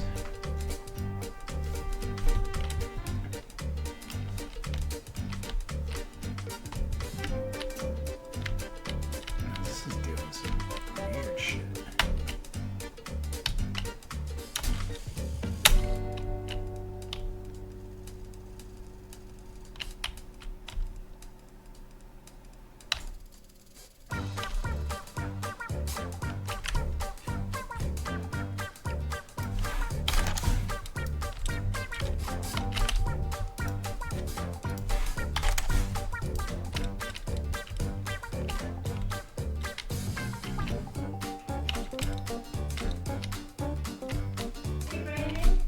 Yes?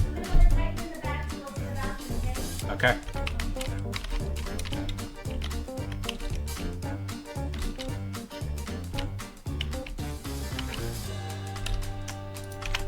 Interesting. I guess as it's getting...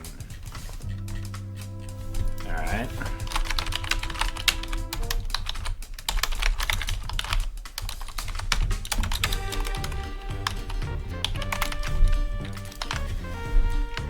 I'll put minimum velocity in here.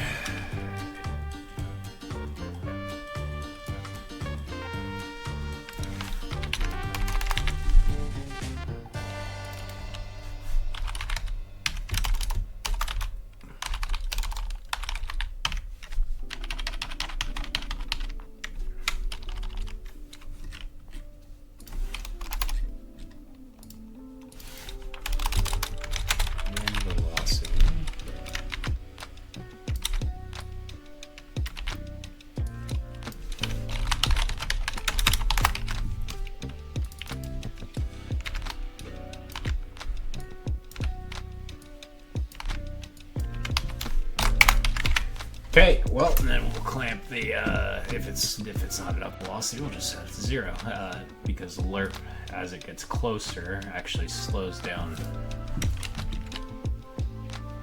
Oh, we still have that. Let's put a breakpoint on here and see what's going on.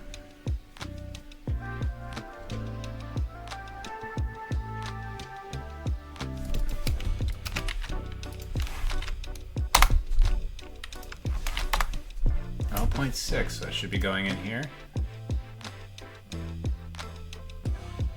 What is min velocity? Oh, 0.3, I see.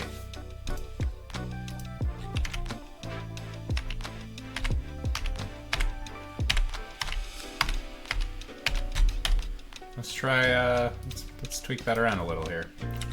Let's try 1. And let's set this to, say, 3.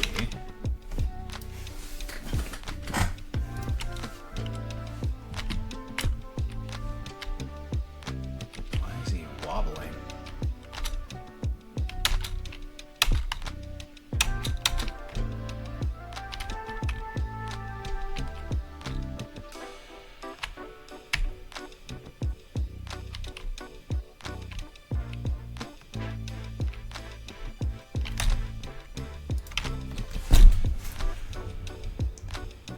X,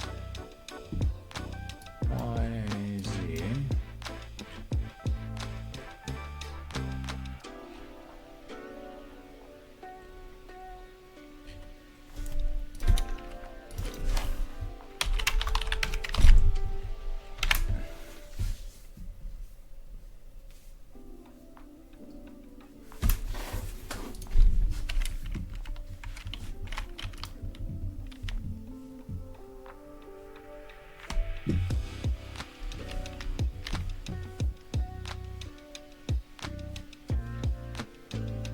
That's really weird.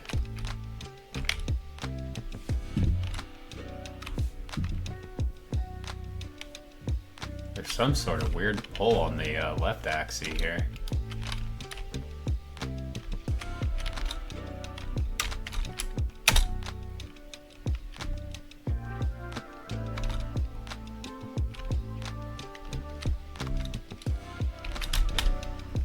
Let's try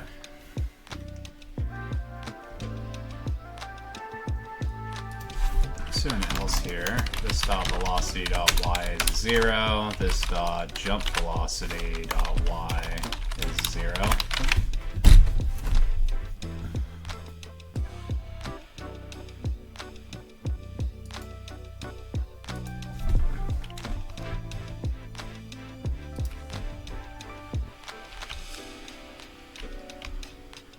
Yeah, why is it pulling that way?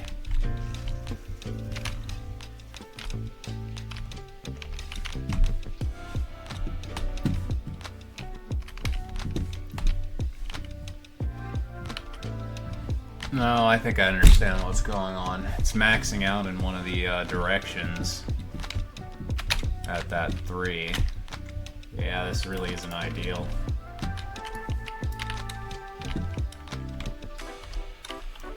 But although it may not be ideal, and I certainly can come back later and fix it, this will work for what I need right now. Wow. I'm okay with this. I can make this work. In fact...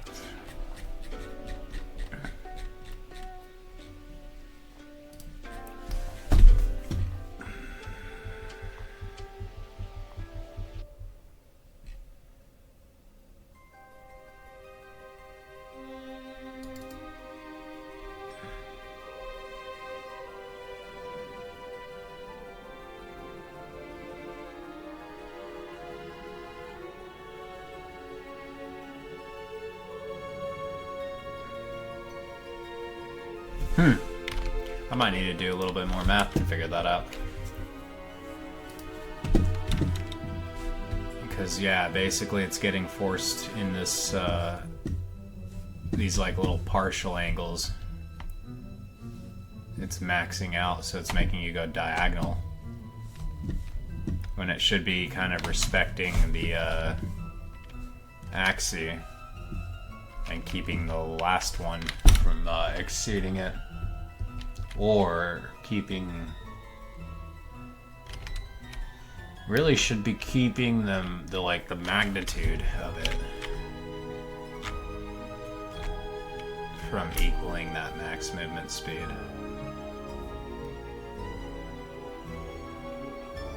Which... yeah, that's gonna... anyway, we'll leave it for here. So, next what I want to do... I want to be able to compress this down into a singular voxel. So let's do something for that. Let's go, we can go into the player manipulator here, and we've got CV, here, C.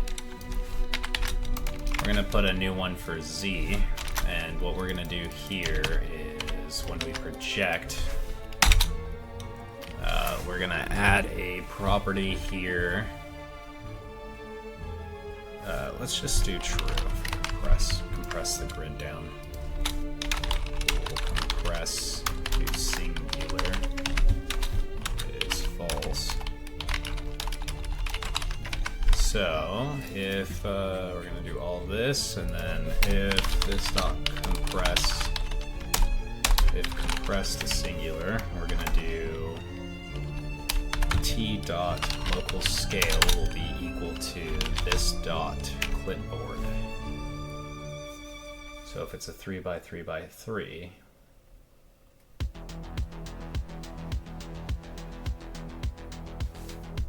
vector 3 1 divided by.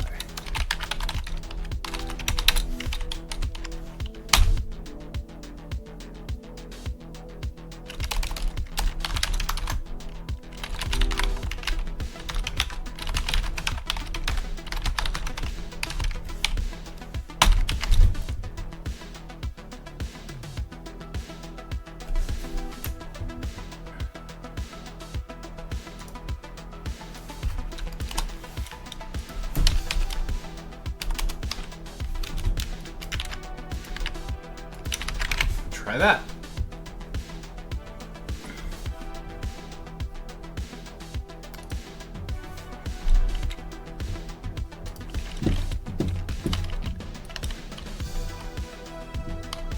Oh yeah, I hate this movement system.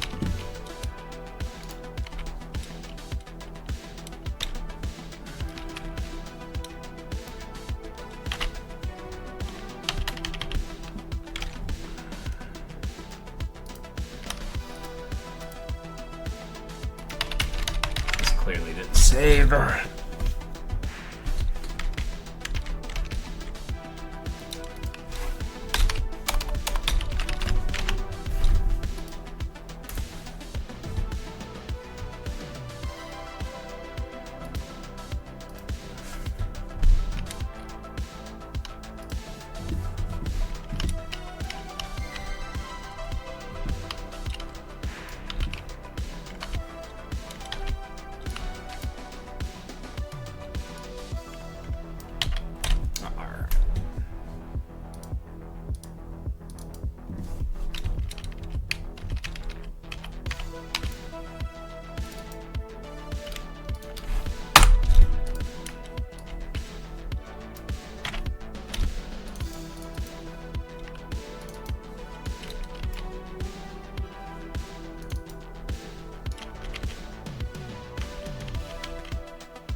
see.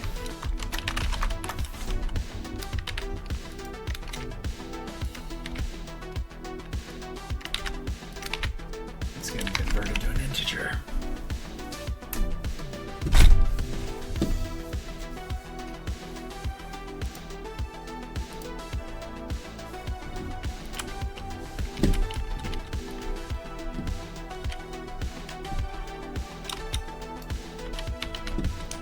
Okay, that's pretty good, but now it's off a little, so we need to offset this as well.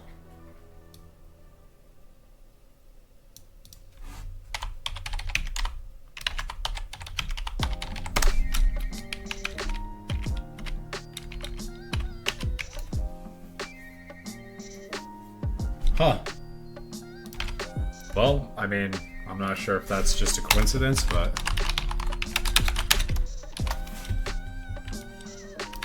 it looks like it's gonna do just fine here, so we'll just offset that by that size.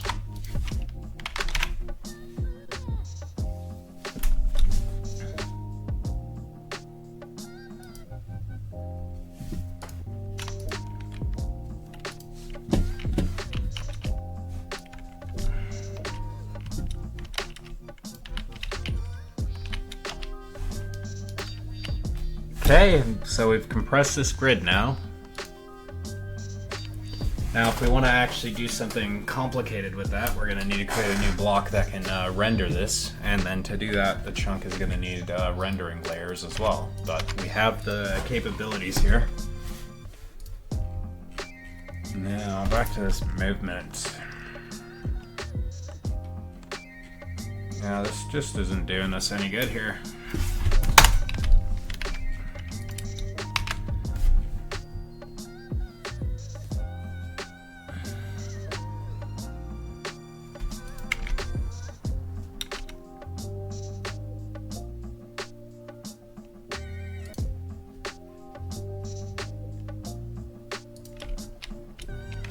I mean, honestly, I'd rather this movement.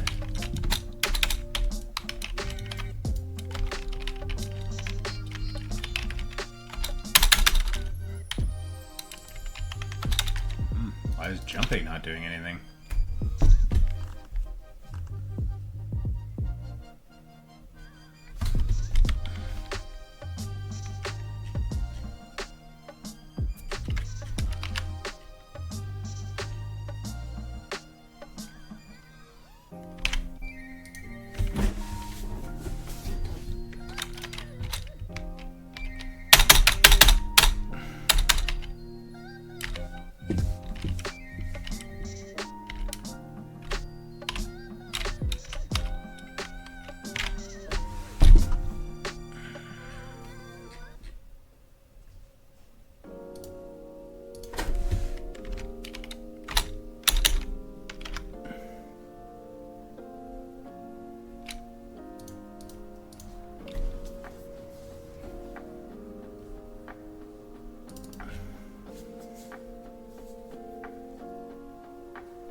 I don't get it. Why is it not doing anything?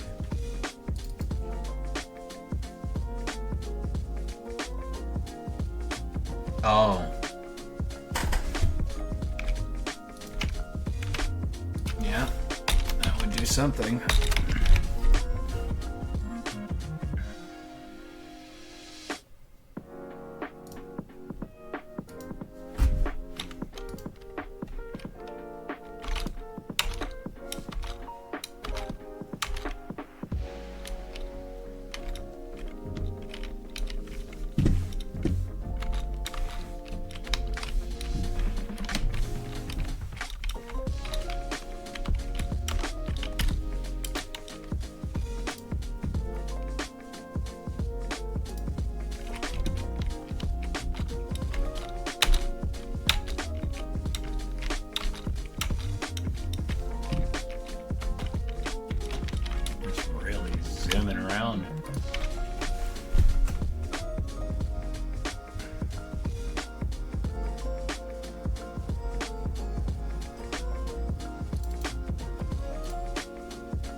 So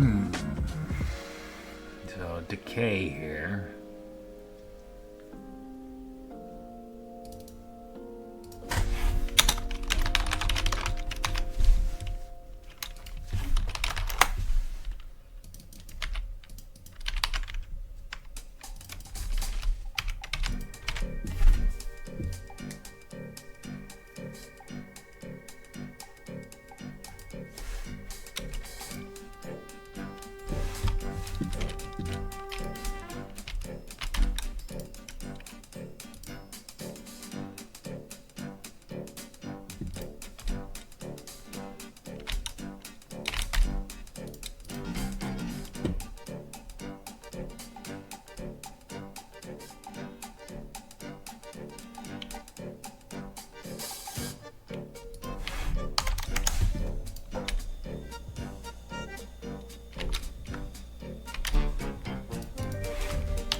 Has to get good enough that I can work on the next phase. This can always be significantly improved.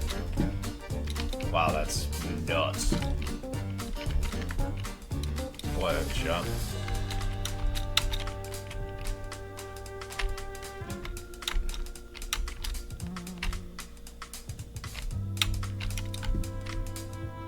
I think we pin ourselves into a wall.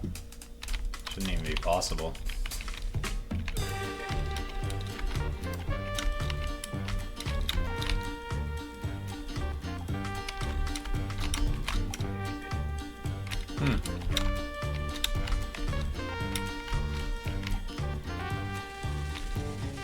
Alright, this is good enough for this. So, next.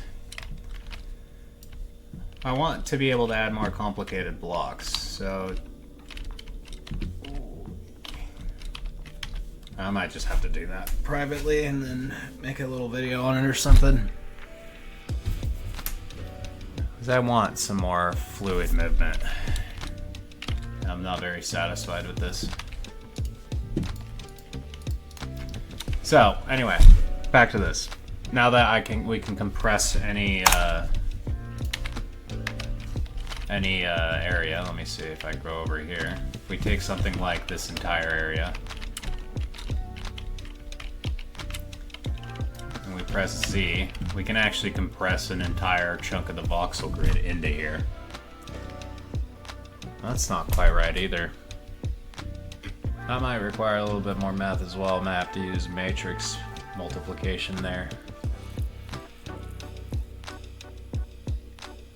Anyway, the point is, with that select, well, it could also just be that it's not square. Try corner. Yeah, that's... Anyway, so we're gonna have this guy here, and then in the game we can use this to build like machinery and stuff. For example, you take this wood piece here, you paste this guy here. Oops. Copy this, jump up on here. And if we count this, we got 1, 2, 3, 4, 5, 6, 2, 3.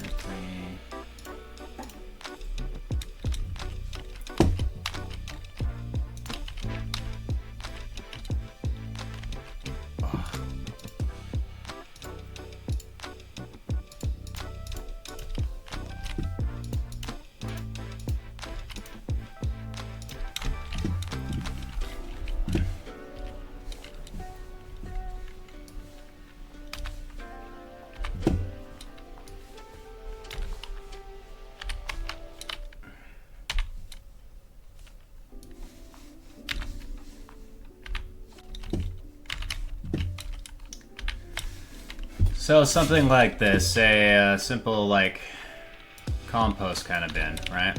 I'll put this in here, copy this guy, paste this, and let's say we'll do something like this.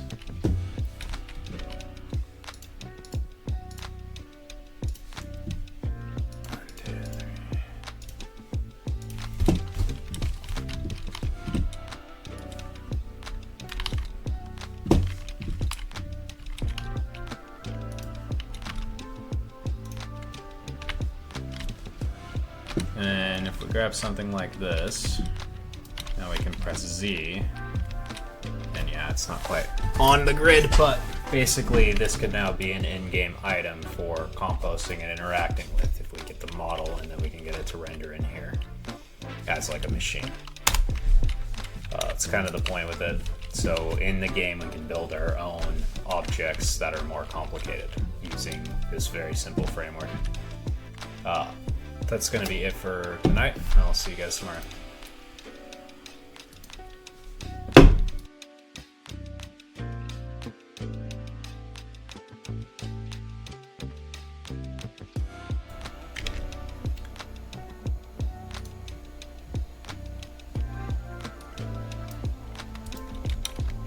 So this concludes the tutorial on creating a voxel engine in Unity. I'm going to now move to the next phase, which is creating an actual game on top of this engine.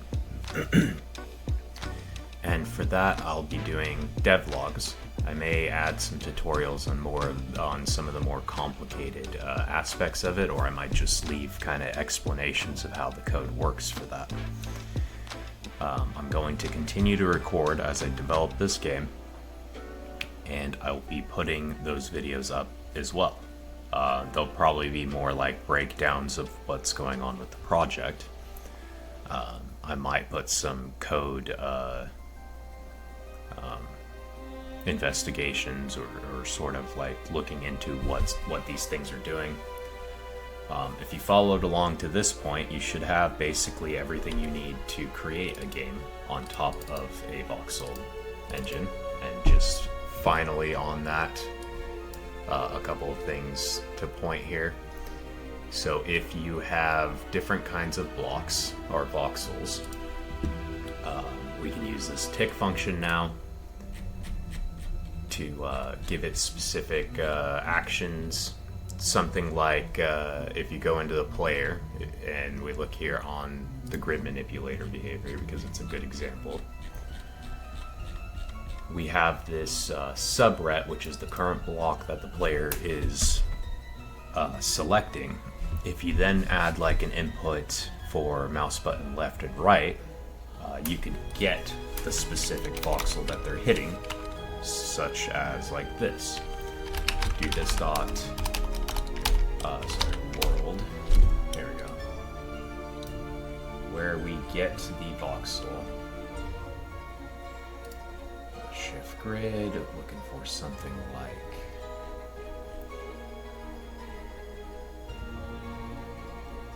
I believe I actually have a right click button somewhere here.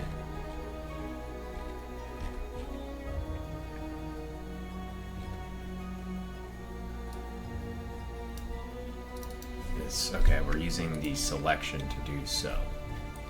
But basically, you do something like this, we get the position, then we'll get world.setVoxel, but instead we could do world.getVoxel, position and voxel, sorry, just position. Right? This is going to return a chunk voxel, but it doesn't necessarily need to do that. This can actually return quite a bit of data, such as this chunk. We could have like a chunk, chunk,